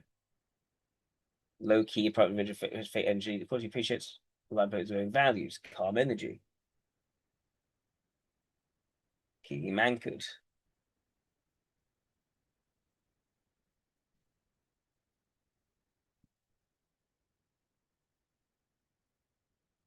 He high values authenticity, his grounded background, matching his desire to raise a strong work ethic rather than sport, title upbringing.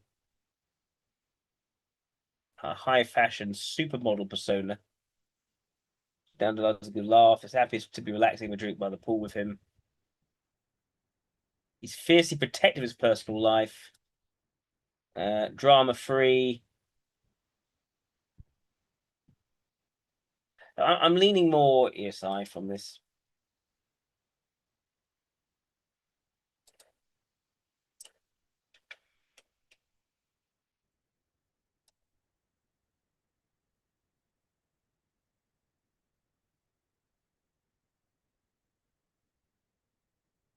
Let's see.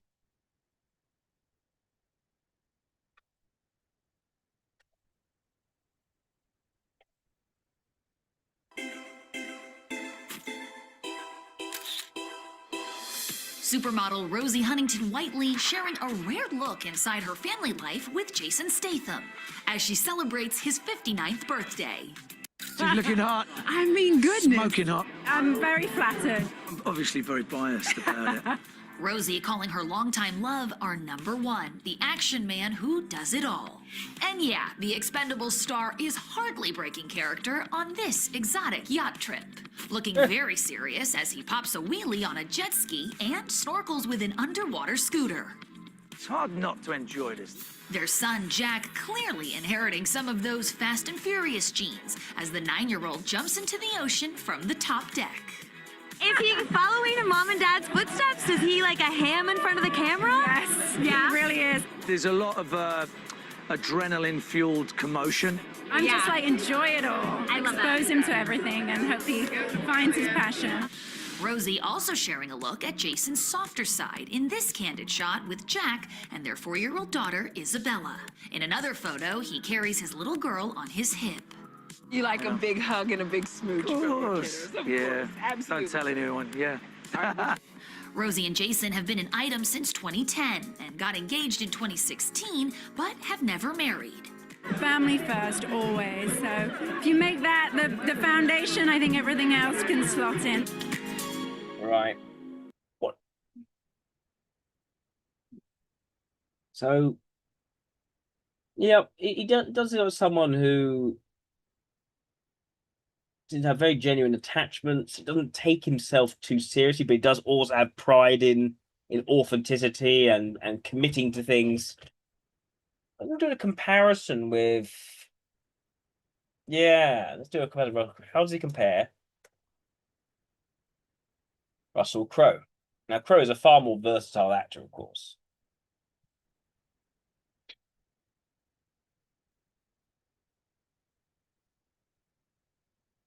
So that's predictable professional, reliable, easy to work with professional, makes tabloid headlines for behind the scenes drama, because there's a humor on set, leads a tough episode entirely in front of a camera, fiery temper, hyper altercations. That's true. Crowe values intense artistic integrity,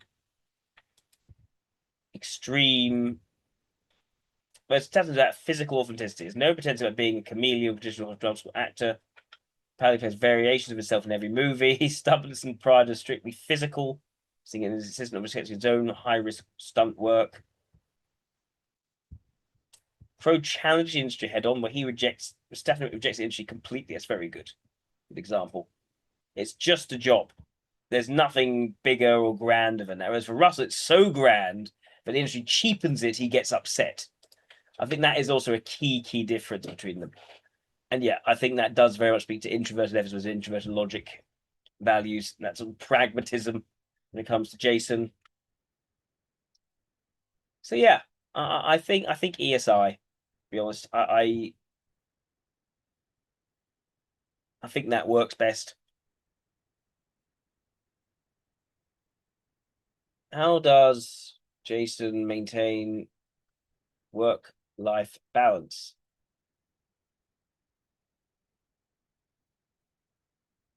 Strict boundaries, time efficiency, geographic control to his schedule. Yep, strict routine, early to bed, strict diet. He seems to be very much controlled in himself.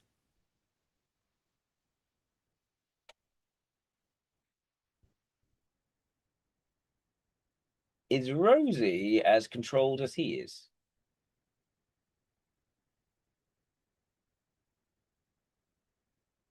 Every bit of controlled, disciplined. Meticulous lifestyle, business regime, brutal physical stunts. Strict sleep hygiene, habitat nutrition. Goodness.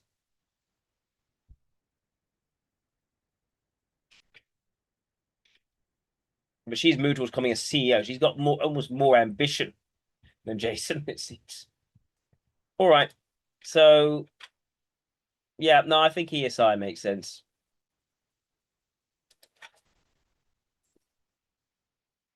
How loyal? I think he's pretty loyal, to be honest. He's you know, Russell actually had difficulty with personal one-to-one relationships, but he is exceptionally loyal. I think that makes a lot of sense. I think relationship is the key thing there. So yeah, I think ESI for Jason Statham. Let's move on now. And thank you very much of Adventure. Let's move on now to Christina Aguilera's next. Or is it Daniel Craig? Well, euros is more than dollars, so it's got to be Christina Aguilera. And do Daniel Craig last. Oh, we've got two action people today. That's cool. Aguilera is sort of a notable exception.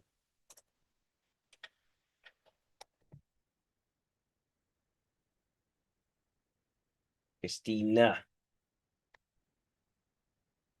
Before I go into Christina Aguilera, I need to take a loo break because I've been doing this for a number of hours now. Well, I've never had 7 people to type in one session. That's incredible. But yeah.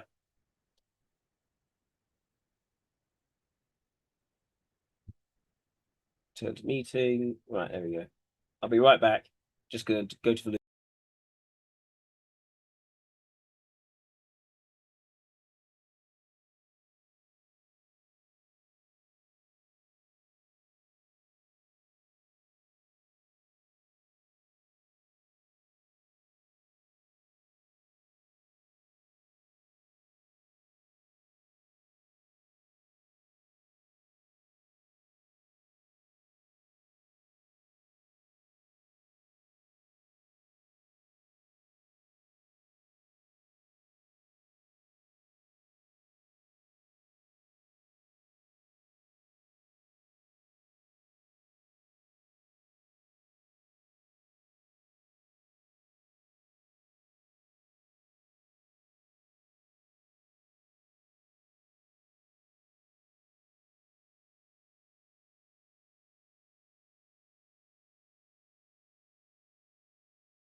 Okay. Just another thing about Jason Statham, just how, despite the fact he's grumpy, despite the fact he doesn't really change how he comes across others, he is actually pretty relatable and, you know, likable in that respect. He's, you know, he can level with people quite effectively. There isn't any sign I can see of extroverted ethics as a suggestive function. Yeah, okay. Now to Christina Aguilera. So she's an American singer, songwriter, actress, television personality known for powerful vocal abilities and pop music career. She was in the all-new Mickey Mouse Club alongside Britney Spears and Justin Timberlake. Amazed how many people were sort of centered in that sort of that show. She propelled #1 single "Genie in a Bottle." Multiple multi-platinum albums. Career includes notable reinventions such as the edgier stripped era that hits like Dirty and Beautiful, focusing shifts in teen pop instance, even empowerment and sexuality. So acting roles in films like Burlesque, advocacy for causes including domestic violence awareness. From Staten Island, New York City. Had severe physical and emotional abuse as a child. Goodness. Oh no, her mother did, which Aguilera witnessed, including beatings, left physical injuries. Her mother frequently fled with Aguilera's younger sister during nighttime drives. The grandmother's home Pittsburgh defended violence. To a sense of trauma, Aguilera described as enduring into adulthood. A divorce when she was about 4, and her mother remarried. After which remarried Jim Cairns, who adopted Aguilera's sister. Family contained financial hardships and frequent moves. She had limited formal education. Lots of bullying. Yeah. She began performing publicly in local talent competitions. A reputation of little girl with a big voice. She competed in the syndicated television program Star Search. She did not win the junior vocals category. She only 9, of course. Forwards demonstrating precocious control, emotional delivery, drawing attention from industry observers. Audition for all new Mickey Mouse Club, 1991, age 10. She did not meet the age requirements. Joined the cast, 1993, age 12. Following the show's end, she recorded demo tapes. So had formative years in music and television, 1990s. Pursued independent music endeavors. She recorded Reflection, debut Breakthrough. She released a self-titled debut studio album in 1999 via RCA Records, the record producer promoter one fan Guy Roche, featured teen pop and R&B influences. So she wasn't really, well, she did co-write several tracks, but okay. She in the bottom, Genie in a Bottle, topped the Billboard Hot 100 for 5 consecutive weeks. In the stripped era, a deliberate departure from early teen pop image to more mature and provocative themes, explicit lyrics, raw personal edge, tend to explore adult experiences with industry pressures involved beyond youthful appeal. Was sexually charged video and club into sound, with significant media attention, but also criticism for promoting over-sexualization. Should achieve substantial commercial success. Right. However, North American leg schedule was cancelled due to vocal cord strain. Despite the physical demands of his stylistic evolution, as high energy performances album's bold persona that exacerbated vocal challenges. The third studio album, Back to Basics, from jazz, blues, soul, and R&B. Sort of return to foundational musical roots of feeling constrained by pop production and prior releases. She shifted towards a futuristic electro pop direction with the release of her greatest hits compilation, Keeps Getting Better, decade of its hits. She then did debuted a film in the Burlesque, a musical drama, showing a Midwestern woman who relocates to Los Angeles and rises to perform in a burlesque club. And television as a coach on The Voice. It's her 7th studio album, Lotus. She then did Liberation, first full-length project 6 years. We'll get back to that one. Featuring collaborations with Kanye West and production for Accelerate, alongside others. Emphasize creative experimentation for a shift towards R&B, hip hop, and soul elements. So a desire for artistic freedom after contractual constraints and previous efforts. Right. Her ninth album, Aguilera, Sony Music Latin. It's primarily Spanish language tracks from an Ecuadorian heritage. Collaborations with artists such as, right, okay, people don't know. She performed a residency titled Christian Aguilera at Voltaire. Started from an initial 10-date run later in Labor Day. Maintained visibility for selected performances and endorsements rather than new studio releases. Okay. She has about 4 octaves, which is, yeah, that's a very good, that is a rare talent range. C3 to C7. Chest, head falsetto, and whistle registers. Yep. So we reach up to C7 in whistle. Technique emphasizes agile melisma, rapid runs, edgy belting. Voice peaked in resonance and standing in the 1990s and 2000s, with belting in tracks like those in 2002. Robust chest extension without evident fatigue in studio settings.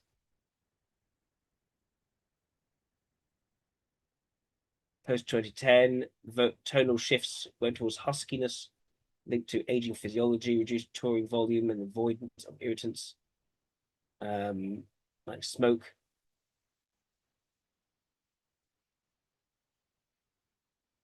Despite past exposure risks, which now mitigates, causing relative consistency compared to her peers like Adele, who developed nodules from similar belting habits. She's frequently cited blues and soul singer Etta James as her primary musical influence. So a lifelong role model, who's recording At Last, apparently impacted her as a child. Other soul icons like Aretha Franklin contributed her early appreciation for gospel-infused R&B dynamics. Let's see. Public image underwent a significant shift. 1999 went from teen pop to sort of more sexualized. She faced persistent media scrutiny of her body, weight fluctuations, measure of her viability, pattern intensifying post 2002 era. Gained 40 pounds following her 2014 pregnancy, being a bit curvier, having body positivity. She became quite a bit slimmer from 2023 onwards. Using Ozempic, who knows? She's had feuds with peers and industry conflicts. Marked an early point of tension, with Pink later recounting that Aguilera's sort of physical confrontation on the video set over a seating arrangement. She was a clashing personality in their youth in the industry. Pink also alleged in interviews that Aguilera had swung at her during a nightclub incident shortly after, filming as part of their competitive early careers. Both they described the issues as resolved without ongoing animosity. He's accused of copying Lady Gaga's aesthetic and electronic pop with the album Bionic. And he dismissed the claims as weird, insisting it was from independent creative evolution rather than imitation. Gaga publicly apologized for the fandom comparisons, divided online discourse. A dynamic of Britney Spears evolved into media-fueled rivalry. This is Aguilera's public criticism of Spears' engagement to Kevin Federline as premature. Spears perceived snubs. Tensions eased where Aguilera expressed openness reconciliation. Though Spears did not publicly reciprocate at the time. Media reports were currently portrayed Aguilera as exhibiting diva-like conduct, including rudeness towards the wanted backstage after their live performance on The Voice. Bad men described as unresponsive and dismissive by not speaking or looking at them. Mind behavior towards personal staff. Besides alleging 24/7 availability expectation and abrupt firings. She attributes such perception to her very sensitive nature, linking heightened scrutiny and hate to success-driven envy rather than inherent flaws, acknowledging emotional impacts from industry pressures. She also had scrutiny for technical inconsistencies, such as her rendition of Star Spangled Banner. She omitted the line "Over ramparts we watched," repeated an earlier lyric. Causing widespread commentary and strained delivery under high stakes event of over 100 million people.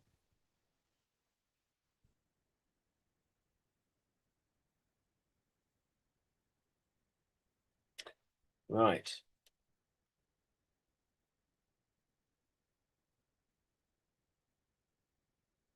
The pivot to television judging has fueled arguments of pragmatic adaptation versus artistic dormancy. Aguilera later characterizing the role as a churning hamster wheel that stifling vision and drain creative energy, prioritizes stability of musical risk-taking. She doesn't like stability. To contend with over-reliance on persona and media exposure rather than vocal-centric innovation, contrary to perceived plateaus, but her technical prowess persists in selective live contexts.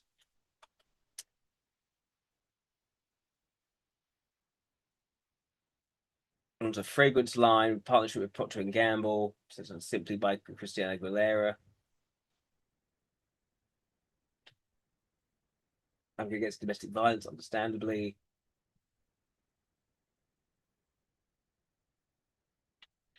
Audra Shelley, Lorraine Kearns, and the violence and Spanish language teacher.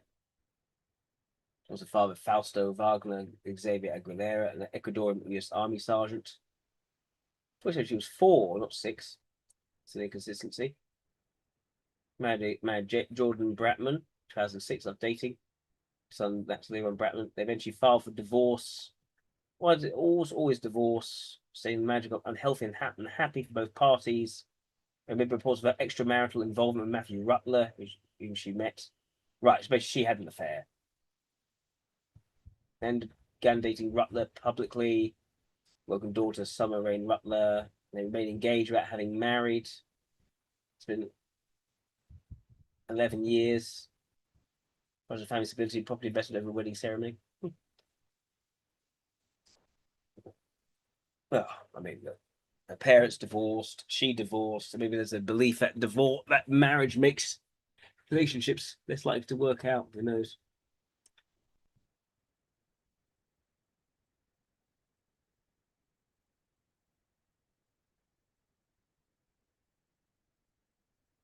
Right. An idea of appearing as a judge is the idea that you do that when you basically establish yourself as someone who's at the top of their career, someone who has been there, done that, in being a great musical force. And then you go into judge because you now are in a role where you can preside over other people and you can decide, how good they are and offer advice on how they could be better. It's a very sort of status-oriented thing, becoming a judge. I'm wondering about EIE for her. Maybe Esselie. Not sure yet.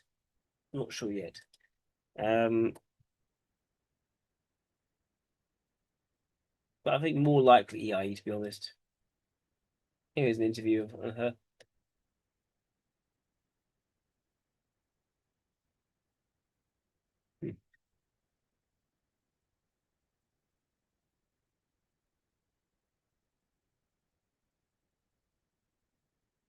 That's her. That's 2003. Goodness.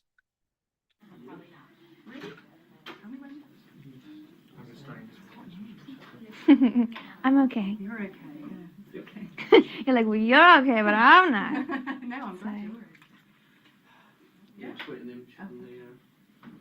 Are we gonna shut the door? She was in like we want to start. Early 20s back then.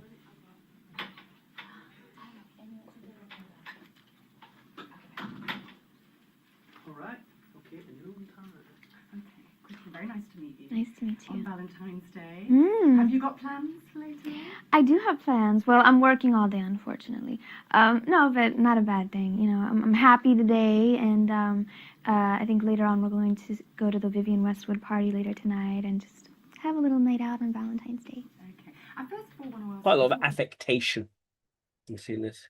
I want to talk about single, but a lot of American artists, Kelly Osbourne, for example, was supposed to be at the Enemy Awards, and she didn't want to come because she was frightened about, had concerns about flying because of the Oh, obvious really? things that are happening. Is that something that you think about as an American artist at the moment? Because you've got many demands on your time. And Right. It's something that does, I mean, obviously cross your mind, but I can't live in fear like that, you know? And basically, I mean, God knows if I stay off a plane and get in a car and just drive to the supermarket, I might get in a crash and die, you know? I mean, you never know when your time is coming or when it is, so you just have to live life. And, you know, unless it's crazy, like, you know, airports shut down and all that kind of stuff, I'm not going to be stupid. But, you know, in any case, you know, I don't live in fear like that. now, the new single, Beautiful, There's a certain sort of and it's getting an bored but also intensity to her. in Europe where we go, Thank and you. it's obviously really having a resonance This one, with. this is much later. It's not really on my agenda to really worry about what are people going to think, because then I would be living by their standards and rules.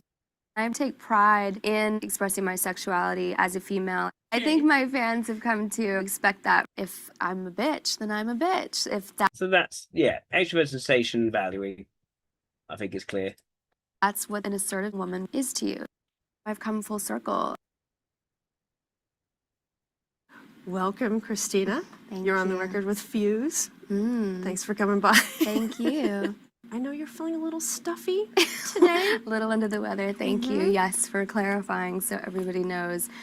Bear with me today. It does also get a little huskiness to your voice. It's working, you know. A little bit. All right, let's talk about your family life. Do you film everything your son does? And every single move he makes, you're doo-doo. Right? I wish I was a little better about it. I'm a book person, so I write down Okay, she's a book person, right? everything, and I'm always journaling, and I keep his own specific journal. I have 2 pregnancy books where I did massive collages, and I was that person. So he'll get his book one day. Quite a bit of creative energy in doing that. What inspires you now that you would never have thought to notice about life now that you have a family when it comes to your music or your work?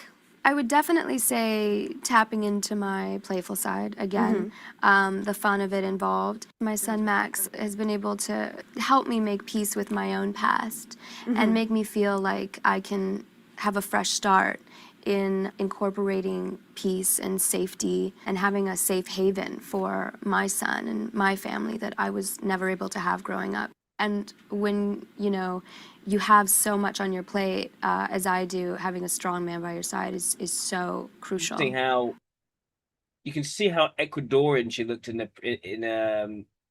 sort of 2002. She doesn't look remotely Ecuadorian now. What kind of personality does he have that he provides this sort of rock to you? Yeah, he is my rock, 100%. When I met him, I didn't know who really was around me for the right reasons. It got to a point, you know, where everything's sort of chaotic all around me in my head, and then he was just that one Everything's chaotic in her head, and he was the solid thing right thing down the center that just seemed to bring everything into focus and line it up for me and brought me peace and just honesty. He's a really genuine person, and that to me meant more than anything else in the world. I'm thinking EIE for her. Just a quick. I just want to very quickly check on my son. I'll be right back.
Okay.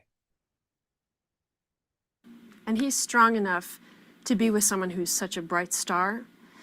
Oof, Did he know it's a he knew tough what he was getting challenge. into? He Did knew what he was or- getting. You know, we started dating actually on the set of my Dirty video. Really? So he knew what he was getting into. He's just so accepting, you know, and I have to be with a man that is strong enough to accept me as a strong woman, a woman that expresses herself, the artist in me, but he appreciates the person in me, you know, the person that no one really gets to see at the end of the day. No makeup.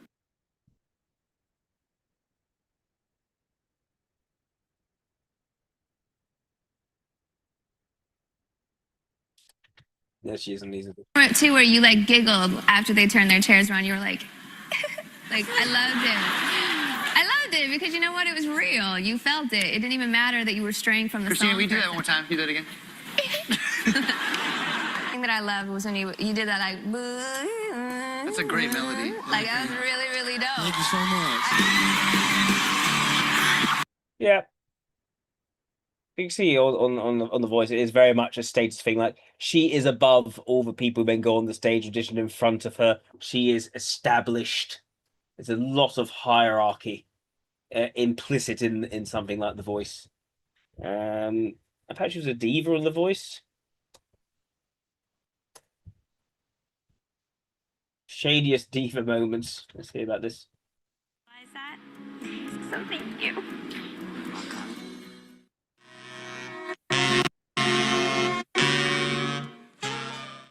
June 19th, Believe comes out. All right, let's take a break. When we get back, it's a difficult decision for her. Miss Aguilera, will it be? Miss recorded her single with Madonna. Would you ever do That the single with Madonna now, or probably not? Leave that. I think I'll leave it with the performance. The performance was good. Maybe Madonna 10 years ago, maybe, but now, you know, I mean, I've seen the video, I've seen what they've done together, and... What do you think? Truthfully. Oh, I can't be so truthful on Come camera. on, be truthful. What do you think? I wished, you know, it was like the same old, you know, it was very bowling pin formation, dancers behind, you know, it was nothing that you haven't seen yet. Christine, I love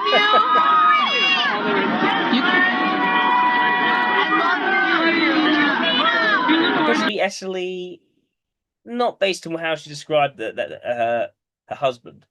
That sounded much like he was reducing the noise in their head, which is very much so on what an EIE struggles with. The sort of the extrovert intuition is too much for them, and Esseley doesn't have that same issue.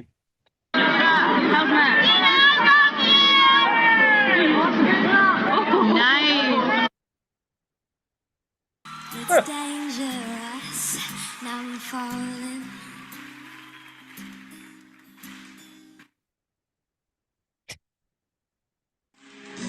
Don't you come back. So, how was Christina Aguilera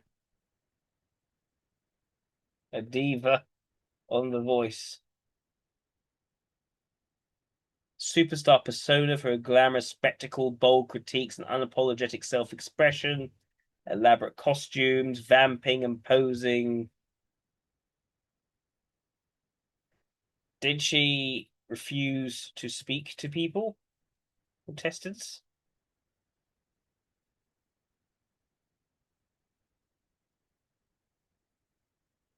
So I don't that's a rumor. Accusation of giving the silent treatment came from the UK boy band that Wanted, was a guest on the show. They called her quite rude in radio interviews, claiming she completely ignored them to speak or walk over to backstage. And they doubled down the sentiment and they apologized for their language, okay?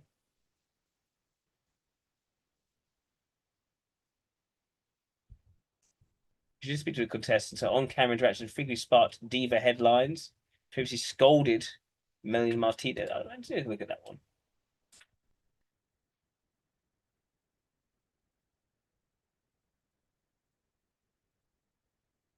I'm calling a guy like you, should I warn him? It's dangerous. Now I'm falling.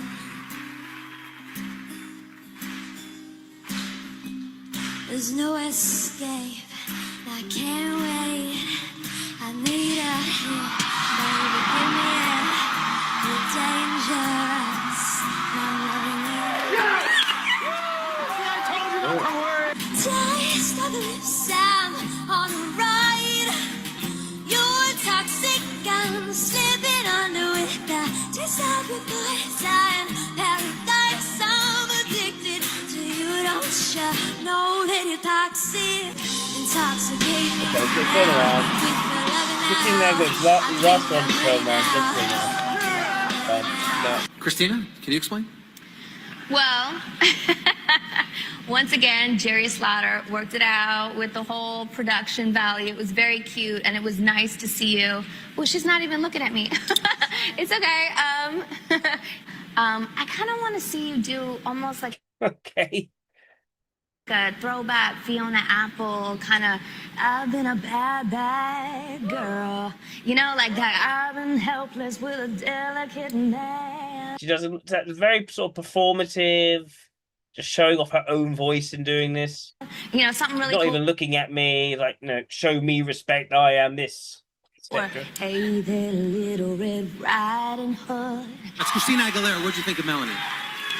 First of all, I have to give Jerry Slaughter props backstage for always giving you the best, props on stage and giving you so much. And I hope you appreciate it because he's the best. You know, I hope you appreciate it. Goodness. you had a cool, like, lullaby effect and everything that you did, that undertone. And it was a hair under a lot. This is a 16-year-old. But you made a great effort at it. First of all, it's so awesome because thank you, Christina. I know that you thanked someone else, but actually the whole stage idea was myself and Melanie's idea. So thank you for the indirect compliment.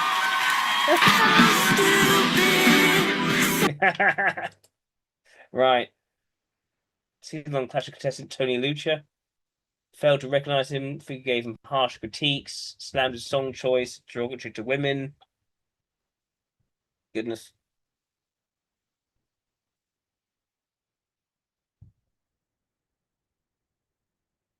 High stand expectations of the director being cold towards those she didn't click with. Right. Whereas she actually invested a lot with certain others.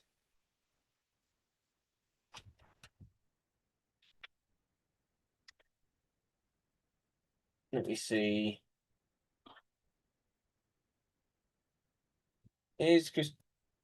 Does she write most of her own songs?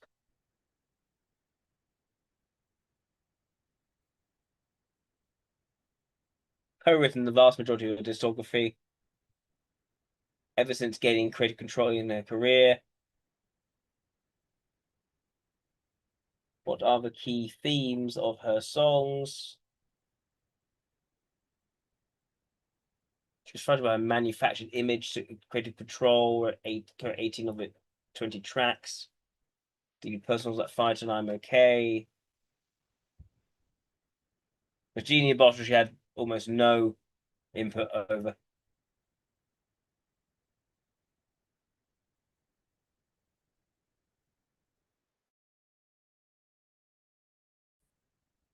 Most of her, some of her most iconic songs written entirely by other people. Beautiful written solely by Linda Perry.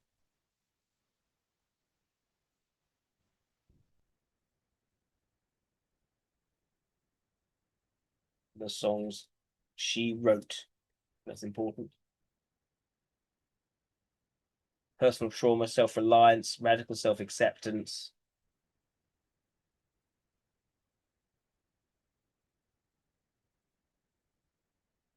And asserting women's right to own and express their sexuality without shame or restrictions. Very, very beta, that one. Explicit critical double standards, especially why men are praised for their sex lives, but also slut shame for theirs. Refrains of painful betrayal by former manager and close friends are less than made her stronger and wiser. Past stroke in an army capable of handling an obstacle. Is she highly reflective and imaginative?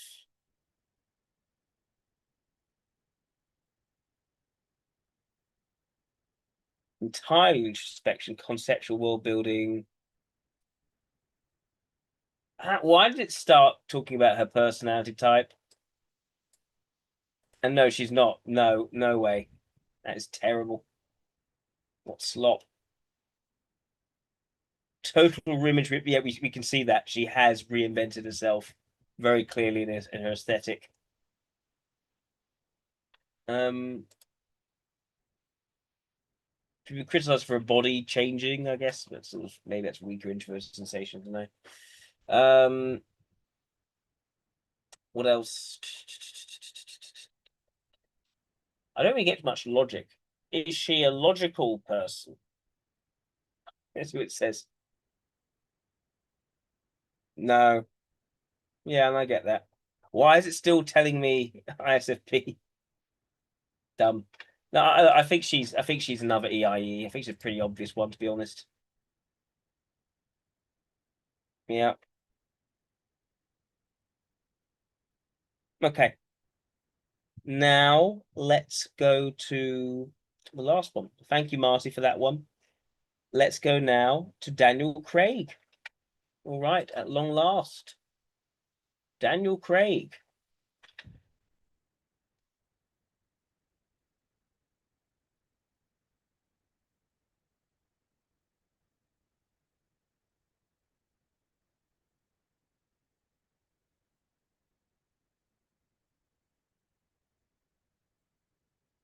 English actor best known for playing James Bond. Yep. What else? Media.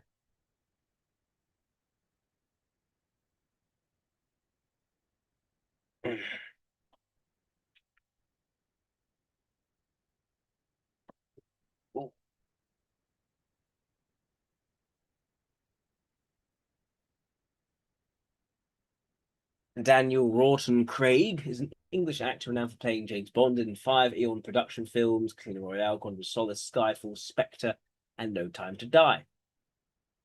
Born in Chester, Cheshire, to Timothy John Rawton Craig, still working as a broker. Carol Olivia Craig, an art teacher, she was National Youth Theatre and Guildhall Music School of Music and Drama before beginning his career in theatre and television. His breakthrough role came in Crime for the Layer Cake, which was casting as Bond. Initial controversy of his appearance diverging from Peter's taller, darker hair profiles. His tenure as 007 emphasized a psychologically complex, physically demanding interpretation of the infamous spy, contributing to the series' highest grossing entries, including Skyfall, and over $1.1 billion worldwide. Bond has starred in detective roles like Benoit Blanc in the Knives Out films, and received recent acclaim for his performance in Queer, earning nominations for Golden Globe and Critics' Choice Awards. Married to actress Rachel Weisz since 2011. He maintains a private personal life focused on family and selected projects post-Bond. Born to a steel worker, he became a pub landlord. Carol Olivia, an art teacher. He has English as well as Irish and Welsh ancestry for his parents. Young with 2 children, immediate family. Parents divorced in 1972, was 4 years old, which he insisted upon living with his mother in Liverpool area. He attended primary schools in Frodsham, Hoylake, Merseyside. The school by age 6. Deep interest in serious drama, age 14.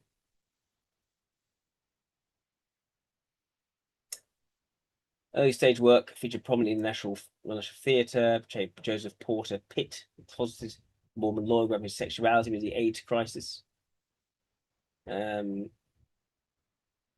Seen small roles as Mom, Father, and Europe in the production. Right. And television debut in 1992 with a minor role in Channel 4 miniseries Anglo-Saxon Attitudes, adaptation of Angus Wilkinson's novel about academic scandal like Family Secrets.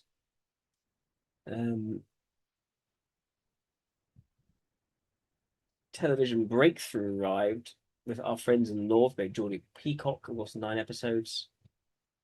Right. Let's see. His notable breakthrough with the US theatrical is Layer Cake.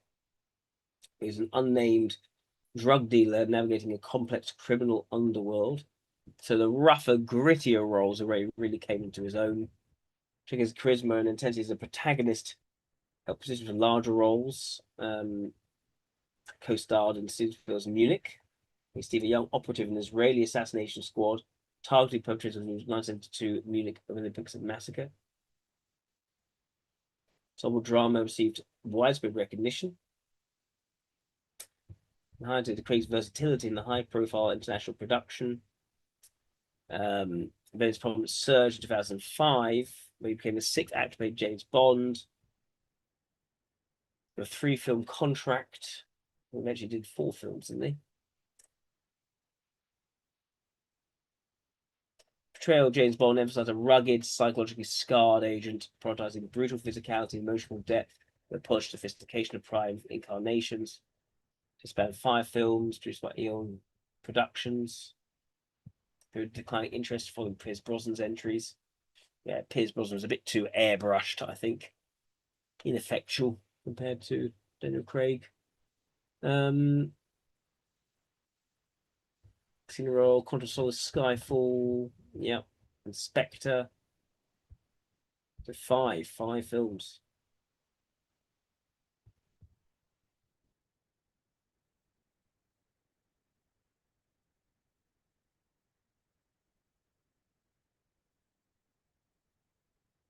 He emerged from retirement. A bioweapon threat was a sacrificial death, a franchise first.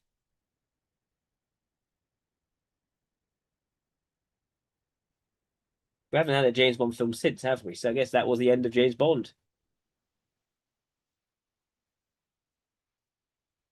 And I think at the end of the day, I'm not sure if James Bond would work in the modern day. It's the culture's so against that kind of masculinity now. I guess that's why I haven't really revived it since. No.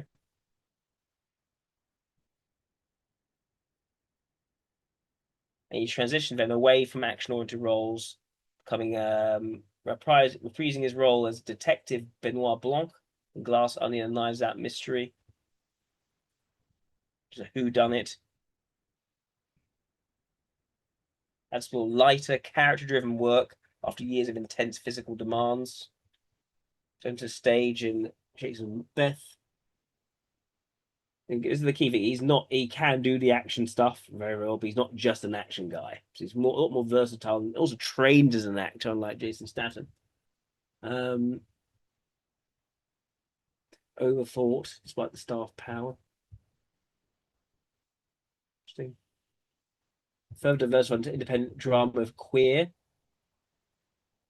What is that? Portrayed William Lee, a fictionalized version of Burroughs as a gay, drug-addicted American expat in Mexico City, in an obsessive relationship with a younger man. He's played gay people before. He's praised for his vulnerable performance, but criticised for his deliberate pacing. So he's a tough guy who also does a lot of vulnerability stuff and, comfortable with sexuality. Yes.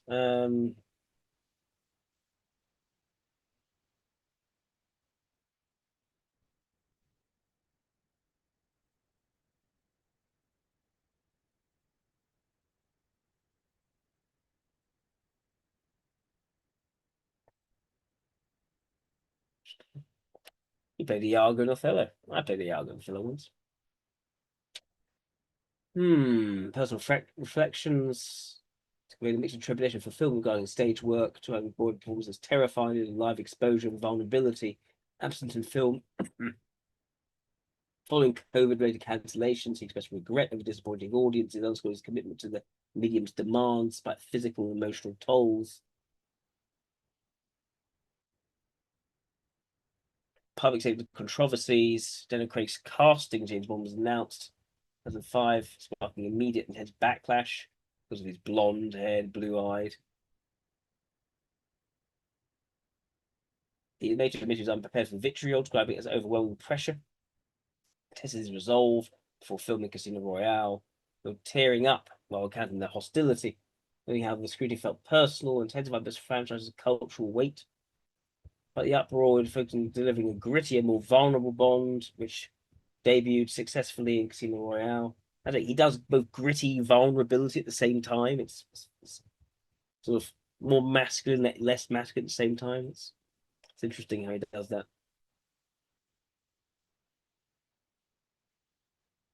In diverge from the predecessor's debonair detachment and discussion of fidelity to Fleming's vision, his modern audience expectations.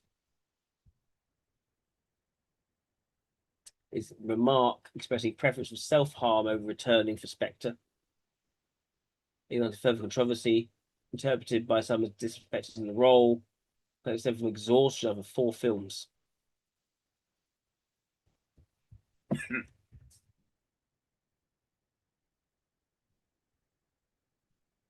On casting successes, he emphasized creating better roles for women and acts of color rather than altering Bond's gender and ethnicity. Very sensible. He gets symbolic changes that overlook broader industry reputation issues. Quite right.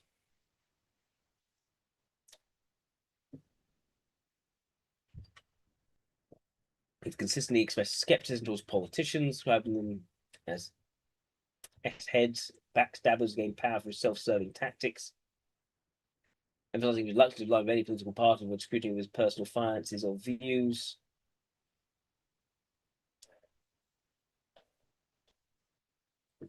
Right, criticised Tony Blair for cutting friendships who have entertained to bolster their image. It's a broader version of political involvement. So they oversimplify complex issues like partisan expectations when engaging publicly. He did show some support for Barack Obama, as an exception. He donated to Bernie Sanders' campaign. He endorsed the Remain campaign.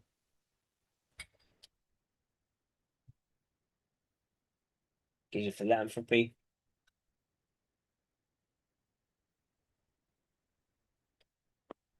His activism tends to be quite non-partisan and issue-specific.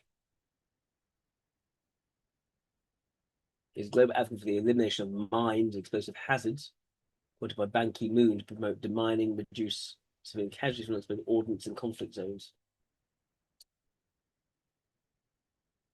Yeah. What else? He married Fiona Loudon in 1992. They then divorced. After 2 years, they share a daughter. Maintained relationship with film producer Satsuki Mitchell. That's in 6 years. Been an engagement before ending in late 2010. Met actress Rachel Weisz. They married in 2011. New York City courthouse with 4 attendees, including their respective daughters from prior relationships. They welcomed the daughter, whose name is kept private. They maintain a low public profile regarding their marriage, avoiding joint red carpet appearances, and Ray discussing their family life in interviews. They maintain strict privacy. Ray discussing and photographing the children publicly. Craig noted that the intense fame from portraying James Bond had proved emotionally challenging for his family dynamics.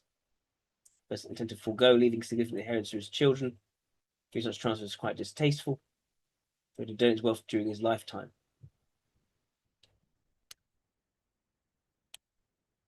In other words, avoided inheritance tax. During his tenure, he endured numerous physical injuries, performing stunts, and snapping his anterior cruciate ligament, fracturing his ankle, losing 2 teeth, tearing ligaments. He lost 2 teeth.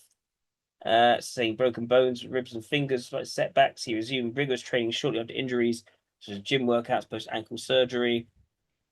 He's after exercise physical discipline, health maintenance in his 50s. Consistent gym sessions, about nutrition, sufficient sleep, positive outlook to counteract the demands of action roles. His legacy.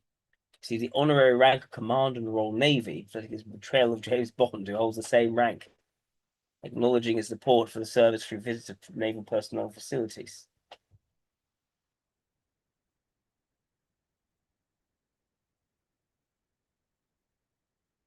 His interpretation of Bond reinvigorated the franchise. It did. That's very true, yielding 5 films that collectively grossed approximately 3.9 billion worldwide.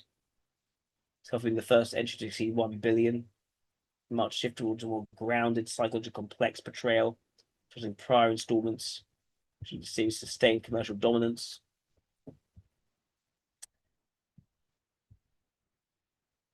See, what do I think about Daniel Craig for reading this? I think he's still probably sensory. physical, but also someone who enjoys that sort of complexity of a character. Seems to protect his private life, not so much in terms of public image stuff. Shows vulnerability. I'm wondering about LSE. Could it be possible? Let's see, maybe look at an interview.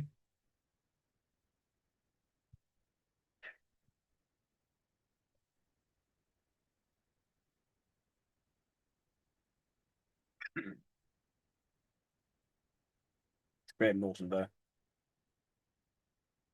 course, I got emotional. Wow, a year ago. Maybe look at the Film Actors Guild. Maybe than that.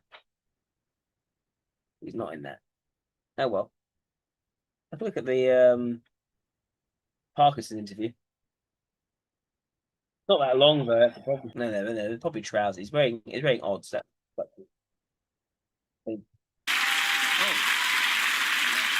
I'm trying to decipher the nervous. Why is he coming across that way and sort of almost uncomfortable about it? Is it that he feels he needs to put on a certain image? I mean, it's interesting that he was quite negatively affected when hearing that the opposition to being James Bond because he was blonde, because he was short, etc., etc.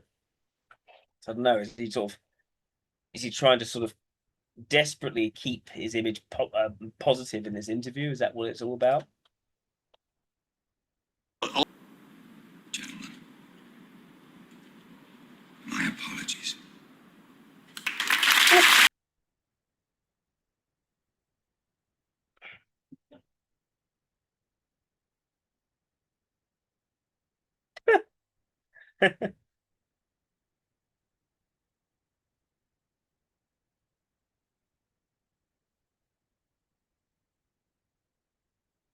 Let's see. This is a longer. Okay, let's take a look at that. Do you want to say something about what you think queer is about? Yes. Firstly, just thank you to the BFI for hosting us this evening. It's just such an honour to be here.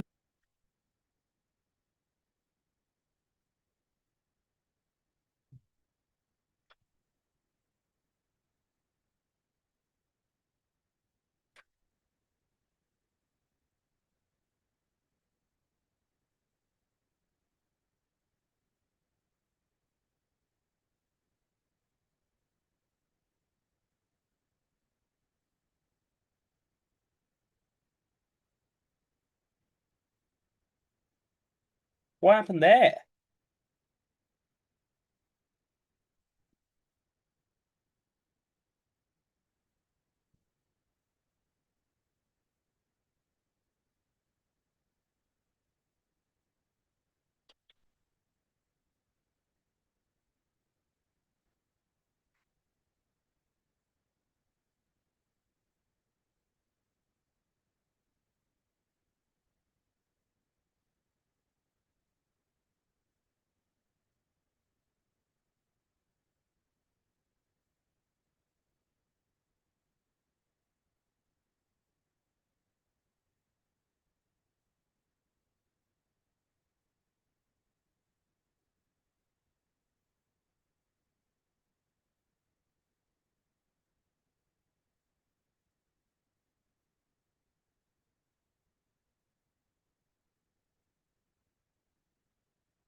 Okay, we're back.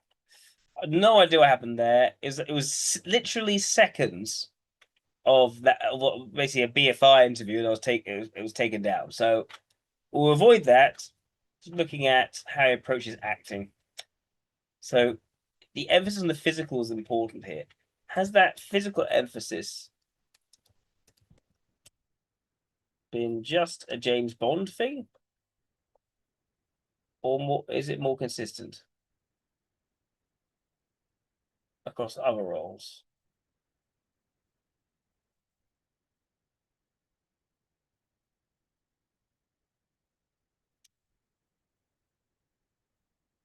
Flexible said he uses any tool or method that works for the scene, said he uses every method he can.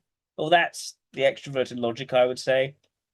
Open to direction, prefers a process where a director lets him present his initial idea, offers specific notes and guides without over-directing. Yeah. To have a large fundamental human concept like love, loss, and tragedy. Privatizing the craft. He's maintaining an outside perspective on life and keeping part of the acting process private rather than over-analyzing it publicly. Interesting.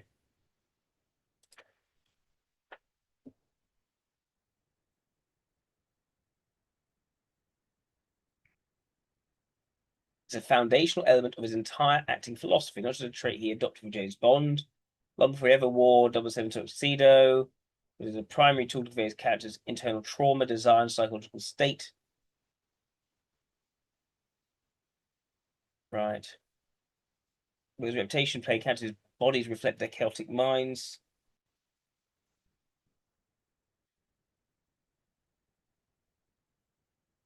After stepping away from 007 stunts, he shifted his physical discipline from action choreography to character mannerisms. Yep.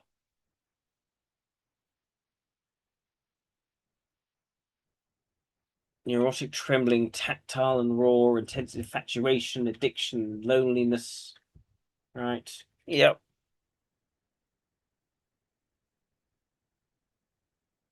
Hi, hotshots. You did something on mathematical socionics. That's cool. Put up a link. Right.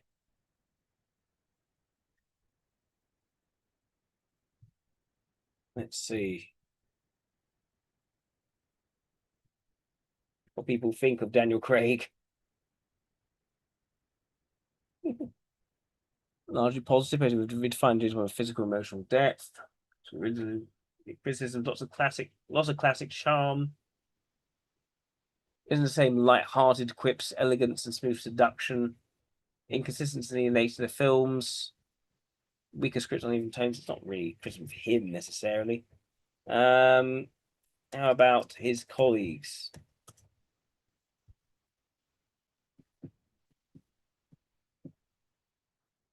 Highly professional, intensely dedicated, generous collaborator, completely devoid of a diva attitude. Beautiful person with a great heart, was an amazing colleague to work with. Champions his colleagues behind the scenes, bring Phoebe Waller-Bridge into No Time to Die, writing to elevate the script. Elevate the script. Usually, Phoebe Waller-Bridge's scripts are the opposite of elevated. They're usually in the muck. Right. Pretty grounded, conversational, pretty willing to engage with a small France set. Yeah.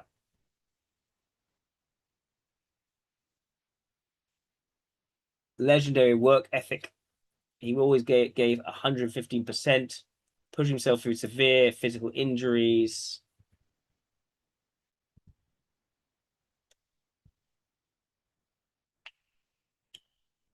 Why does he like to act?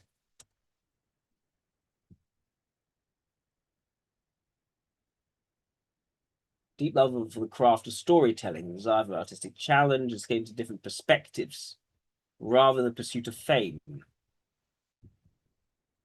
With complex psychology, yeah. Messy reality, it's complex and messy. It's very Delta, showing casual emotional depth, internal struggles. He avoids complacency, seeks out roles that push his limits or scare him. Ever since finishing his tenure as James Bond, actually enjoys acting more than ever before. It's global machine Bond for self-conscious, taking other roles. Entirely free to say yes to unconventional scripts might have avoided previously.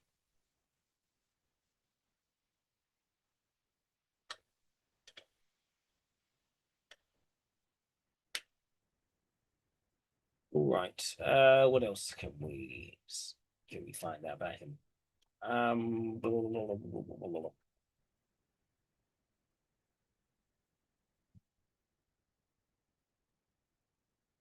Why has he had such an emphasis on the physical?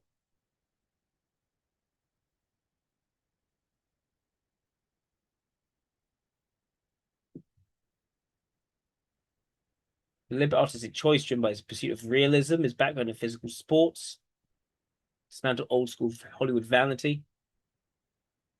Didn't build up to look attractive. He wanted the body to look like a direct reflection of the character's lifestyle. We're talking about James Bond. He said that if the character took his shirt off, he needed to look like a man who did what he did, which was to kill people for a living. Craig, an action hero who never gets dirty, bruised, or exhausted, is a cartoon character. Physicality anchors a heightened story in the real world. He fights against the thin, overly sculpted superhero aesthetic common in modern cinema. Thicker, functional strength looks capable of sprinting across roofs or taking a punch. Doing to look unkempt, bloodied, or battered. Sacrificing vanity uses physical state to tell a story of internal pain, exhaustion, and human vulnerability. He grew up playing competitive rugby, shaped his comfort with physical contact, high stamina, high impact movement. Mind over matter, says him performing a massive portion of his own stunts. Laundry list of severe injuries. Pushing through excruciating physical pain wasn't just about finishing the movie. Mental challenge of overcoming physical limitations is a profound psychological exercise that fed directly to the grit of his performance. What can we say? Any other interviews which are less risky? I wonder.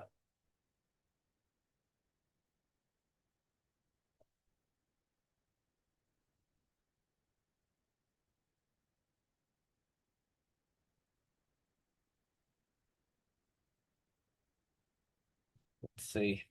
Anything else?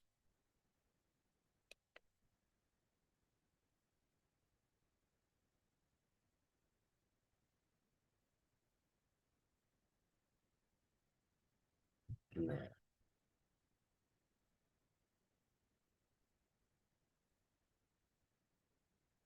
That's for layer cake. It's an old one. Now you can relax. Okay, we are rolling. Oh. Whistle wet there? And excuse me for asking, but you know, you did white balance. Yes. Okay, okay. You know, they hold me responsible for that. I'm sorry. All right. And we're rolling? Daniel, welcome to Texas. Thank you so much. It's wonderful to have you, and thanks for taking time to do this These interview interviews about always feel so layer awkward. cake. My pleasure. I have to tell you, I didn't know what to expect when I went to see this film. Oh, good. And I thoroughly enjoyed it. Oh, even better. I mean, it's a ride and a half, isn't it? Yeah, and it's you know, I'm very proud of it. I mean, it's not something I usually sort of get involved with, but I got sent a script, and it was such a good read, and it's from a great novel. If you get the chance to read the book, it's a great novel, and it was too tempting. So you had not read the novel No. ahead of time? No. After you got the script, did you read the novel? Oh, straight away, yes, yeah. J.J. Connolly? Yes, that's right. And he also adapted with Matthew Vaughn, the director. He adapted the novel into the script. His first draft, I think, because he'd never he'd never written a script before, was like 460 pages long. So they had quite a bit of work to do to get it down to the sort of to the shooting script that we used. What did they have to condense, or what did they have to leave out for people who know the book? Well, it's quite accurate. It's quite. It adheres quite closely to the book, but it's just that when you're making a movie, obviously for obvious reasons, you can't put in every detail. But what Matthew and JJ did very well, in fact, is they combined some characters. So some characters' experiences were when they became one person. Your character has no name. Mm. It's just listed in the credits as XXXX. Or deleted. I quite like the name deleted. I thought that was... What did they call you on the set? Oh, no, I can't tell you. Depending on what mood I was in. Did it bother you that the character didn't have a name? No, not at all. When you have a script as good as that, and when I think I made a little backstory for him before I started shooting, but I tend to do all my work before we start shooting, so I couldn't for the life of me tell you what I'd made up. But we were telling just this story. So and in movies sometimes invariably in the first couple of scenes that the leading character, the name will be said about 20 times. I joke, you're a surgeon. I joke, you're a surgeon. So you know who they are, but. I didn't think it wasn't necessary in this. I think we sort of set up a character very quickly with a voiceover, and we sort of know who he is, and then we need to label him. Did you ever ask J.J. Connolly, the author, why he didn't have a name for you? Well, the discussion being is that, and I think that J.J. is very accurate about this, is that the criminal world that my character exists in is that the criminals who are successful and make a lot of money are not the people who drive the flash cars, are not the people who have the gold around their neck and sort of make a loud noise. They're the people that you and I walk past every day in the street because they don't want to be seen. They want to get on with their job very quietly, and they want to sort of make as little noise as possible. So that's very really anti-beta statement there. He was nameless. Why is it called layer cake? Has nothing to do with baking. No, well, except there's a cake in the last scene, but that's just thrown in there. It's a metaphor. It's a metaphor for life, but it's a metaphor for the criminal world that he exists in. So if you're on the plate, you're at the bottom, and the idea is to get to the top to be eating the icing. It is a crime thriller, and your character where is he fitting in the story? Well, he thinks at the beginning of the story we meet him, and as in a lot of crime thrillers, we have one more job to do before he gets out. He thinks that he's got to the place where he wants to be in the world. He thinks he's safe. He thinks he's secure. He thinks he's got control over the life he leads. And as we'll see, if you see the film, you'll see that he doesn't. He loses just about everything. Fabulous cast, isn't it? It is. Let's see. Ooh, what else can we look up about him?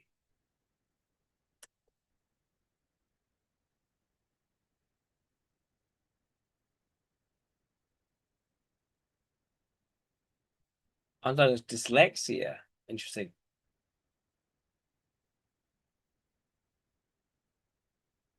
I'm not a good reader. Things like dyslexia were rarely diagnosed, probably accommodated in UK public schools. True. Dislike traditional academic subjects.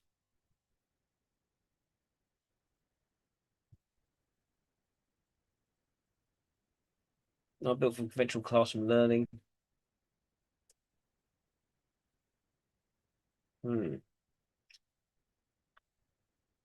Everything on drama school, despite his visual physics. That is someone who has a sense of a direction and where they're going, to be honest.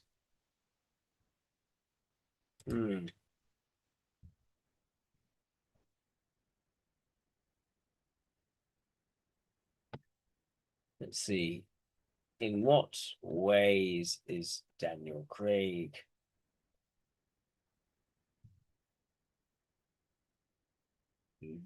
vulnerable? No. Let's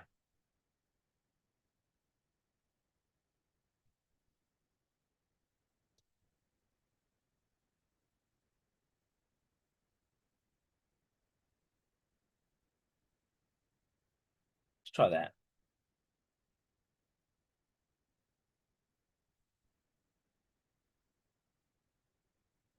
Characters invincible. He uses personal anxieties, physical limits, and emotional battles.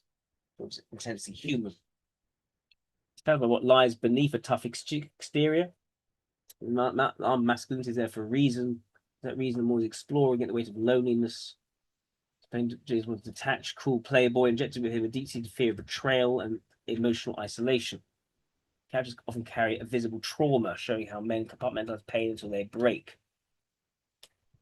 It's thrust on the global stage, suffering severe, I think we saw a bit of it, severe anxiety, feeling overwhelmed, trapped by sudden international scrutiny. He redirected his real-life paranoia, claustrophobia, and discomfort with a public eye straight into his characters. His portrayal of 007 constantly mirrors this, a man trapped by his duty to perform his own grueling stunts, less about vanity and more about achieving genuine fatigue. That's interesting. It's different to why Statham does it. His real bodily exhaustion, aging, and severe injuries, and set to portray characters who are emotionally and physically depleted. Sees characters limping, bleeding, and panting, often shows genuine, unvarnished physical struggle. His recent work, he completely stepped away from the protective shield of an action hero and to truly grow. And that's what step out of your own way and fully expose themselves and queer pour his own fears of rejection, aging, intense emotional longing into devastatingly fragile performance.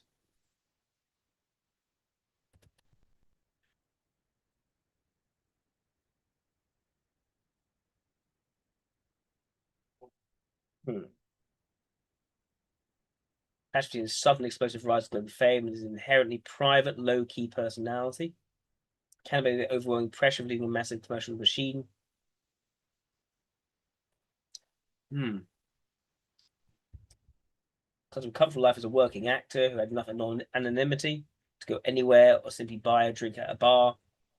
Shift to hyper fame was a shock to his system, down to really big, deep, dark hole, feeling incredibly paranoid under the non-stop media scrutiny, giving over an intrusion. He sought to lock himself away and closing the curtains to block out the world, mourning the loss of freedom, views celebrity status as a form of personal loss.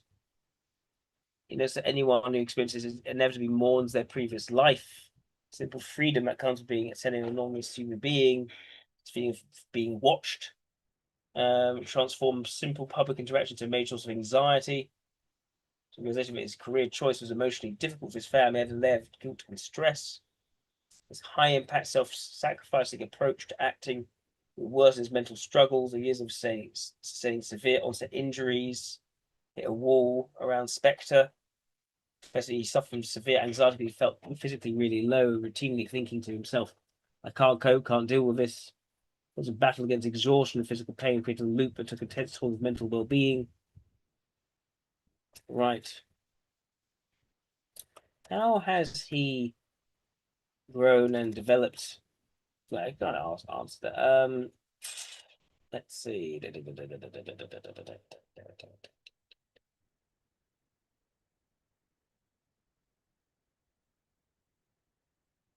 he prefer his privacy so much?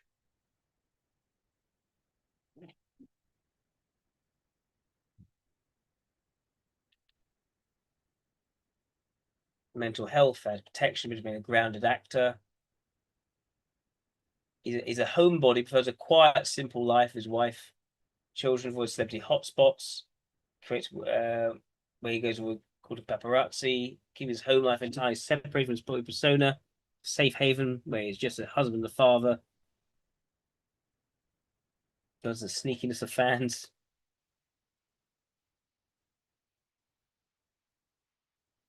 He's sworn off social media entirely. He's a relatively boring person, doesn't have his own space. No personal value broadcasting his life.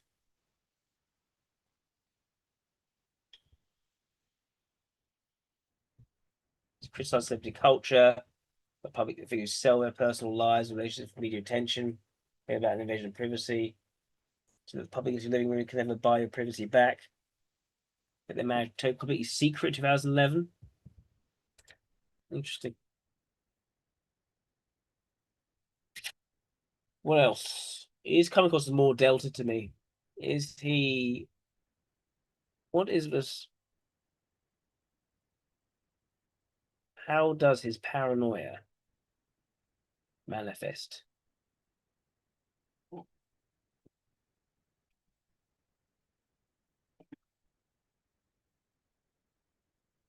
Hypervigilant physical presence, defensive lifestyle choices, retreat from the world, after the media frenzy, felt physically and mentally under siege.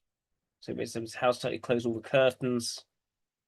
In what he described as detached cloud cuckoo land to block out the feeling of being watched.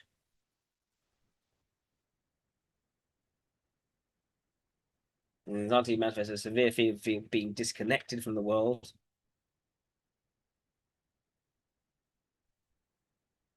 Paranoid feel like you'll never go out again, you'll never be able to socialize again.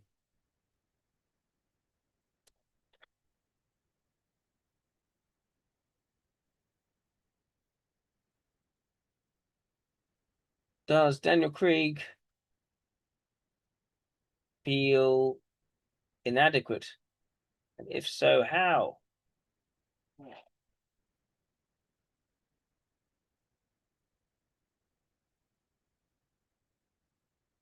Routinely battered of not feeling good enough. Imposter syndrome. The shadow of Pierce Brosnan's first cast of James Bond. Public backlash is immense. So criticism see if he weaponized his own insecurity about replacing the classy handsome Pierce Brosnan. For trying too hard to be a good actor.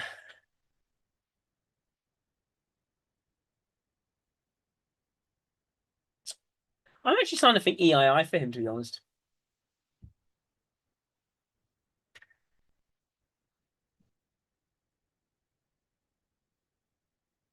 I actually think EII.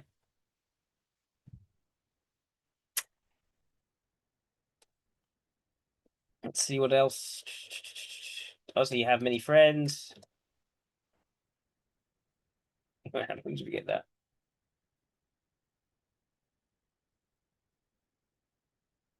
Very small hypothetical group fears in loyal life and friends, both on quality and privacy and acquaintances.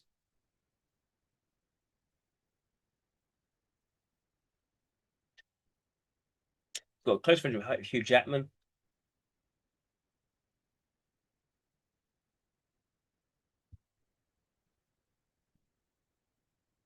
Yeah. Hugh Jackman helped manage his anxieties, to handle fans, probably not losing his mind. Mm-hmm. In what ways is Daniel Craig a stubborn person?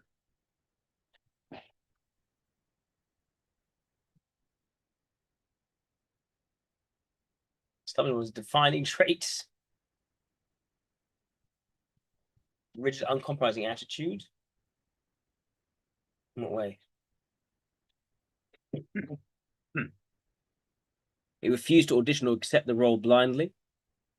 Stubbornly would only sign it if they could produce a script that actually impressed him. He cared about the money or prestige of the franchise, dug his heels into their hand and succeeded with our script. He didn't want money. He did not want prestige. Not interested in that. And he thought it wouldn't be deep enough, essentially. Wanted the creator to say, uncompromising grip on scripts to create a direction. Even that is a sort of extravasation blind thing to do. Like not knowing where you are in the pecking order almost.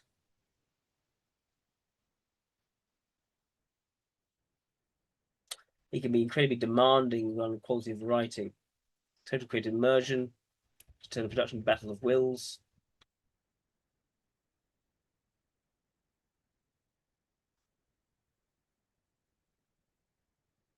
The writing strike. Strike rules. Only acting director can legally alter text. Stubney stepped in alongside. I'm not forced to rewrite scenes themselves on the fly. Why is that stubbornness? I don't understand. But he knew he could be a pain on the set because he refused to let lazy storytelling slide, constantly pushing directors and their material.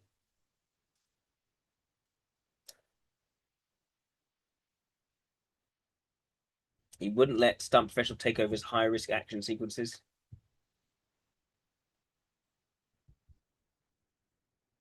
He fought directors to stay in the action. Dangerous choreography, far more than he legally and practically needed to. Let the audience see him taking the physical punishment. He's unyielding to the standard Hollywood publicity machine. Feasible on the fake smart for marketing purposes.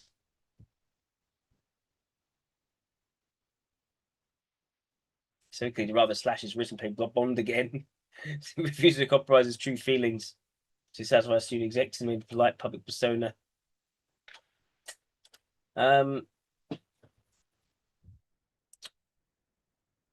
Is he a physically confident person?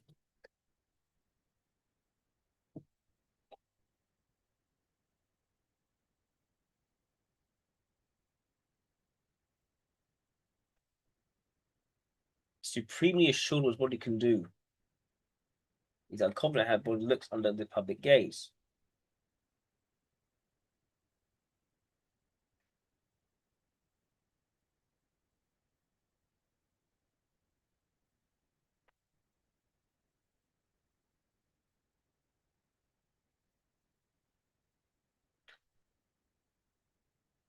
I don't know.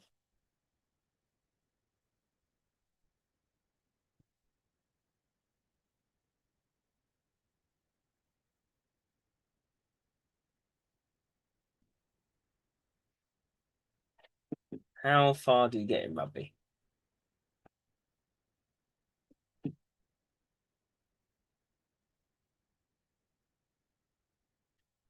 Is that a junior amateur player with mid-teens? There's not like he's not an exceptional athlete. That's rubbish.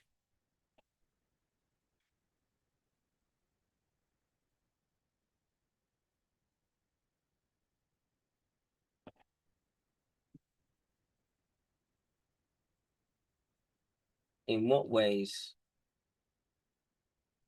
does Daniel Craig need to elevate material he works with?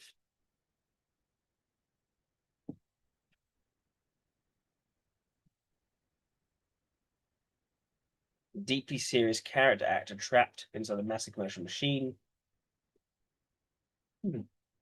He's used as a passive job. Practically steps in to fix weak writing, get emotional stakes to flat scenes, stripping conventional Hollywood lazy tropes.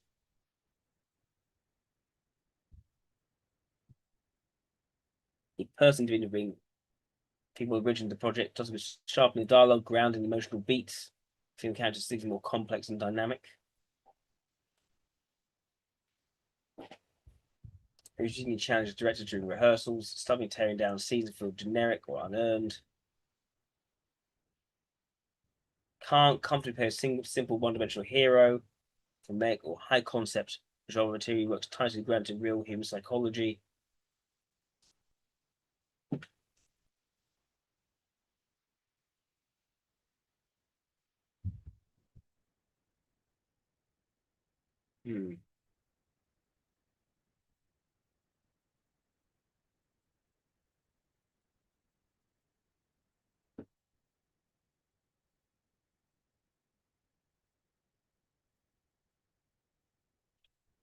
Let's see what else.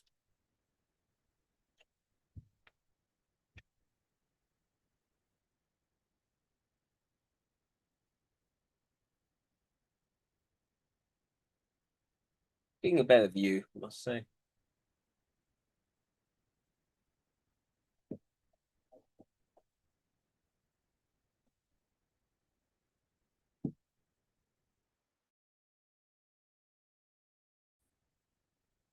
Maybe try Wikipedia for him.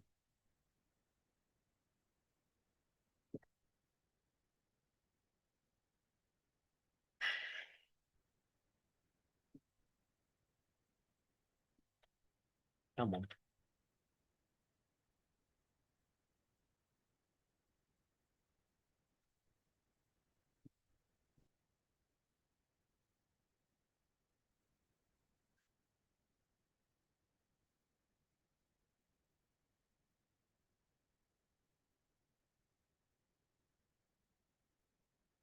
Mm-hmm.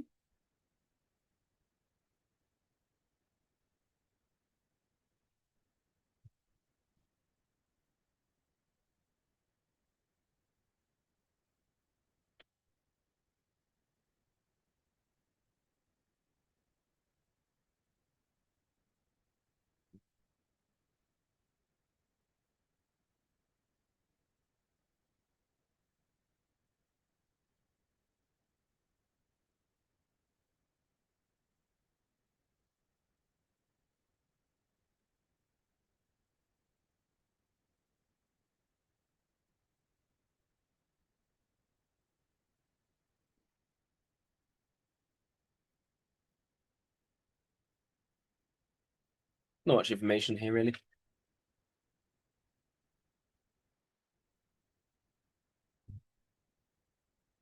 Oh.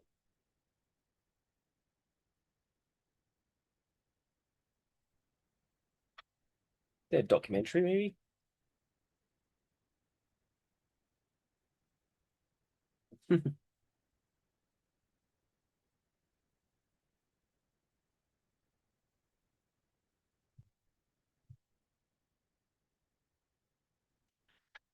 Interesting how he differs to say Russell Crowe. Let's try that. No, what? What? No, go away. No.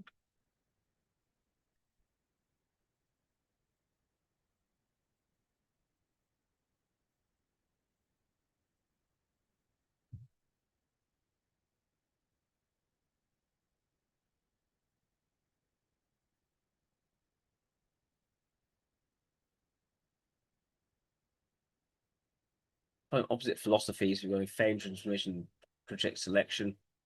He's a disciplined, collaborative craftsman, keeps his personal life and presence private. Crowe is an immersive, highly individualistic auteur who finds a grand transformation in vocal public opinions. Yep. Acting strictly a job, and avoids holding spotlight, anonymity, where he gives deeply personal interviews. Keep the presence private to present the illusion of a character. Piece of a larger puzzle, but to blend to the director's vision. The romantic, larger life concept of the artist. Outspoken, highly protective of his creative choices. Yep.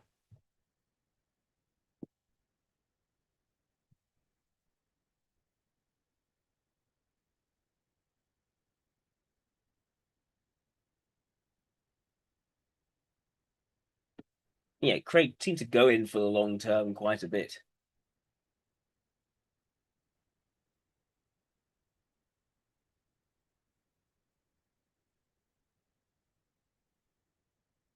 No frantic posture.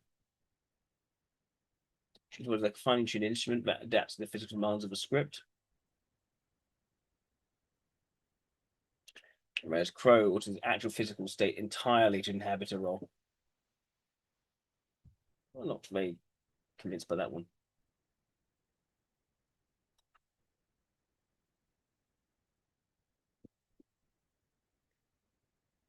I did.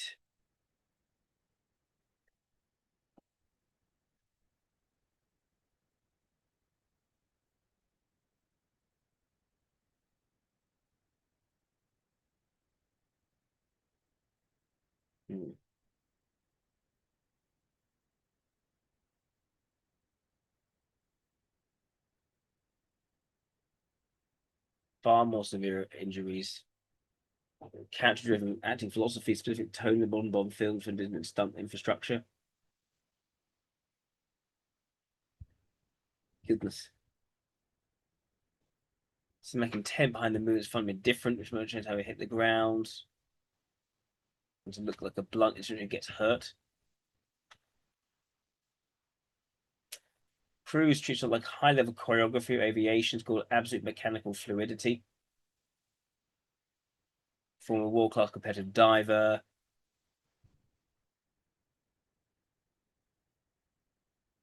See, then this is it. Like, it strikes me as though you sound as though Craig's injuries are deliberate and part of the act.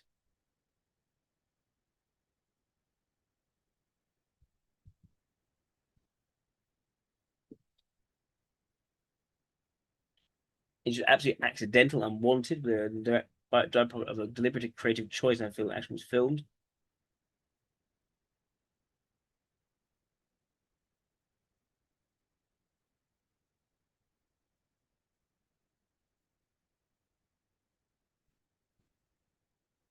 In traditional action films, have to let their stunt double handle any movement where they might hit the surface hard. So that's for the close-up reaction shot. Craig specifically rejected this approach. Stone's face during the impact, the audience could see real exhaustion and fear. Expected increases time on target. 5% wrong for a professional stunt double. Professional trade might save them. If 5% for Craig was torn labrum or smashed tooth. It sounds to me as though the way that Craig did it, he did not really understand the danger he's putting his body under. Tom Cruise does very effectively. seems as though Craig not have the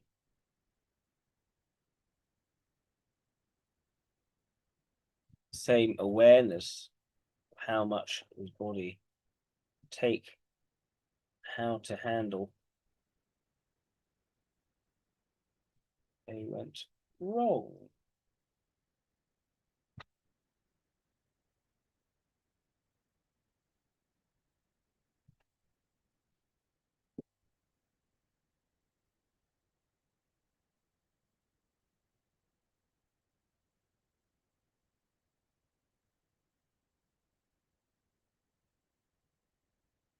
Yeah, but rugby, and he did it as amateur as well.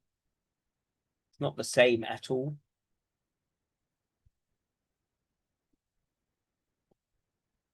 Or mental, emotional, physical, and technical person. So I think he's the former, not the latter. Yes. Always comes first. I agree. I think EII.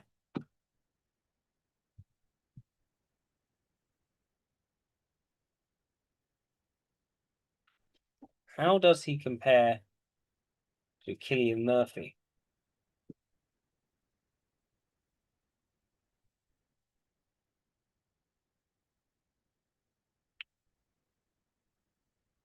Explosive kinetic actor projects internal emotion through heavy physical stimulation of movement.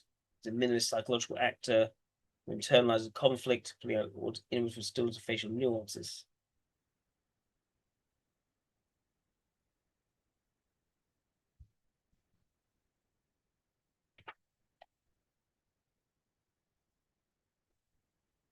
Compared from the outside in, pushing the body to the absolute limit.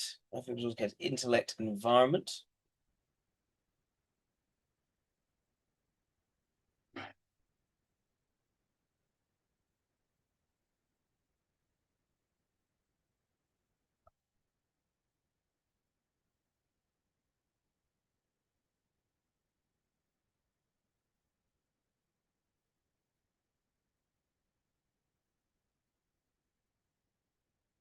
What else can we say about them?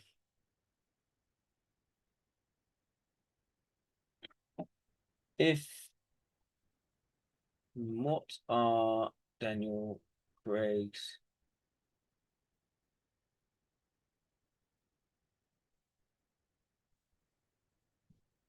red buttons?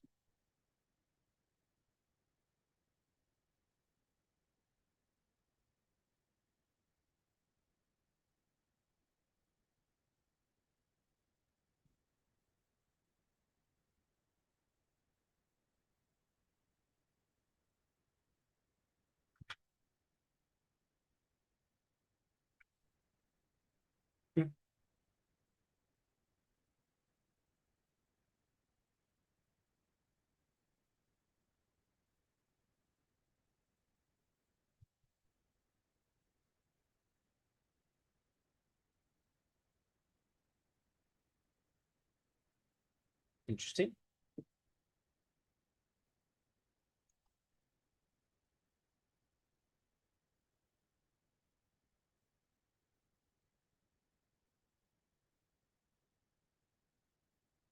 Interesting.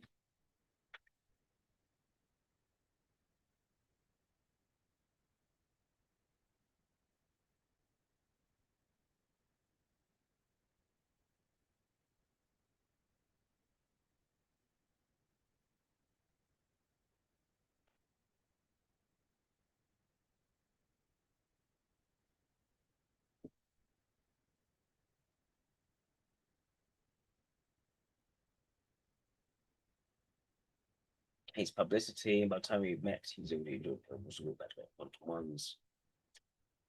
To find out whether he regrets taking part of Bond. Depends if they're unsuitable, so of course may get into assignments. And just not until surprising. Content. Friendship with Jude Law's in ruins after he was reported to have had a fling of Law's girlfriend in the Miller, but they both denied it. What's going on here?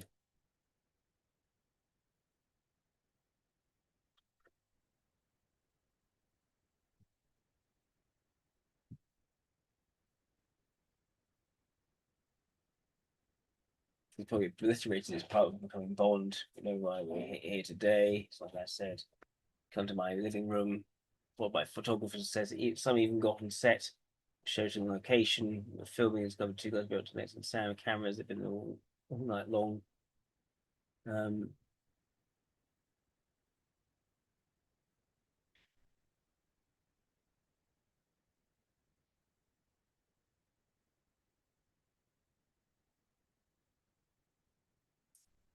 Emails on the film. Have a look. 2 or 3 days, very despondent. The wind would have worked hard to get it right.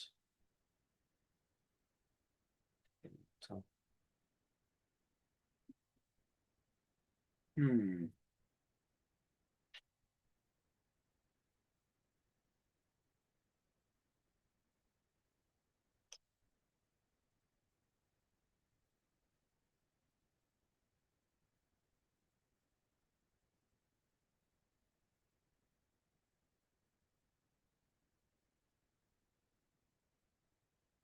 Let's see.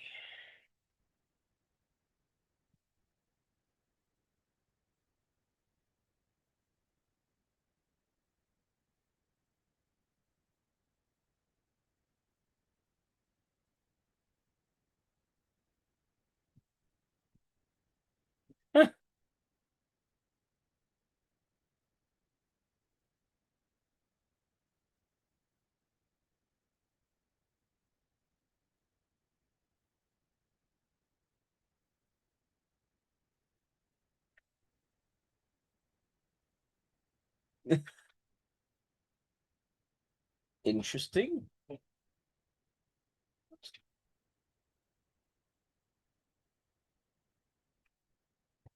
Might not employ him again. He went and asked them if they would. So he agreed to 3 films. 8 million seems like a lifetime, he says, but this is standard. 3 Raiders. Still goes well, he was trying to secure, as I got a dream of it. See what anyone could win an Oscar for playing Bond. Because Stars could actually CD.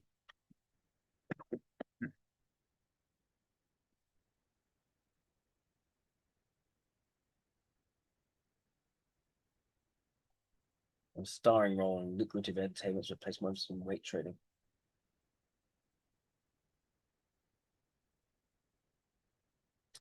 Yeah, that's why he was quite reluctant to take it on. Didn't he? Wouldn't do it unless the script was sufficient enough.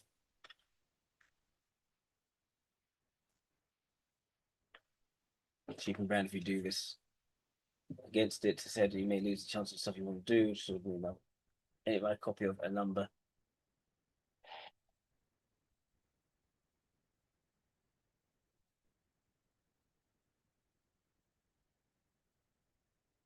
Well.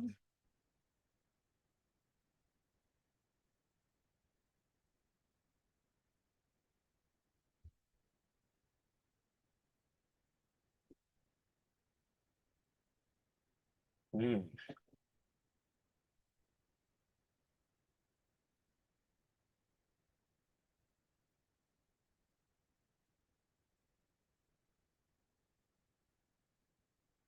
Mm.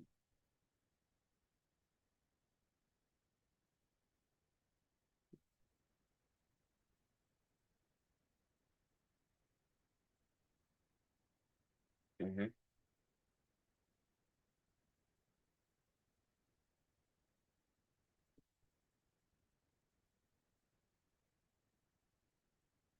Mm-hmm.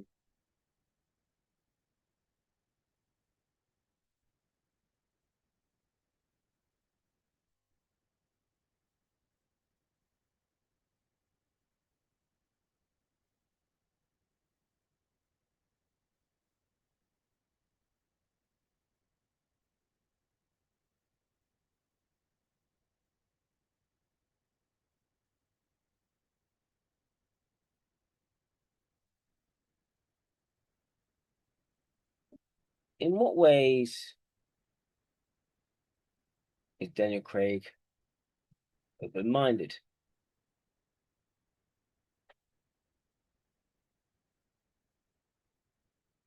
I see evolution in politics, creative self-reinvention, activity of rigid traditions, all stereotypes, massive career risks, there's modern creative perspectives,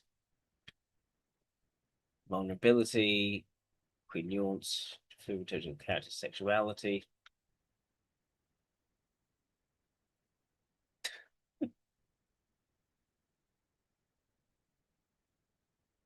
Benoit Blanc, campy, flamboyant, silk scarves and babbles about donut holes. Yeah.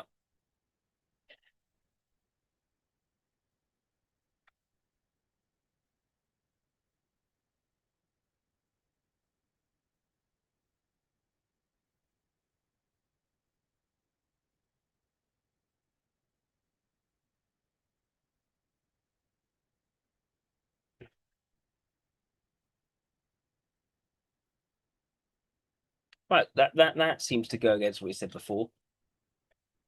I thought he said they should get different. Yeah.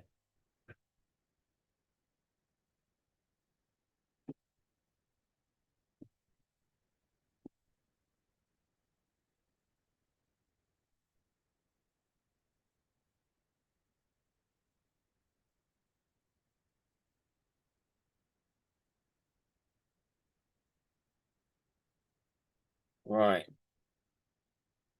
Okay. Yeah, so I'm getting the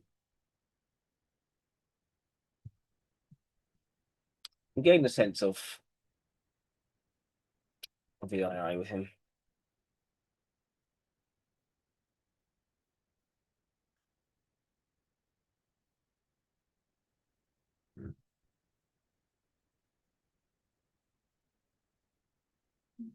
Hmm. Anything else? Yeah. Yeah, but no, I think EII for him. I think that there's a clear focus not on the celebrity, not on the idea of sort of artistic integrity so much as artistic quality, and that what he's doing does go deep into understanding human psychology.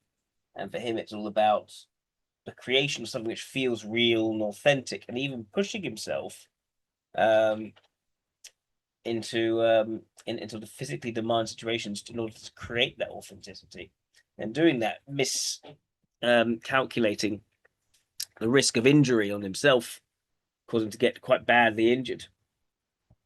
So yeah, a few things there which make you think, like this openness to sort of, yeah, not feeling, not worrying about coming across in sort of a silly way or that's not important to him. If he does have this imposter syndrome, is he actually worthy enough to be James Bond? Is he worthy to do the role? Is he capable enough, which needs to be an ongoing problem for him? And really, what he wants, and he really suffered under this sort of this excruciating publicity.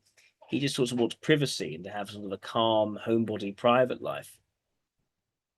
So all this coming together makes me think EII makes more sense. I don't think he's a sensory type. He's a very emotional and mentally focused person who has worked on his physicality, and that physicality has come at some significant cost in terms of the injuries he's suffered, because he doesn't even have a good sense of self-preservation, which EIs sometimes can lack.